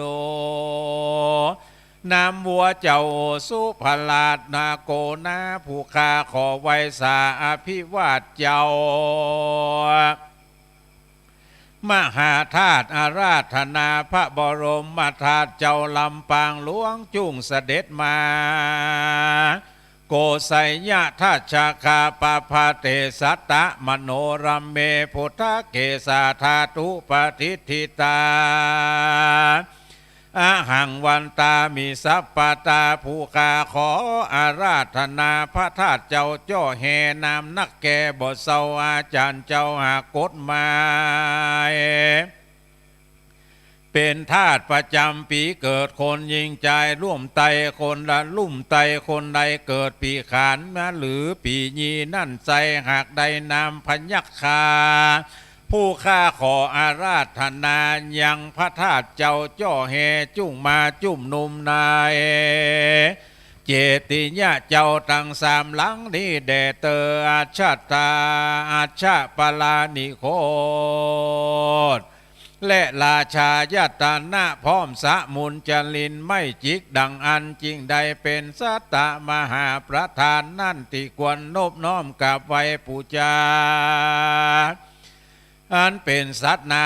นามปีเกิดพระธาตุเจ้าอันเป็นงูน้อยนามเดิมผู้ข้าขออาราธนาพระบรมธาตุและตนสลีมหาโพธิ์พร้อมสัตตมหาสถานวิโรธเจ้าจุงเสด็จมาจำปูที่เปวัลละธาเนสิงคุตะเลมโนลัมเมสัตตละตะปะธรรมังกากุสันทังสุวรรณทันทางทาตุโยทัสสติทุติยังโกนาคะมานังธรรมการานังทาตุโยทัสสติตติยังกัตตาสาปังพุทธจีวลังทาตุโยทัสสติจตุทังโคตมะอัฏฐเกสะทาตุโยทัสสติปัญจมังอลิญะเมตไตโยอนาคเตอุตามังคะทาตุโยอหังวันตามิทุลาโตผู้ข้าขออาราธนายังพระธาตุเจ้าประจำปีเกิดมะเมียหรือสังแง่นามสัพปีคือมาอาจารย์ในผู้ข้าขออาราธนาพระธาตุเจ้าอันอยู่ดอยสิงกุตลาตะโก้งหงสาจุ้งอาเสด็จมาโมขะปาธามะวลังอาปายะนิวาลนังอาระหังสักขาโสปานังปัทมังอุปชังคาเปโตปัตตะจีวาลังยังชาตังสังฆะมัจเจปุชาสวะหะสุวรรณเจติยังเกสะวลามัทะลุงคังวิลาทาตุวาตุงสุเทวนามาทังนาลาธเมเวหิสัพพะปุจิตังอาหังวันตามิสัพปตาปัญญาวาอาจายสะมัตสมิงเยวะจันทิมาเยอิวะทาระยังปิตกาตเยสาสนัญญาเกติผู้ข้าขออาราธนายององค์พระธาตุเจ้าอันพระสุโมนเถระนำมาตั้งหลังจางข้าจ้างข้าชาจ้างแก้วนำขึ้นมาประดิษฐานแล้วยังยอดจอมดอยผู้ข้าขออาราธนายังองค์พระธาตุเจ้าดอยสุเทพจุ้งประธานพระปารมีฮือสมฤทธิแก่ผู้ใดไว้สาสักการะปูจาแล้วขออาราธนามาปุริมายะทักขินายะปัจฉิมายะอุตตลายะเหตมายะอุปาลิมายะทิสายะกานาปานาคิริสมิงปปเตมหากัสสะเปนาทาปิอาตังพุทธอุรังคธาตุงศิราสานะมามิเศตจตังสุวรรณราชตัง รัตนาปานิตังผู้ทาโอรังข้าเจติยังอาหังวันตามิสัปปตาผู้ข้าขออาราธนายังพระธาตุเจ้าอานอยู่ในสุวรรณพิงคารเป็นธาตุประจำปีเกิดคนเกิดปีวอกและหรือปีสันนามสัตว์นี่คือมักกะโตคือลิงวอกจักไขบอกตามมีขออาราธนาพระธาตุเจ้ามุนีผ่านเผาจุ้งเสด็จมาจุ่มนุมสุวรรณเจติยังอาลิพุญชยัตสังอาวาระโมรีธารังอุทาริอุรัติเศถังนาสหคังอาคุลิถังกัจจยาเนนะนิตาปตาปตาปัตตะปลังสีเสนะไมหังปรามามิธาตุงอาหังวันตามิสัปปตาผู้ข้าขออาราธนาพระธาตุเจ้าเมืองอาลิปุญใจจุ้งเสด็จมาฮือผู้ข้าทั้งหลายได้น้อมไว้สักการะปูจาในวันนี้แหละนาตาวติงสาญาปุรัมเมเกสะจุลามณีศิระปปภตาปูชิตาสภะเทวานังตังศิรสาธาตุอัตตมังอาหังวันตามิสัปปตาผู้ข้าขออาราธนายังพระธาตุเจ้าประจำปีเกิดปีจอหรือปีเศษจุงใดอาราธนามาพิมพาทัชชะปะปะพาเตนาจุลาธาตุจิลังมหาคามะนามามิหังอาหังวันตามิสัปปตาผู้ข้าขออาราธนายังพระธาตุปีกุลหรือปีไก่นามสัตว์ปีนั่นใจล้านนาว่าจ้างเพื่อแก้วมงคลนาทีภาคกลางมีหมู่เป็นสัตว์นามปีเกิดเป็นที่พาเสดนานนาบัดนี้นาสมานะศรัทธาและมูลลาศรัทธาผู้คาตั้งหลายตั้งภายในได้ภายนอกภายในไม่มีหลวงพ่อพ่อครูนิวิศีลาสังวรเจ้าคณะอำเภอเวียงป่าเปาเป็นต้นเป็นประธานพร้อมกับโดยหลวงพ่อพ่อครูปฏิพานธรรมทินพร้อมกับโดยพี่ครูส่งองค์เนนันมาจุ่มนุมกันตินีจุตนจุองโหนแห่งองไปนอกหมายมีต้านในอำเภอเวียงป่าเปาและหัวหน้าอุทยานแห่งชาติคุณเจกำนันผู้ใหญ่บ้านและศรัทธาน้อยนานอาจารย์แก่วัดจุใหญ่น้อยใจยิงก็ได้ปากันสะนงคงควายตกแต่งหางตำดายังมีทุปะบุพาลาจาดวงดอกเขาตอกดอกไม้และลำเตียนพร้อมกับโดยแม่อุ้ยจันฟองกิ่วแก้วและลูกเราหลานและญาติกาสัมปันทะวงศาก็ได้ปากันมาสร้างยังเจติยะเจ้าทั้งสามหลังนี้อันมีพระธาตุเจ้าดอยสุเทพจำลองและพระธาตุเจ้าดอยตุงจำลองบัดนี้สมัยยการอันนาปกสร้างอ่างแปลงไว้เป็นที่ไว้และสักการะปูจาแก่คนและเทวดาทั้งหลายก็บัวละมวลแล้วประมาณเต่านี้แลบัดนี้ได้นิมันตนายังพระสังฆเจ้ามีพระหมานว่าได้20 ตนอันมีในอำเภอดอยสะเก็ด10 ตนอำเภอเวียงป่าเปา10 ตนมาเจริญพระพุทธมนต์12 ตำนาน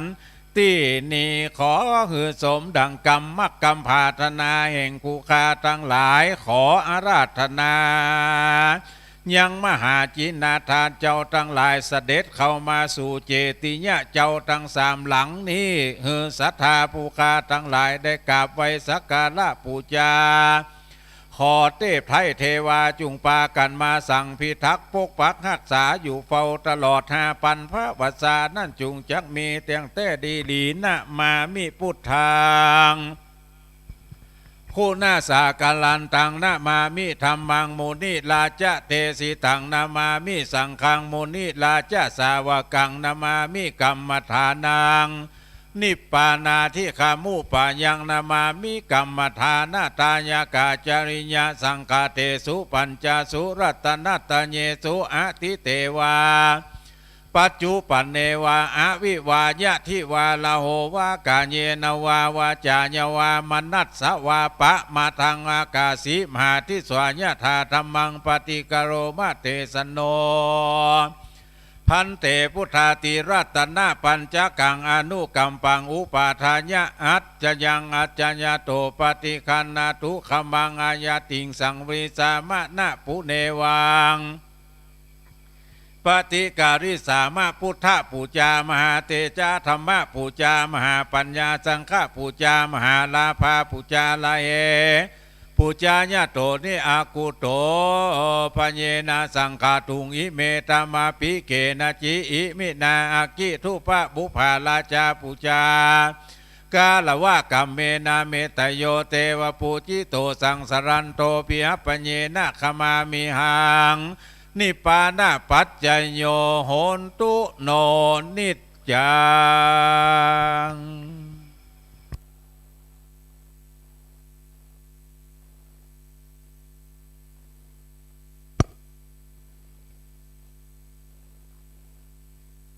ลำดับต่อไปเชิญพี่น้องทุกท่านได้ไหวพระพร้อมสมาทานศีลพร้อมกันคู่คนนะโมตัสสะภะคะวะโตอะระหะโตสัมมาสัมพุทธัสสะนะโมตัสสะภะคะวะโตอะระหะโตสัมมาสัมพุทธัสสะนะโมตัสสะภะคะวะโตอะระหะโตสัมมาสัมพุทธัสสะอิมินาสังกาเลนะพุทธังอภิปูชยามาอิมินาสกกาเลนะธัมมังอภิปูชยามาอิมินาสกกาเลนะสังฆังอภิปูชยามา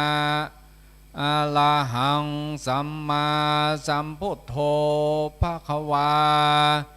พุทธังภควันตังอภิวาเทมิสว่างคาโตภควตาธัมโมธัมมังนะมัสสามิสุปฏิปันโนภควโตสาวกสังโฆสังฆังนะมามิมะยังพันเตวิสุงวิสุงลักขณาทายาติสละเนนะสหปัญจศีลานิยาจามาทุติยัมปิมายังพันเตวิสุงวิสุงลักขณาทายาติสละเนนะสหปัญจศีลานิยาจามาตติยัมปิมายังพันเต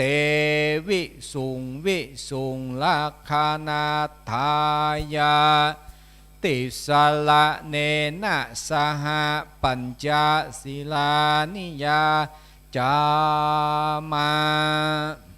นะโมตัสสะภะคะวะโตอะระหะโตสัมมาสัมพุทธะโมตัสสะภะคะวะโตอะระหะโตสัมนะโมปะโตอะระหะโตสัมมาสัมพุทธัสสะนะโมตัสสะภะคะวะโตอะระหะโตสัมมาสัมพุทธัสสะนะโมตัสสะภะคะวะโตอะระหะโตสัมมา สัมพุทธัสสะนะโมตัสสะปะคะวะโตอะระหะโตสัมมาสัมพุทธัสสะ พุทธังสรณังคัจฉามิ พุทธังตละนังคัจฉามิ ธัมมังสรณังคัจฉามิ ธัมมังตละนังคัจฉามิ สังฆังสรณังคัจฉามิ สังฆังตละนังคัจฉามิ ทุติยัมปิพุทธังสรณังคัจฉามิ ทุติยัมปิพุทธังตละนังคัจฉามิ ทุติยัมปิธัมมังสรณังคัจฉามิ ทุติยัมปิธัมมังตละนังคัจฉามิ ทุติยัมปิสังฆังสรณังคัจฉามิ ทุติยัมปิสังฆังตละนังคัจฉามิ ตติยัมปิพุทธังสรณังคัจฉามิ ตติยัมปิพุทธังตละนังคัจฉามิ ตติยัมปิธัมมังสรณังคัจฉามิ ตันติยัมปิธัมมังตละนังคัจฉามิ ตติยัมปิสังฆังสรณังคัจฉามิ ตติยัมปิสังฆังตละนังคัจฉามิ ปานาติปาตาเวระมณีสิกขาปะทังสมาธิยามิ ปานาติปานตาเวละมณีสิกขาปะทังมาติยามิ อทินนาทานาเวระมณีสิกขาปะทังสมาธิยามิ อาตินาตานาเวละมณีสิกขาปะทังสมาติยามิ กาเมสุมิจฉาจาราเวระมณีสิกขาปะทังสมาธิยามิ กาเมสุมิชาจาละเวละมณีสิกขาปะทังสมาติยามิ มุสาวาทาเวระมณีสิกขาปะทังสมาธิยามิ โมสาวาตาเวละมณีสิกขาปะทังสมาติยามิ สุราเมรยมัชฌะปมาตฐานาเวระมณีสิกขาปะทังสมาธิยามิ สุลาเมลยมัชฌปปมาตฐานาเวละมณีสิกขาปะทังสมาติยามิ อิมานิปัญจสิกขาปทานิสีเลนะสุขติงยันติ สาธุ สีเลนะโภคสัมปทา สาธุ สีเลนะนิพพุติงยันติตัสสมาสีลังวิโสทะเย สาธุ วิปติปฏิภาหายะสปะสัมปติสิทธิยาสปะทุกขวินาศายะปริตังปรูธมังครัง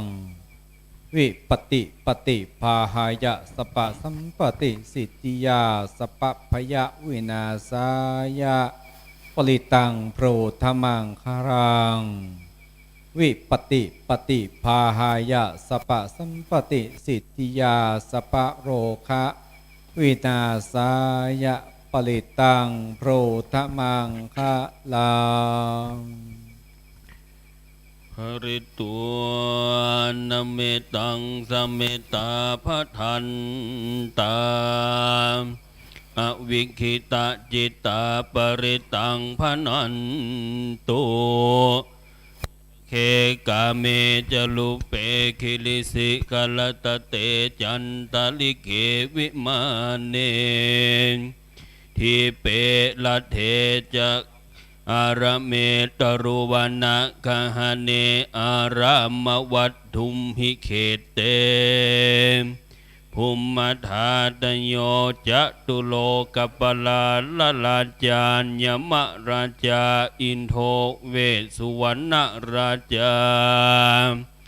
อริญญเมตตโยโพธิสัตตาวกาตโยอริญญสาวกาจะปุถุชนะกัลลัญญานาจะสัมมาทิฏฐิเยวะพุทเทปสันนาธัมเมปสันนาสังเคปสันนาพุทเทสกลวาธัมเมสกลวาสังเคสกลวาอิโตทานโตญาวะปรัมปราอิมัสสมิงสุจักวาเลสุเตวตายังมุนิวรวจนังสาตโวโนสุนันตุธรรมสวรรณกาโลอะยัมพทันตาธรรมสวรรณกาโลอะยัมพทันตาธรรมสวรรณกาโลอัญญัมพทันตาสัมมันตาจักวาเลสุอาตราคัจฉันตุเทวตาสัทธัมมังมุนิราจัสสะสุนันตุสักขโมกขัทังนะโมตัสสะภะคะวะโตอะระหะโตสัมมาสัมพุทธัสสะนะโมตัสสะภะคะวะโตอะระหะโตสัมมาสัมพุทธัสสะนะโมตัสสะภะคะวะโตอะระหะโตสัมมาสัมพุทธัสสะพุทธังสรณังกัจฉามิธัมมังสรณังกัจฉามิสังฆังสรณังกัจฉามิตุติยัมปิพุทธังสรณังกัจฉามิตุติยัมปิธัมมังสรณังกัจฉามิตุติยัมปิสังฆังสรณังกัจฉามิตติยัมปิพุทธังสรณังกัจฉามิตติยัมปิธัมมังตัลลนังกัจฉามิตติยัมปิสังฆังสรณังกัจฉามินะโมเมสัพพะพุทธานังทวติงสาวราลักขโนตันหังกะโลมหาวิโลเมทังกะโลมหาญาโสสรณังกะโลโลกาหิโตติปังกะโลจุตินดาโลโกนทัญโยจนะปะโมกโขมังกะโลปุเลสาสะโพสุมาโนสุมาโนเทโลเลวะโตระติวัตโนโสภิตโตคุณาสัมปันโนอโนมัตถัสสิจโนตัมโมปะทุมโมโลกาปัจโชโตนาราโตวาราสารติปะทุมโมตโรสัตตสาโลสุเมโทอากาปุกาโลสุจโตสัพพะโลกาโคปิญญาดัสสินาราสะโพอาดัสสิกาโรนิโกธัมมาดัสสิตัมโมนุโทสิตโตอะสัมโมโล เกติโสจาวาตตังวโรปุตโสจาวาราโนปุตโตเวปัสสิจานุปัมโมสิกิสัพพะเหโตสัทธาเวสัพพุสุกตายะโกกะโกสันโดสัทธาวาโหโกนาคัมมันโนรานันจะโอกัสสะโปสิเวสัมปันโนโคตัมโมสักกายะปุงขาวอาจังเวสติสังฆาตาอิเมพุทธามาอิติกะกะรุณากุณาสัมปันนาสัพพะโลกาภิปูจิตาเอเตตัสสะปัลลาพุทธาอุตตมากะปุกะลาเตปิสังฆคุณาสุงปิติเยธรรมตังปัตตังเอเตพุทธาติตาจามังคลาหุนติสัพพทาตังเวสติเมพุทเทอะหังวันตามิสัพพทาติสังญาเนนะสิเลนะอันติเมตตาภัลเลนะจาเตปิโนอนุรักขันโตอโลกายเยนะสุเขนะจาตเวสติเมพุทเทโยนะโรสรนังกโตกปานิสัตตสหัสสะเนตุกติงโสนะคาจเตอัฏฐวิสติพุทธปริตตังสัทเทเตเตวานิกายาสัพเพนานาตวันนิโนนามันวะเยนาอาคันจุงเยจันเยสติสาสาภาวุธาจติมัคคีลังโอกาตินามานาสวังตะเกโมคาตรังนาคังจันทังวาสิตาติตังสุพรหมปรามาโตจะพุทธาเอติมาโตสหสันนังกุมาโรติโสจะโสปะคาสมิติงวานังสหัสสะพรหมโลกานังมหาพรหมปิติทัตเตโอปปันโนชุติมันโตภิสัมมากายโยยัสสันสิโสดาเศรษฐาเอสราคุปัจเจกวาสวัตติโนเตสัญจามัจจโตอาคาหาริโตปริวาริโตเตจัสสเปอภิกันเตสินเทเตเวสะพรหมเกมาลาเสนาภิกามิปัสสะกันหัสสะมันเดยังเอตาขันนาทาพันดาคาราเคนะพันดามาทุโวสัมมันตาปริวาเรดาโวมุนจิตทาโกจินังเอติตาตามหาเสโนกันนาเสนังอเปสัญญิปานินาตาลามหัจจสรังกตัวนาเพระวังยะถาวุสะโกเมโคทานายันโตสเวจโกตัทธาโสปัจจุทาวัตติสังกุโทอาสัญญังวาเสตัญจสัพพังอภิญญายาวาวะกิตวนาจักขุมาโตอามันตัญญิสัทธาสาวะเกสาสเนระเตมาราเสนาภิกันตาเตวิชานาตาภิกขาวเตจาอาตาปะมะกะรุงสุตตวะพุทธัสสะสาสนังเวตาราเกปะกะมุงเนสังโลมัมเปนจายงสัพเพวิจิตาสังฆามาปัญญาติตาญัสสสิโนโมทันเตสาพุเตหิสาวกาเตชาเนสุตตติมหาสัมมัญญาสุตังเนเตตังมหาสัง มัญญาสุเตจาโตมังกลาสุตตะเกสัมมาจิตเตราหุโลวะเตธัมมาจักเกภลาภเวเตวัตตาสมิติตัทธาปมยานาปกาธัมมาภิสัมมโยเจตาคันนาโตอสังไขโยเตสัมพุทเทตเวสัญจตวาตาสัญจสัสสะเกปัญจสัตตาสั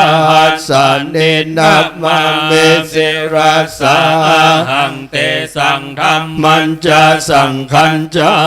ตะเรนานัมมามิหังนัมมาการานุภาเวนะหันตัวสัพเพอุปัฏฐเวอเนกาอันตรายาปิวินาสันโตอาเสสัตโตสัมปุตเตปัญจปัญญาสัญจจตุเวสติสัสสะเกตัสสะสัตตาสัสสะเนนัมมาเมสิลาสาอังเตสังธรรมันจาสังขัญจาตะเลนะนัมมามิหังนัมมาการานุภาเวนะอันตัวสัพเพอุปัฏฐเวอเนกาอันตรายาปิวินาสันโตอาเสสัตโตสัมพุทเทนะวุตตัลลัสสะเตอัตตาจัตตาริสัสสะหัสสะเกวิสัตติสัตตาสัสสะเนนัมมาเมสิลาสาหังเตสังธรรมันจะสังขัญจาตะเรนานัมมามิหังนัมมาการานุภาเวนะอันตัวสัพเพอุปัฏฐเวอเนกาอันตรายาปิวินาสันโตอาเสสะโตนะโมอะระหะโตสัมมาสัมพุทธัสสะมะเหสิโนนะโมอุตตมะธัมมัสสะสวะคาตัสเสวะเตนิทานะโมมหาสังฆัสสะปิวิสุทธาสิลาติติโนนะโมมัตตยารัตตัสสะรัตนาตยาสัสสะทุกขังนะโมมะกติตัสสะตัสสะวะทุตยาสัพเพนะโมการะปะภาเวนะเวกัจจันโตปัตตวานะโมการานุภาเวนะสุวัตเตหนตุสัพพทานะโมการัสสะเตเจนะวิธิมิโหมิเตจวายเยสันตาสันตาจิตตาติสารนาสารนาเอตาโลกันตะเรวะภุมมาจักเทวะคุณากานากานัพพยาวัตตาสัพพะกาลังเอเตอัญญันตุเทวาวรากานากามเยเมรุราเจวะสันโตสันโตสันโตสะเอตุงโมเนวารวัจจานังโสโตมัคขังสัมมัคขังสัพเพโสจักขวาเลโสอาคาเทวาจะพระมุโนยังอัมเอหิกัตตังปุญญังสัพพะสัมปติสัตตะกังสัพเพตังอนุโมทิตวสัมมาคาสะสเนรัตตาปัมมาทราหิตาหนโตอารักขาสุเวเสสัตโตสาสนัสสัจจโลกัสสะวุติภวัตุสัพพทาสาสนัมปิจาโลกันจาเทวารกันโตสัพพทาสติงหนโตสุขิสัพเพปะเรวะเรหิอัตตโนอนิคาม หนตุสหัสสพเพหิยาติเพราจโตวาโจราโตวามนุสโตวามนุสโตวาอากิโตวาวุตกาโตวาปิสาจโตวาขานุกาโตวากันดากาโตวานาคาตาโตวาจันนาปตาโรกาโตวาสัทธัมมาโตวาสันติติโตวา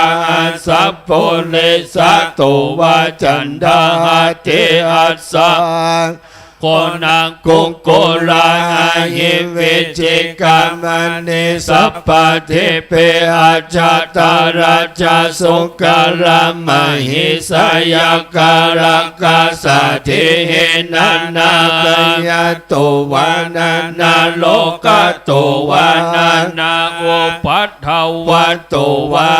รักขังขันหันตุปนิธานาโตปัฏฐายตถาคตัสสะตัสสะปารามิโยตัสสะโอปปารามิโยตัสสะปารามัตถปารามิโยปัญจมหาปาริจจเกติโสจาริญญาปัจฉิมปภเวกัปปวะกันติงจติงอภินิกามานังปัฏฐานาจาริยังโพธิปัลลังเกมาลังวิจัยยังสัพพัญญุตายานัปปฏิเวทังนาวะโลกุตตะ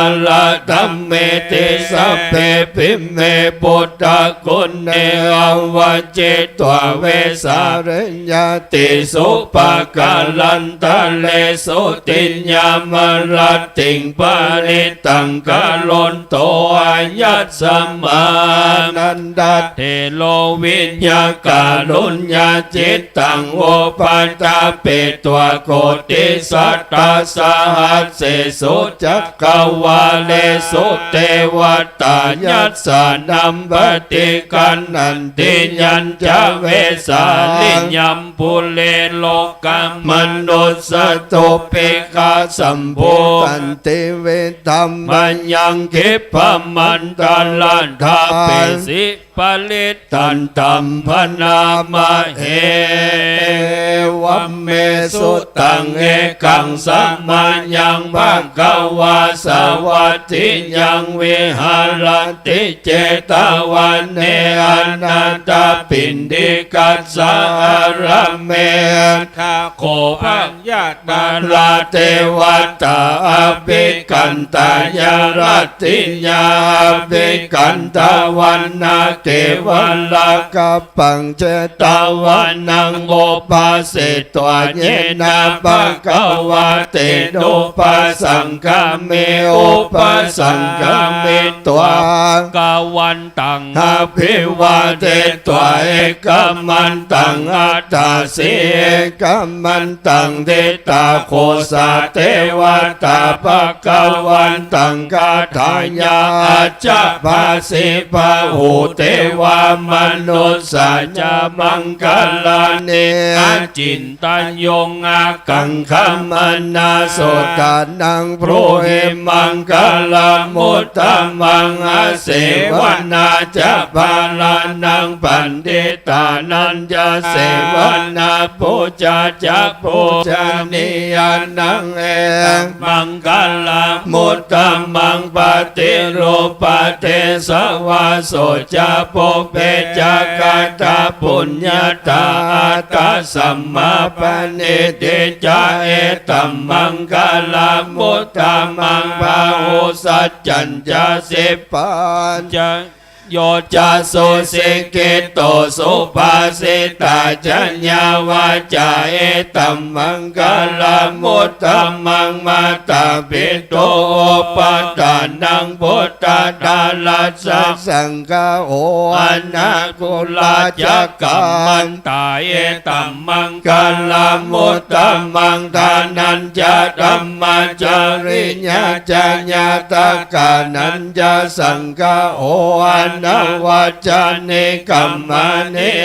ตัมมังกลมุตตมังอรติเวลาติปาปามัจจปนาจะสัญญโมอัปปมาโตจะตัมเมสุเอตัมมังกลมุตตมังกลโวจานิวาโตจะสันโดติจะกตัญโยตากาเลนะธัมมัสสวรรณังเฮตัมมังกลมุตตมังคันติจะโสวาจัสสะตาสัมมนานัมจะดัสสนังกาเลนะธัมมัสสะกัจจายตัมมังกลมุตตมังตาโปจาพระมจาริยัญจา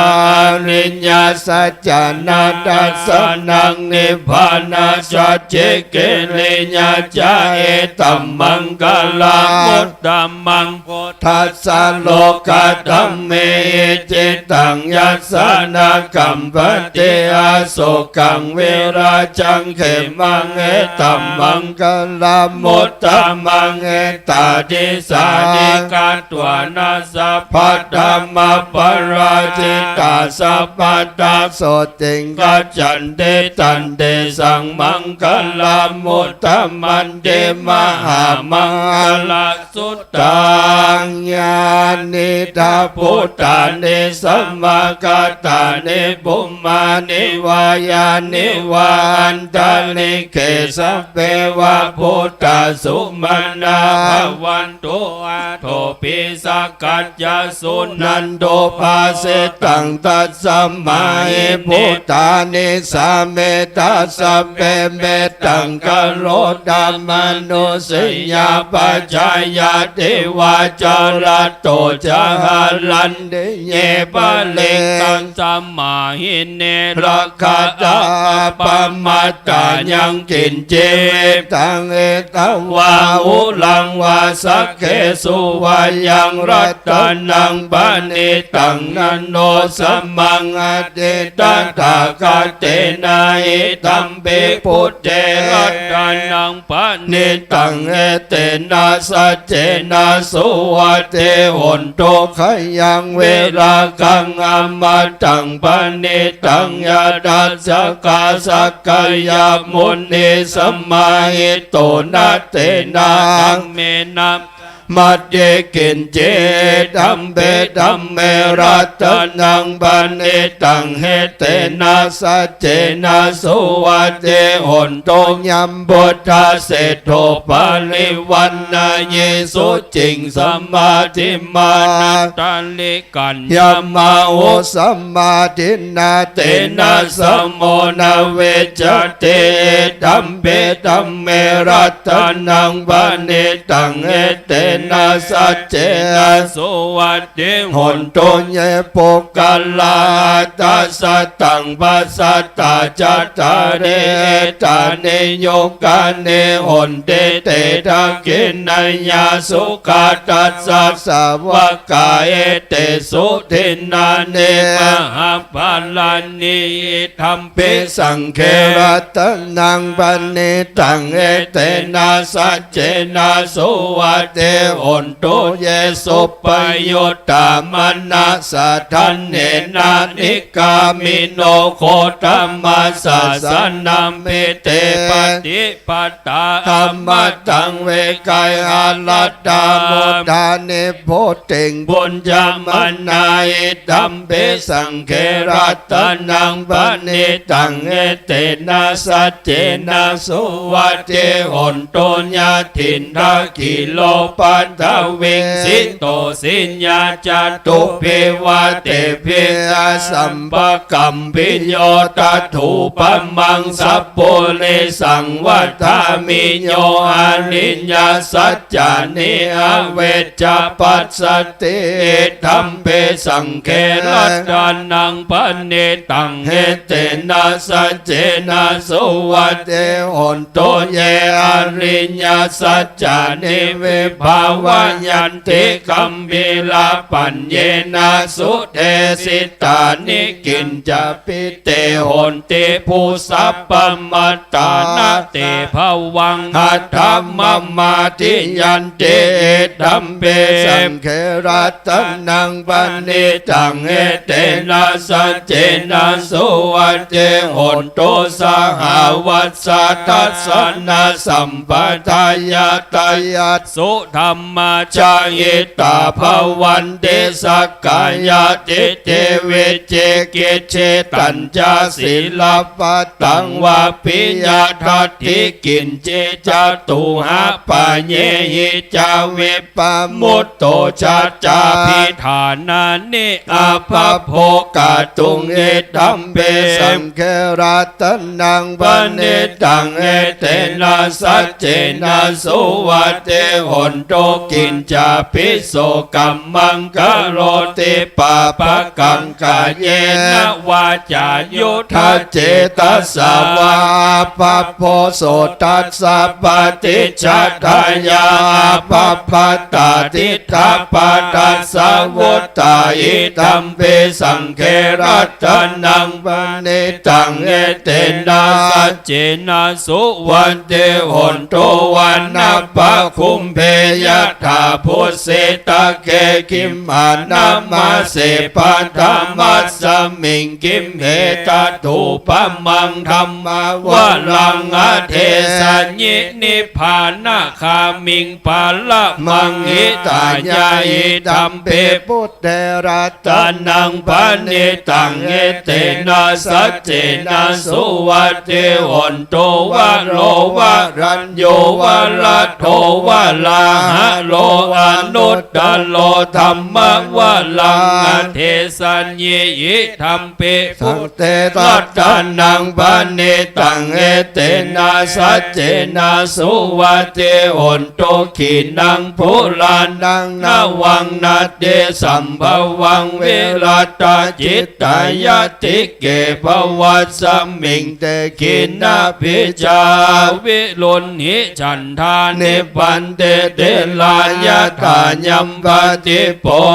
ธัมเวสังเขรัตนังปณิตังเอเตนะสัจเจนะสุวัตเตหนโตญาณิตาปุตตานิสัมมากาตานิภูมานิวาญาณิวาอันตาเลเขตถาคตังเทวามนุสสะปุจิตังพุทธังนัมมัสสะมาสุวัตเตหนโตญาณิตาปุตตานิสัมมากาตานิภูมานิยานิวะหันตาเลเขตตากตังเทวามนุสสะปุจิตังธัมมังนัมมัสสะมาสุวัตเตหนโตญาณิตาปุตตานิสัมมาคตานิภูมานิวายานิวาหันตาเลเขตถากตังเทวามนุสสะปุจิตังสังฆังนัมมัสสะมาสุวัตเตหนโตรัตนาสุตตังนิธิตังยัสสานุภาวะโตยัคขาเนวาทัสสินติพิงสนังยัมมิเจวานุยนจันโตรัตตินเดวามัตตันติโตสุขังสุปาติสุตโตจะปะปังกินจินาปัสสติเอวัมมาทิคุณูเปตังปลิตตันตัมพนามะเอกรัตนิยมัตตากุสะเลนะยันตังสันตังปันตังอภิสัมเมจัสสะโกโจจัสโสโจจัสโสวะโจจัสสะโมโตอะนะติมานิสันโตสะโกจัสโสปะโลจาปังกิโจจัสสันลังโอกะโวเตสันตินดานิโยจานิปะโกจาป ปะคาโปกุเลโสอนันโนกิโทนัจจะกดทังสมาจันเลกินจิเยนาวิญโยปะเรโอปะวะไทยงสุขิโนวะเขมิโนหนโตสัพเพสัตตาภวันโตสุขิตัตตาเยเกจิปานาภูตัทธิตาสาวะทาวะละวะอนาวะเสสาติคาวะเยมาหันตาวะมัจจิมารัสสกานุกาตุลาติตาวะเยจะอาติตาเยจะตุเลวะสันติอวิตุเลพุทธาวะสัมภเวสีวะสัพเพสัตตาภวันตุสุขิตัตตานาปโลปลังเนโกเพธานาติมันเยทากัตตาจินังกินเจมัญญาโลสนาปฏิฆาสัญญานัญญามัญญัสสะทุกขมิชัยยะมาตายะฐานิยังพุทธังอายุสาเอกพุทธามโนราเควัมเปสัพพะโพเตสุมานาสัมภาวะเยอปริมาณังเมตัญจาปะโลกัสสมิงมานาสัมภาวะเยอปริมาณังอุดดังอโตจเตเรญัญจาสัมปะตังอเวลังสัพพตังเดตัญจลังเนเสนโนวาสายโนวายาวัตตัสสะวิกตเมโตเอตังสติงอติไตยะพระมะเมตังเวอารังธัมมาโวเตตินญานุปกัมมสีลวาตัสสะเนนะสัมปันโนกาเมสุมินัยยะเกตังนาอิจตุกัปปัสสยังปุณเรติเตกะลานิยะเมตตาสุตตา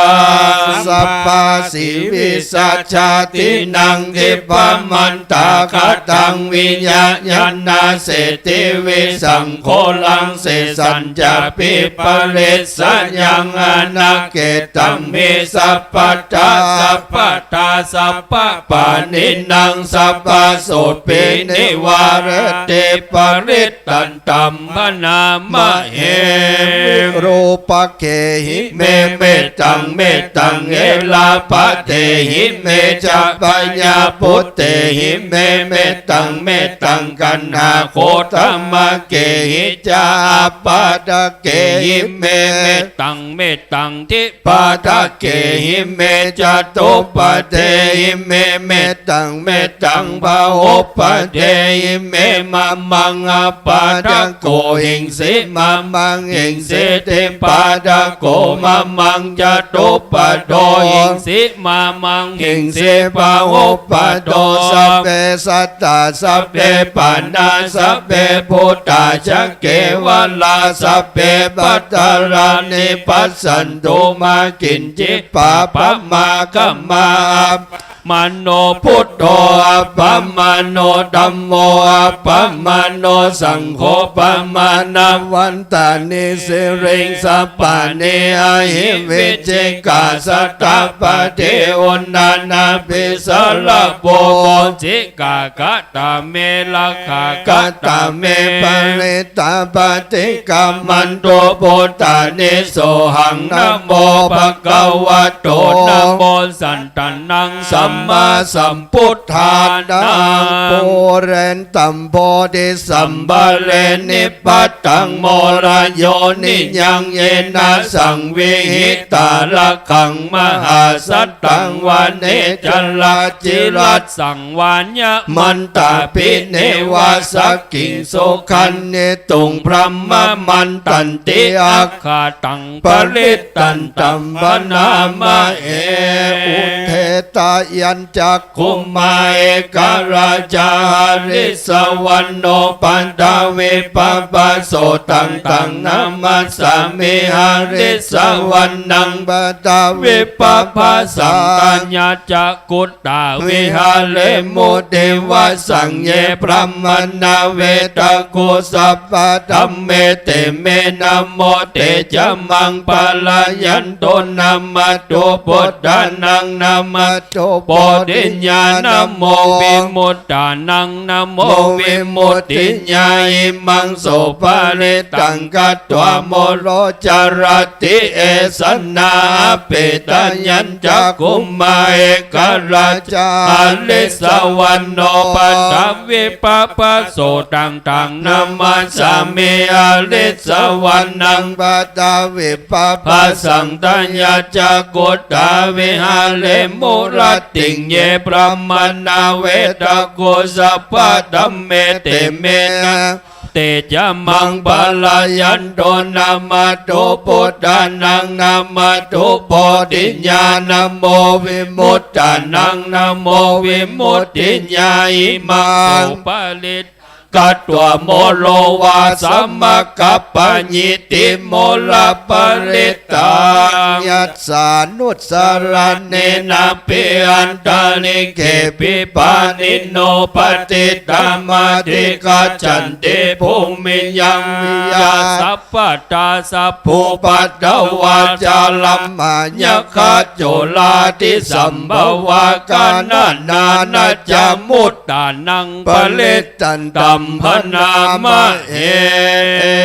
วัมเมสุตังเอกังสัมมายังภะคะวาสาวัตถิยังเวอาราเตเจตวันเนอนันตาปินเดกาสาอาลัมเมตตระโคภะคะวาภิกขุอามันเตเสภิกขวติปะทันเตติเตภิกขุภะคะวะโตปัจจัสโสสุงภะคะวา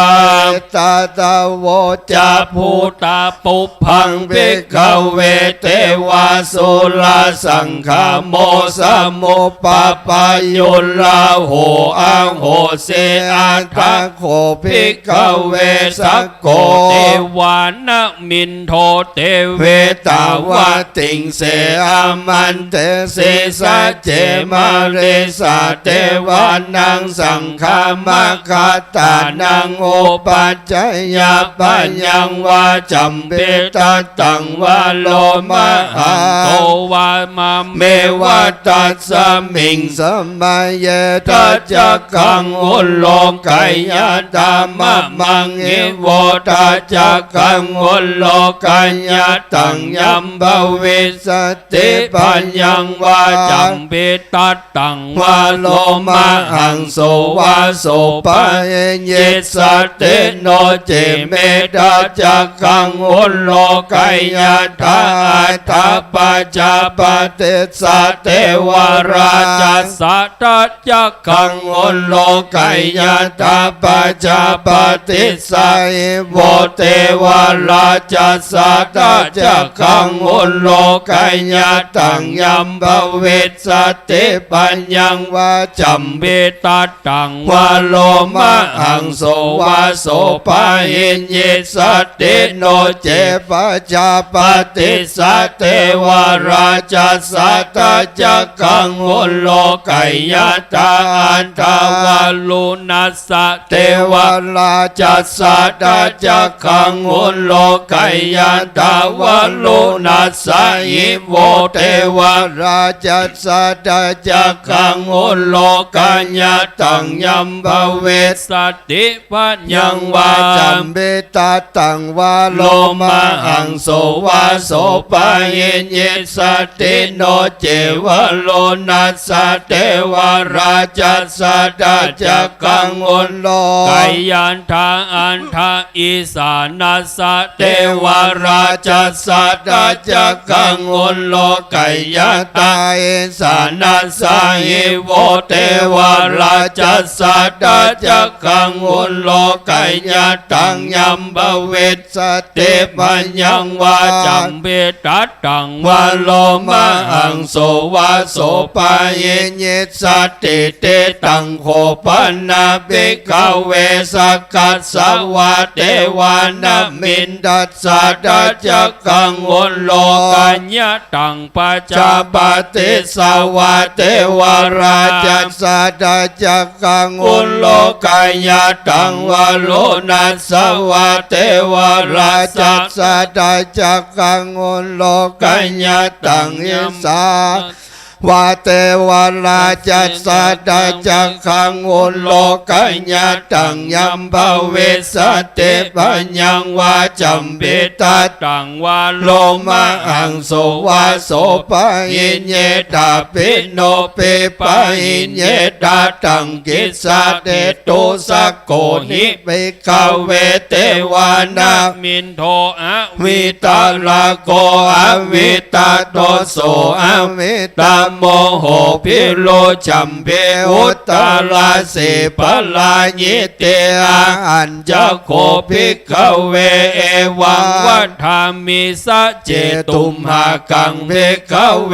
อรัญญกตานังวารุขโมลกตานังวาสุญญากรากตานังวาโอปัจจัยยพยังวาชัมพิตัตตังวาโลมะหังโสวามะเมวาตัสสมิงสัมมาเยอนุสลายตาอิติปิโสภะคะวะอะระหังสัมมาสัมพุทโธเวจาจารณะสัมปันโนสุขโตโลกวิโตอนุตตโลปุเรสธัมมสารติสัทธาเทวมนุษย์สานังบุตโตภะคะวะติมะมังอิโวภิกขเวอนุสรตังยัมภเวสติพัญญังวาจัมปิตัตตังวาโลมาหังโสวาโสปะหินเยสติโน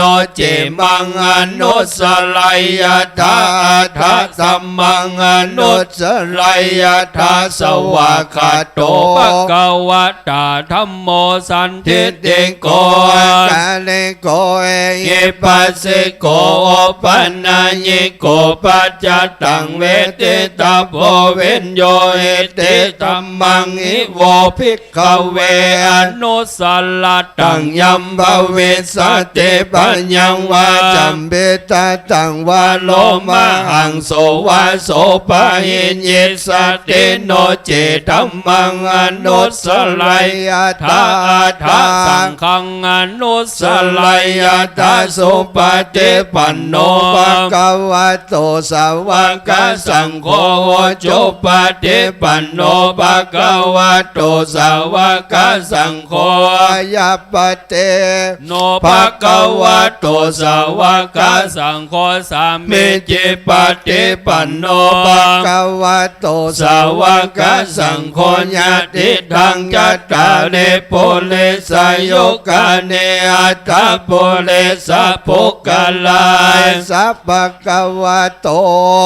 กัสสังโฆอาหุนายโยปะหุนายโยตะเคียโยอัญจลิกาละนิโยอนุตตลังปุญญเกตังโลกัสสติสังฆังอิโวภิกขเวอนุสลตังยัมภเวสติพัญญังวาจัมปิตตังวาโลมะหังโสวาโสปะหินเยสติตังกิสาเหตุตถาคโตเอภิกขเวอระหังสัมมาสัมพุทโธวิตาราโควิตาโทโสวิตาโมโหอาภิโลอาจัมเพอนุตตลาเสอปลาญิเตตมะโวจะปะคะวะอิตังวัตตวนาสุขโตอาถาปลังเอตตะโวจะสัทธาลัญเยโลกะโมเลวาสุญญากาเลวะภิกขโวอนุสเลทาสัมพุทธังปัญญังตุมหากโนสิญญาโนเจพุทธังสลายตาโลกาเจตังนลาสัพพังอัฏฐธัมมังสลายตานิญญานิกังสุเทสิตังโนเจธัมมังสลายตานิญญานิกัง ตังสุเดสิตังอัตตาสังฆั สังฆสลายยะทะปุญญเข เขตังอนุตตลังเยวัมพุทธังสลันตานังธัมมังสังขัญจาภิกขโวปัญญังวาจัมเปตา ตัง น วาโลมะหั หั ง ง โส โสนาเหสติติตาจักกะปะลิตังอาปัสสเนนาทัสสะสาสเนสัตตุสัมมเตอ อ ม ม นุ นุ ส เสหิจันเทหิ สัตตากิปิสักกาลิปิปัลลิสานัญจตัสสันนามะหิงสาญาจักขุติญายันเทเสสิม ม หา หาวิโลปะลิตันตั ตั ม ม บ บ นา นา มา มา เห เหมิปัสสิสานามาตัวจักโคมันตัสสะสิเลมาโตสิเคสะเปนามาโตสัพพะพุทธานุกัมเปโนเวสา พุทธานามาโด โด นา นาหาตังกัสสะตาปัสสิโนนามาโตกะโกสันดัสสะมาลาเสนาปมาติโนโกนังกะมานัสสะนามาโตพระมานัสสะ โว โว สีมาโตกัสสะ สัพ ปะ พสานามาโตเวปะโมตัสสะสัพพะเทอังเกลาสัสสะนามาโตสักกายาพุทธัสสะสิเลมาโตโยอิมังธัมมามา เทสิสิสัพพะ ทุกขาปโนทานังเยจะเป็นเนปุตตาโลเกยถาพุทธังเวปัสสิสุงเตจนาภิสุนามหันตวิตัสสา ทาทิตัง เทวามนุสสานังยังนามาสันติโคตมังวิจาจารณาสัมปันนังมหันตังวิตัสสาละทังวิจา จา จา จารณะสัมปันนังพุทธัง วันตามาโคตามันเตเอเตจันเยจะสัมพุทธาเนกาสัตตะโกตโยสพเพพุทธาสัมมาสัมมาสัพเพพุทธามาอิติกาสพเพตัสสะ พะลูเปตาเวสา สาร ร เจโอปาคตาสพเพเตปฏิจานันเดอาสพพันธานมุตตมังสิหานาทังนาทันเตเตปลิสาโสเวสา สารธาพระมาจั จั ก กกังปวัตเตนติโลเกอปาติวัตติยังอุเปตาพุทธธรรมเมอัฏฐารสายนายกาตวัตติงสลคโน เปตาสีตัญญานุ นุพยัญชนะทัลลาพยามาปะภาเวนะสุปภาสเพเตมุนิกุญจลาพุทธาสัพพัญญโนเอเตสัพเพ กินาสวาจินามหาป ปัม ภา พาม หา หา เต เต จา จามหาปัญญามหาพลามหากรุณิกาติลาสัพเพสานังสุขาวาหาติปานาถาปฏิทาจตานา เนนาจะปานิ นินังคติปันโดมหัสสะสะสะลนาจายเตสินโนสะเทวกัสสะโลกัสสะสะเพเต ปาลาญนาเตสาหัง ศิลาสะปะเทวันดามิปาริสุทธเมวะจะสามนัสสะเจวาวันดาเมเตตถาคเต สายันเนอาสะเน เนธาเนคามเนจะปิสัพพดาสดาสุเขนาลกันโตพุทธาสันติกาลาตุวังเตหิตวังลักกิโตสันโตโมตโต สัพพัมพันเย นั นะ จจาสัพพะโลกาเวนิโมตโตสัพพะสันตาปวาจิตโตสัพพะเวลามติกันโตเน โมโตจะโตวั วั ง ง ภา ภาว ะ ะเตสังสัจเจนะสิเลนะขันติเมตตาภเลนะจะเตปิตุมเมอนุรักขันโตอโลกายเยนะสุเขนะจา ปุรัตถิมัสสมิ มิ ง ง ติ ติ สา สา ปะ ปะ เก เกสันติพุตตามหิติกาเตปิตุมเมอนุรักขันโตอโลกายเยนะสุเขนะจาตะกินัสสมิงติสา เกสันติ เทวามหิติกา เต เต ปิ ปิ ตุมเหอนุรักขันโตอโลกายเยนะสุเขนะจาปัจจิมัสสมิงเดสาภาเคสันตินาคามหิติกา เตปิตุมเหอนุ นุรักขันโตอโลกายเยนะสุเขนะจาโอตลัสสมิงเดสาภาเคสันตินาคามหิติกาเตปิตุมเหอนุรักขันโตอโล ก กาย เยนะสุเข เขนะจาปุริมาทิสังคตารัตโถทักขิเนนาวิโลนาโกปัจฉิเมนาวิโลปะโคกุเมโลอุตตลังติสังจัตตาโล เต เต มหาราชา โลกาปลายสัสสิโนเตปิตุมเหอนุรักขันโตอโลกายเยนะสุเขนะจาอากาศธาจาบุมมาธาเทวานาคา หิตติกาเตปิ ปิตุเมอนุรักขันโตอโลกายเยนะสุเขนะจาสัพพิติโยวิวัจจันโตสัพพะโลกโกวินัสสโตมะเตภวัตวัน กาลัญโยสุขิติกาโยโกภ ภวะอภิวาทนาสิเลสานิจังวุฒาปัจจายโนจัตตารโลธรรมา วัฏันเตอายุ วันโนสุขังพลั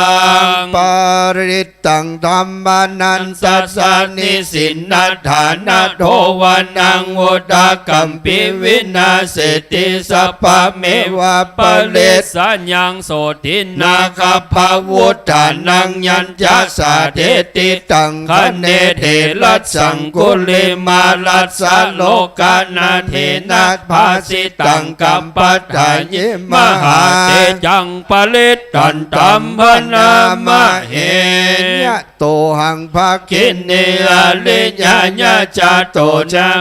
นานิสันจิตจาปานังชีวิตาวโลเปตาเตนะสัจเจนะโสติเตหนโตโสติกัปปัสสะโดจังโคสัตติสังฆโตธัมมานังวิจัยโยตถาเวลิยัมปิเต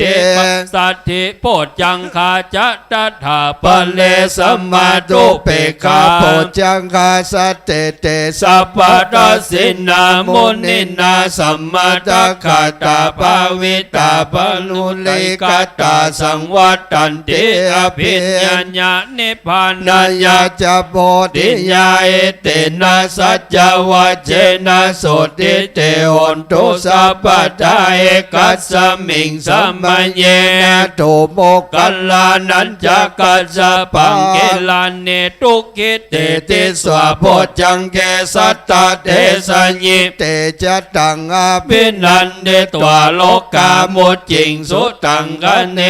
เตนะสัจจวัจเจนะโสติเตหนตุสัพพะทาเอกทารัมมราชาปิเกลันเยนะพิปิริโตจุนทัเทเลนะตัญเยวาปนาเปตวานาสา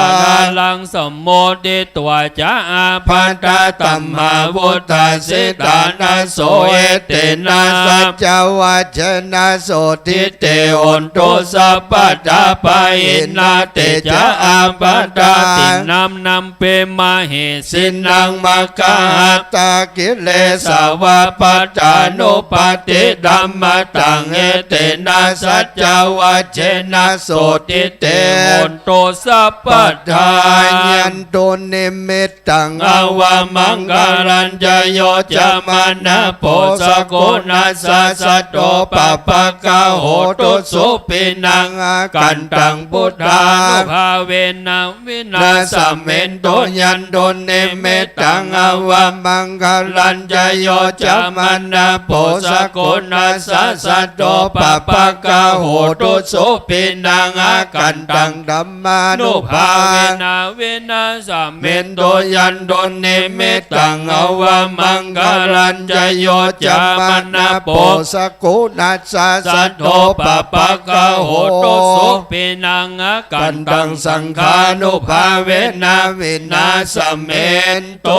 มหาการุณิโก โกนา นา โถ โถ หิ หิ ตา ตาย า ยา สั สั พ พ พะ พะ ปา ปา นิ นิ นั นั ง ง โพ โพ เร เร ต ต วาว า ปาลมเมสัพปะปัตโตสัมโพ โพ เด เด โม โม ต ต มั มั ง ง เอ เอ เต เต นา นา สั สั จ จจวัจนาหน ตุ ตุ เต เต จ จ ย ยา มั มั ง ง ก ก ลั ลั ง ง จ จ ยั ยั น น โต โต โพ โพ ธิ ธิ ญา ญา มุ มุ เล เล สั สั ก ก กาก าย า า นั นั ง ง นั นั น น เน เน วั วั ต ต นโนเอวังต ต ว ว ง ง วิ วิ จ จ ย ย โย โย โห โห หิ หิ จ จ ย ย สุ สุ จ จยมังกะเลอปราจิตาปลังเกสีเสปดาเวโปกะเลอภิเสเกสัปปะ พุทธานังอากัปป ปะ โต โตปะโมทติสุนัขตังสุมังกลังสุปะปะตังสุโหติตังสุขโนสุโมโหโตจะสุญิ ยิ ตั ทั ง ง พ พ ร ระ หม มจา จา ริ ริ สุปตะกินังกาก าย ย กัมมังวาจากัมมังบาดากินังบาดากินังมโนกัมมังบานิทิเตปาดากินาบาดากินานิกา นาลพัน ตั ตั ด ด เห เห ป ป า ต ดา ะ กิ กิ น เน เน โส โสอัฏฐาลัตโท สุ สุ ขิ ขิ ต โต โต เว เว ลุ ลุ น น โห โห พุ พุ ท ท ธ ธ ศา ศา ส ส น เน เน ห ห โล โล โก โก สุขิตโตโหหิสหสพเพยาติพิสาทะลัตตาสุขิตาวิลุนหาพุทธศาสเน โลกาสุขิ ตา ตา โห โห หิ หิ ส สา หัส สัพ เพ เพ หิ หิ ยาย า ติ ติ พิ พิ เต เต อั อั ต ต ตลัตตา ตา สุ สุ ขิตาวิลุนหาพุทธ ตัส ศา สะ ส สะ เน เนโลกาสุขิตาโวทัสสะสัพเพหิยาติพินัตถิเมสารนั นั ง ง อั อั ญ ญ ญั ญั ง ง พุ พุ ท ท โธ โธ เม เม สั สั น น ละ ละนังวะลัง เฮ เฮ เต เต นะ นะ สั สั จ จ จ จ ว ว า ะ เจ เจ นะ นะ โห โห ตุ ตุ เต เต จ จ ย ยา มั มั ง ง ก ก ลั ลั ง ง นา นา ติ ติ เม เม สารนังอัญญัง ธัมโมเมสารนังวะลังเอเตนะสัจจวะเจนะโห โหตุเตจยมังกลังนาติเมสารนังอัญญังสังโฆ โค เม เม สา สาร ร นั นั ง ง ว วะ รั ลั ง ง เอ เอ เต เต นะ นะสัจจวัจเจนะ โหตุเตจยมังกลั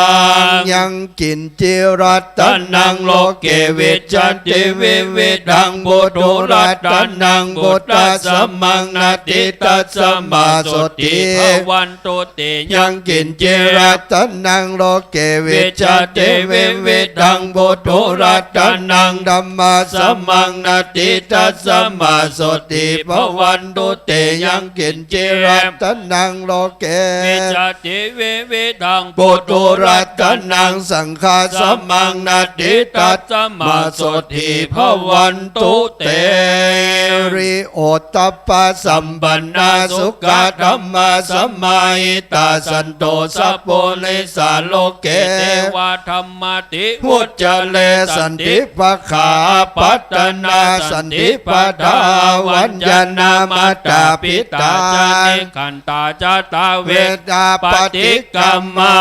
ชยาสนากตาพุทธาเจตวมลังสวาหันังจตุสัจจังมัตตาลาสังเยปิวิงสุนลา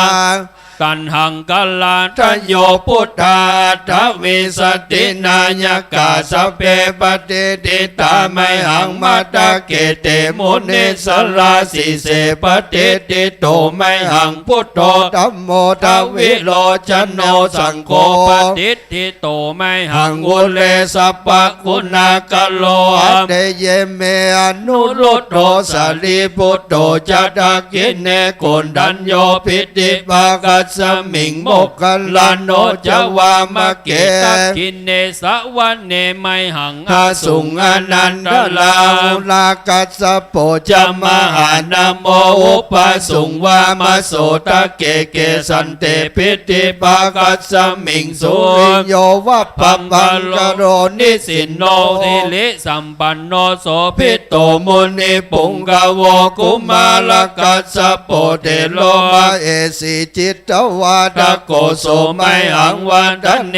นิจังปฏิทาสิกุณากาโลปุณโนอังคุลิมาโลจาอุปารินันทสีวลีเมปัญจมหาเทลานาลาเตติลากามมาเสสาสิติมหาเทลาจิตาวันตาจิโนลาสาจารันตาติลาเตเจนาหังกามังเยสุสันติตาลัตนังปุระโตอาสิตาคินเนเมตตาสุตากังราชกังปัจจโตอาสิวะเมอังกุลิมาลากังกันดาโมลาปริตัญจาตานาติยาสุตากังอากาเสจัดานังอาสิเสสาปะกาลสันติตาจินานาปาลสังยุตเตธัมมาปากาลลังกเตวะสัตโตเมสกเจนะสัมมาสัมพุทธปัญจเลวตาปิตาติสัจตาปะเยราจตุปัตตวาเสสามินายังยันโดอนันตโกณเตจาสาจินะปัญจลามัจจเมวิหารันตามหิตาเลปทาปะเลนตุมังสะเพเตมหาปุริสาสะพายิเจวเมกโตละโคสุละโคพุทธานุภาเวนะจิตุปัตตโวธัมมานุภาเวนะจิตาลิสังโฆสังฆานุภาเวนะจิตตันตรายโยจลามิธัมมานุภาวะปาลิโตติจญาปัญจลาปันนาลาสกทานิทิตาทิอุนัสสวิจโยธัมโมโลเกอนุตตโลสัพพสัตตาตัถายะตังตวงขันหายเตวะเตปริวัจเจราจทันเดอมโนเสหิปาวะเกปยะเกนะเกวิเสบุเตอากาลมาลเนนะจัสสะปัสสมามาลนามุตโตทัพเปตวกาลมาลิตังดัสเสวานุภาเวนะโหนตุเทโวสุขิสัตตาสุตตะสีลังสมาดายะธัมมังสุจาริตังจาเลตาเสวานุภาเวนะโหนตุเทโวสุขิสัตตาลิกิตังยินติจังบูชังดารนังวัจจานังกะลงปะเลสังเทสนังสุตวาตัสสะอายุปวัตเตสกัตตัวพุทธรัตนังโอสัตถังอุตตมังวรังหิตังเทวมนุสสานังบุตตเตเจนะโสตินานัสันตุปัตตวาสเปตุกาอุปัสสเมนตุเตสกัตวธรรมรัตนังโอสัตถังอุตตมังวรังบาลิลาอุปัสสมนังธรรมเตเจนะโสตินานัสันตุปัตตวาสเปปัญญาอุปัสสเมนตุเตสกัตวสังฆรัตนังโอสัตถังอุตตมังวรังอาหุนยังปะหุนยังสังฆเตเจนะโสตินานัสันตุปัตตวาสเปโลกาอุปัสสเมนตุเตเพสัจฉังเทวมนุสสานังกตุกังติติกังละสังอัมพิลังละวันนันเจวาสปะปัญญาเดวินัสสันโตเอกาทวิติจตุปัญจชาสัตตาดินังตถาญาวาตุขาวินัสสันโตจิวิตานังตทันโตเตจิวิตานังตทันตัสสายุปันนังสุขังบาลังจิวิตานานุภาเวนะโหนตุเทโวสุขีสัตตาจิวิตานังจโยตัตตัวโอสัตถังอุตตมังวรังสรีลังทุกขังนาเสติเพสัจจังดานามุตตมังตัสสมากัลยากัลยานังนิจจยังสัมปลายานังปุญญานิปัลละโลกัสสมิงปฏิตาหนติปานินาเยมินาชีวิตาเนนาตุมากังกิงภวิสติติกายุกาสตาหนโตสุขิตาหนโตสัพพตาโยโสทัทาติสักกัจจังศีลวันเตสุตาทิสุนานาทานังวรังทัตตัวชีวิตานังมหาพลังเอวังมหิตติกาเอสาญติทางปุญญสัมปตาตัสสมาธิ ติลาภสังสันติปันติตากาตาปุญญาตันติอาทิวุณัสสะวิจัยโยนิธิโตสิริติติมาติเตโชจยาสิติมหิติมหากุณาปริมิตาปุญญาธิการัสสะสัพพันตรายานิวาลานะสมัทธัสสะภะคะวะโตอะระหะโตสัมมาสัมพุทธัสสะตวัตติงสัมมาปุริสลักขณานุภาเวนะสิตัญญานุปยัญชนะนุภาเวนะ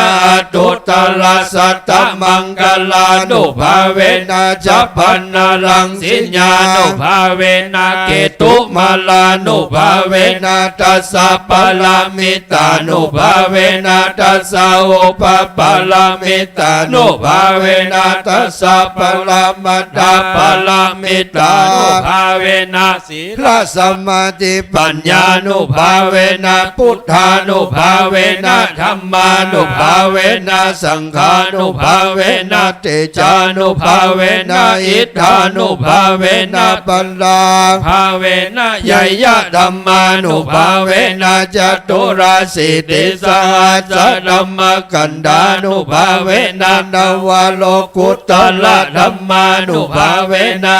จังยิกรรมกา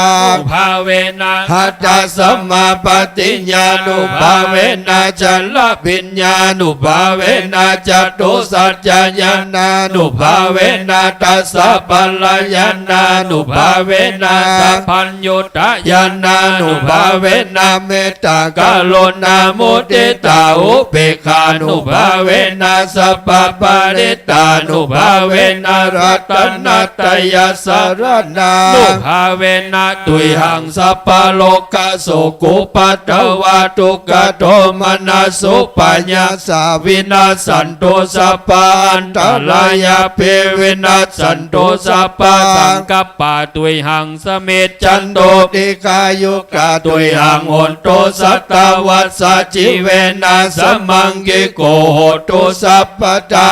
กาสัพพปัตตวันนะบุเมขังคามหาสมุทธารักขกาเทวตาสัตตตุมเหอนุรักขันโตทิโลเกศิลคุณโนสัจจังโสจยานุทัญญาเตนะสัจเจนะกาหามิสัจจะกิริยามนุษย์ลังอวัจจิตวธรรมะพลังสริตวปุปะเกจิเนสัจจะพลังวัสสญาสัจจะกิริยามกาสหังสันติปะขาอปัตตนาสันติปะทาวัญจนามาตาปิตาจานิกันตาจัตตาเวตาปฏิกรรมาสหัสเจกเตไมหังมหาปัจจาริโตสิกิวัจเจสิโสรสกาลิสานิโอทักกังปัตถวยตาสิกิสัจเจนะเมสมโมนัตติเอสาเมสัจจปาลเมเตโยโสภะคะวะสัมมาติงสัพพะรามิโยปุเรตวะสัพพะกิเลสพันจิตวะอนุตตโลสัมมาสัมพุทธิงอาภิสัมพุทโธเทวานามาติเตโวสังฆานามาติสังโฆพระมานามาติพระมาโลกานาโตภาเกียวันตาตาติการณิภะคะวะเตละธัมมโนโสภะคะวะหิติเปอะระหังอะระหังวัตตโสภะคะวะอะระหันตังสรันตังกัจฉามิอะระตังศิลาสานามามิปันตโมวาจิลปะกาโลโสภะคะวะหิติเปสัมมาสัมพุทโธสัมมาสัมพุทโธวัตตโสภะคะวะสัมมาสัมพุทธังสรณังกัจฉามิสัมมาสัมพุทธังศิลาสานามามิทุติโยวั เจลาปะกะโรโสปะกวาเอติปิวิจจาจารณะสัมปันโนวิจจาจารณะสัมปันโนวัตตโสภะคะวะวิจจาจารณะสัมปันนังสาร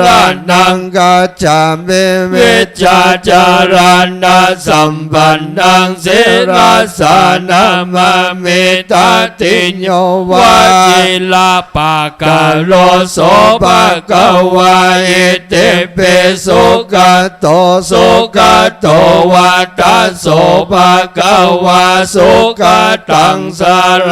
นังกัจจามิสุขตังเสราสานามามิจโตโตวะเจลาปะกะโลโสภะคะวะเอเตปิโลกาเวโตโลกาเวโตวัตตโสภะคะวะโลกาเวตังสารนังกัจจามิโลกาวิทังศิลาสานามามิปัญจโมวะเจลาปะกะโลโสภะคะวะเอเตเปอนุตตโร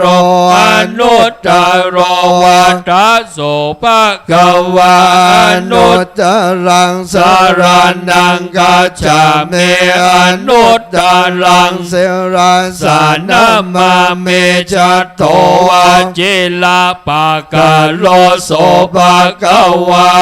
เตเปปุเรสธัมมสารเตปุเรสธัมมสารเทวตัสโสภะคะวะปุเรสธัมมสารติงสารนังกัจจามิปุเรสธัมมสารติงเสราสานามามิสัตตโมวะเจลาปะกะโรโสภะคะวะอิเตเปสัทธาเทวามนุษย์สานังสัทธาเทวามนุษย์สานังวัตตโสภะคะวะสัทธานังเทวามนุษย์สานังสารนังกัจจามิสัทธานังเทวามนุษย์สานังเสราสานามาเมอัตถโมวันเจลาปะกะโลโสภะคะวะอิเตเปปุตโตปุตโตวัตตโสภะคะวะพุทธังสารนังกัจจามิพุทธังเสราสานามาเมนะวะโมวะเจลาปะกะโลโสภะคะวะอิเตเปภะคะวะภะคะวะวัตตโสภะคะวะภะคะวันตังสรนังกัจจามิภะคะวันตังเสราสานามามิตัสสะโมวะเจลาปะกะโลโสภะคะวะอิเตเปวัตตังสารนังกัจจามิวัตตังเสราสานามามิวะเจราปะกะลังเนติตังทุกขปัตตาจะนิทุกขาปยปัตตาจะนิปัญญาสุขปัตตาจะนิสุขาโหนตุสัพเพปิปานิโนเอตวัตตาจะอัมเมหิสัมปตังปุญญาสัมปตังสัพเพเทวานุโมทันโตสัพพสัมปเตเสติยาทานังทันโตสัตตายาสีลังรักขันโตสัพพตาภาวนาภิรัตาหนตุขัจฉันตุเทวตาคตาสัพเพพุทธาภลัพพตาปัจเจกานันจะยังพลัง หันตานันจะเตเจนารักขังพันธามิสัพพะโสสุโข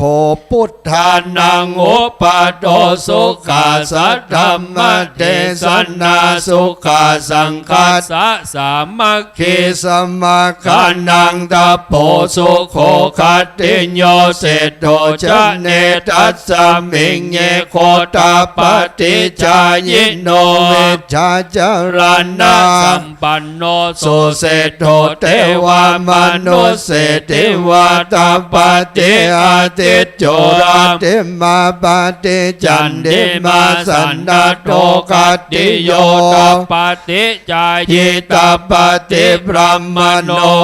ทัสสะปะมะโอรัตตังพุทโธตาปฏิเตจัสสะโร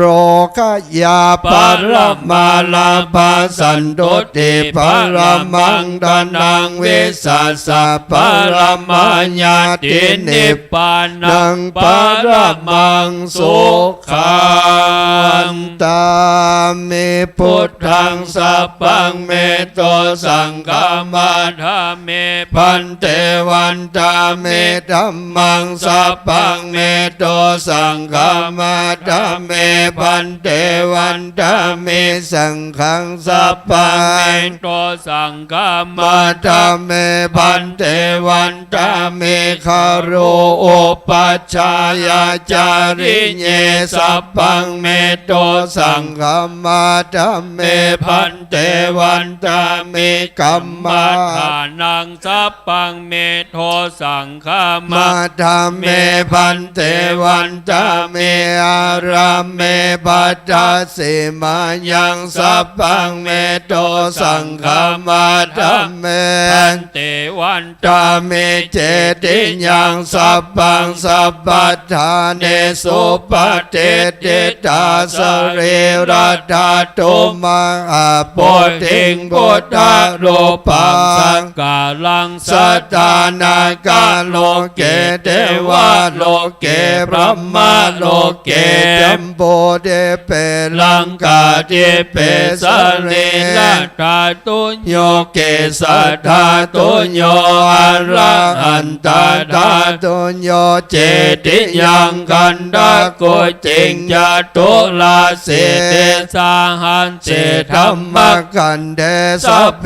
สังปาดาเจติยังอะหังวันตามิสัพพะโสวันตามิพันเตสัพพังอาปาลาทังกามาจาเมพันเตมยากตังบุญยังสามินาอนุโมทิตาปังสามินากตังบุญยังไมหังทาตัปังสาธุสาธุอนุโมทามิสาธุสาธุสาธุ3 ทุ่มกับ5 นาที2 ชั่วโมงไปสำหรับการทำพิธีเจริญพุทธมนต์สวดมนต์ตันต่อไปก็จะเป็นการประเคนเลยเนาะเจิญศรัทธามารับทายธรรมที่ท่านพระครูชลทานพิทักษ์แล้วก็นำเข้าไปประเคนตามลำดับเจิญพี่น้องศรัทธาปางน้ำทุเจริญพรแล้วก็แม่เอ้ยโยมพัฒนันโยมพันนิตาเจริญพรเลยไปรับทายทานรับตีท่านพระครูชลทานพิทักษ์แล้วก็เข้าไปประเคนที่ครูบาอาจารย์จากนั้นก็จะได้ฮับปอนก็เป็นเสร็จพิธีเจิญศรัทธาเฮาไปเลยทุกท่านพี่น้องศรัทธานิมนต์ครูบาอาจารย์กับหลังหันครับนิมนต์หันหน้ามาตังศาลาพระศรีสองเมืองครับศรัทธาลุกเลยกู้คนแม่ป่อพี่น้องปางน้ำทุเป็นงานของเฮาละกับนี้ เป็นงานของเราทุกคนเข้าประเคนแล้วก็กลับมานั่งที่เดิมเตรียมฮับปอนตามลำดับเจริญพรเข้าไปประเคน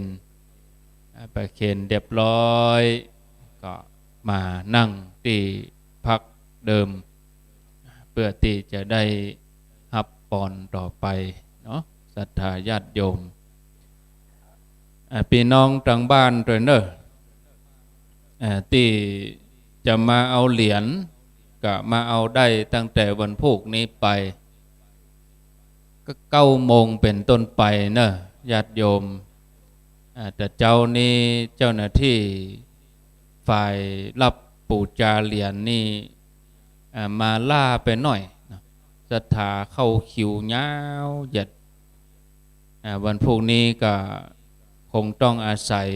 ครูบาอาจารย์ที่อยู่ตังบนนี่ช่วยกันไปก่อนนะศรัทธาที่มีใบจองวันพุธก็สามารถนำมารับได้ตั้งแต่เวลา9 โมงเป็นต้นไปใบจองศรัทธาญาติโยมก็มารับได้ส่วนสมุดฉีกกับพยัญนั้นตั้งแต่วันพุธนี้ไปก็จะเป็นการแจกเพื่อเป็นที่ระลึกคือกับศรัทธาญาติโยมทำบุญตามเจตนาเมื่อทุกท่านได้เข้าไปเคนแฮมซีท่านเจริญพรป้าใจที่นั่งในเต็นท์นี้เจริญพร2 คนมอบปฏิกละให้ปนานโดยอาจารย์สิงโตนะ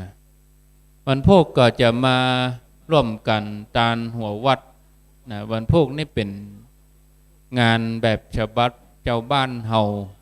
แห่ขวดตาลบางวัดก็เปิ้นก็จะตานคืนนี้แล้วบางวัดก็มาวันพุธบางวัดก็เรียบร้อยคืนนี้ไปโดยสถานการณ์โรคโควิดมาพอบรรยากาศวันนี้นี่โควิดก็กลัวคนทำแบบมะเนาะ คนอย่างคนแตะคนว่ามาจ้างจะเอาไผ่หนีไปเหี้ยโควิดหนีไปเหี้ยหายจ้อยมีนะเนาะเมื่อได้เป็นสักคนศรัทธางานบุญนิ่มล่ำมีโควิดเรียบร้อยแล้วบอเจิญเนอะเตียงตั้งใจกรวดน้ำฮับปอนครับขอกราบนิมนต์ครับ ยะถา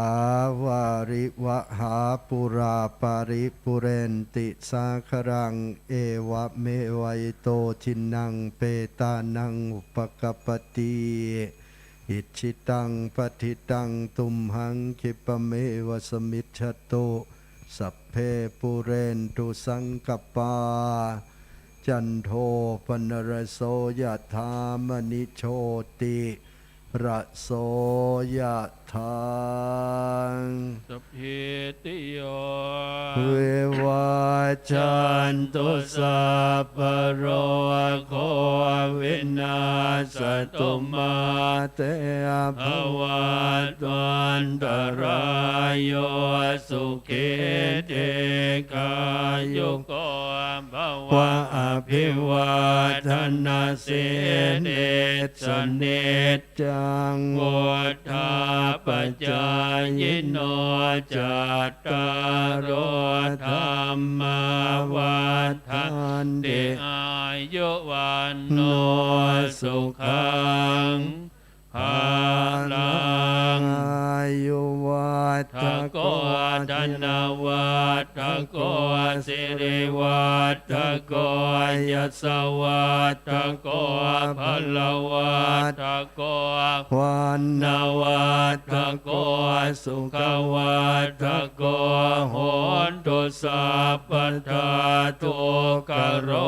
คพยาเวลาโสกาสัตตุจุปัฏฐวาอเนกา อันตรายาปิวินาสันตุอาเสจะสาชัยเศรษฐิทานังลาพังโสติกาขยังสุขังพรังสิริอายุจวันโนจะโพคังโวเทจยสวาสตวาสาจะอายุงจะเทวสิทธิภวันตุเตภวตุสัพพมังคารังราคันตุสัพพเทวตาสัพพพุทธานุภาเวนัสธาโสเทภวันตุเตภวตุสัพพมังคารังราคันตุสัพพเทวตาสัพพธรรมานุภาเวนัสธาโสเทภวันตุเตภวตุสัพพมังคารังราคันตุสัพพเทวตาสัพพสังฆานุภาเวนัสธาโสเทภวันตุเตสาธุสาธุสาธุเชิญทุกท่านได้ฮับปอนปนานแล้วก็ลาพระกลับบ้านฮับปอนปนานเด้อ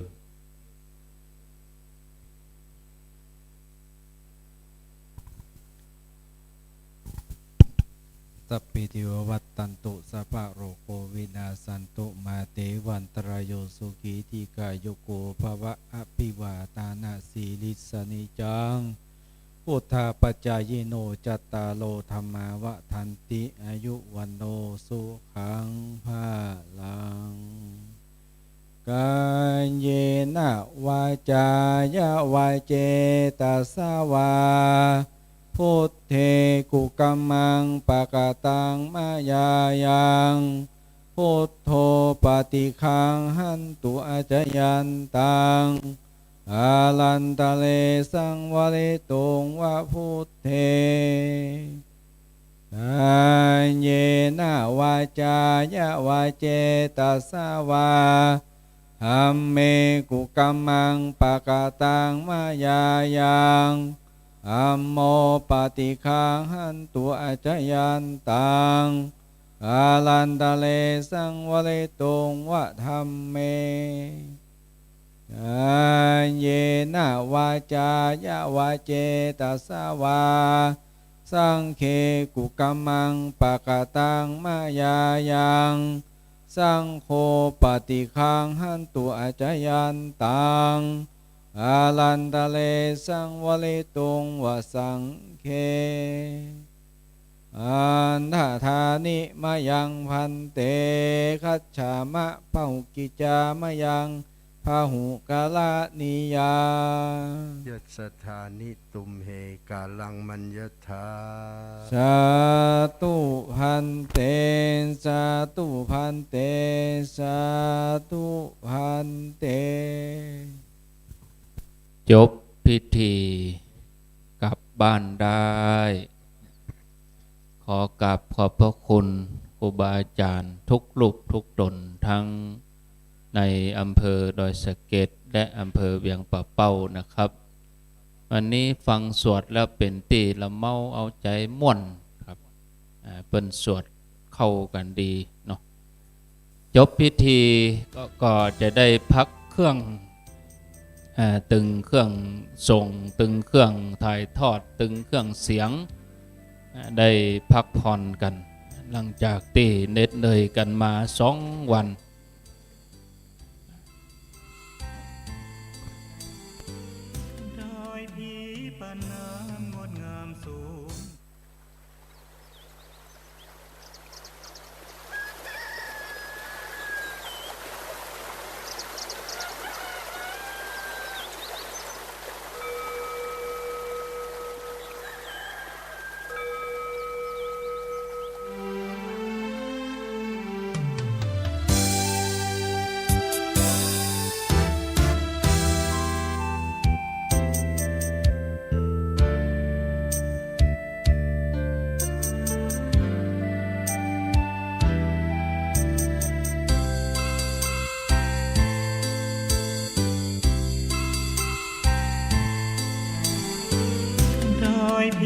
ปานน้ำงดงามสูงเด่นรอยธรรมเทระพระเนตรฝากเสียงผ่านสายลมลอยเชิญชวนศรัทธาร่วมบูรณาวัดป่าดงดอยยอดภูนางแก้วยังคอยทอแสงส่องฟ้าอำไพ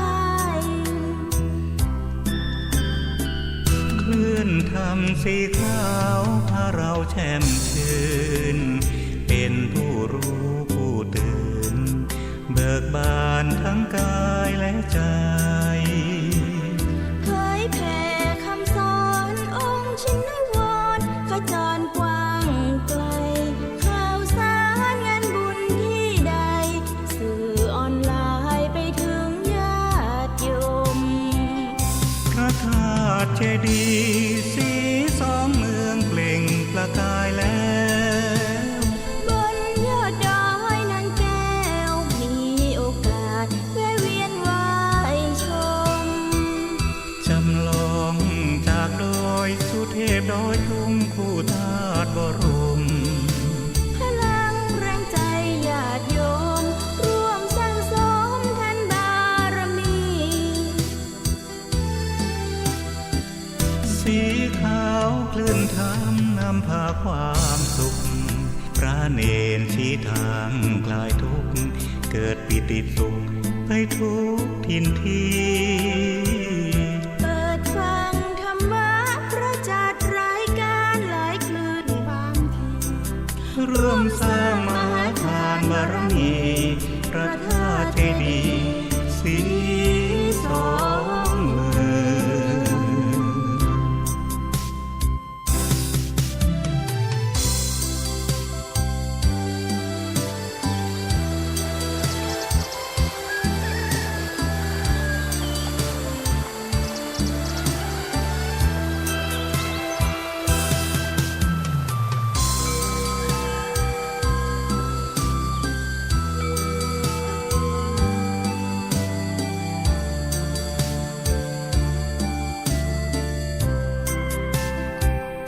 พระธาตุเจดีย์สีสองเมืองเปล่งประกายแล้ว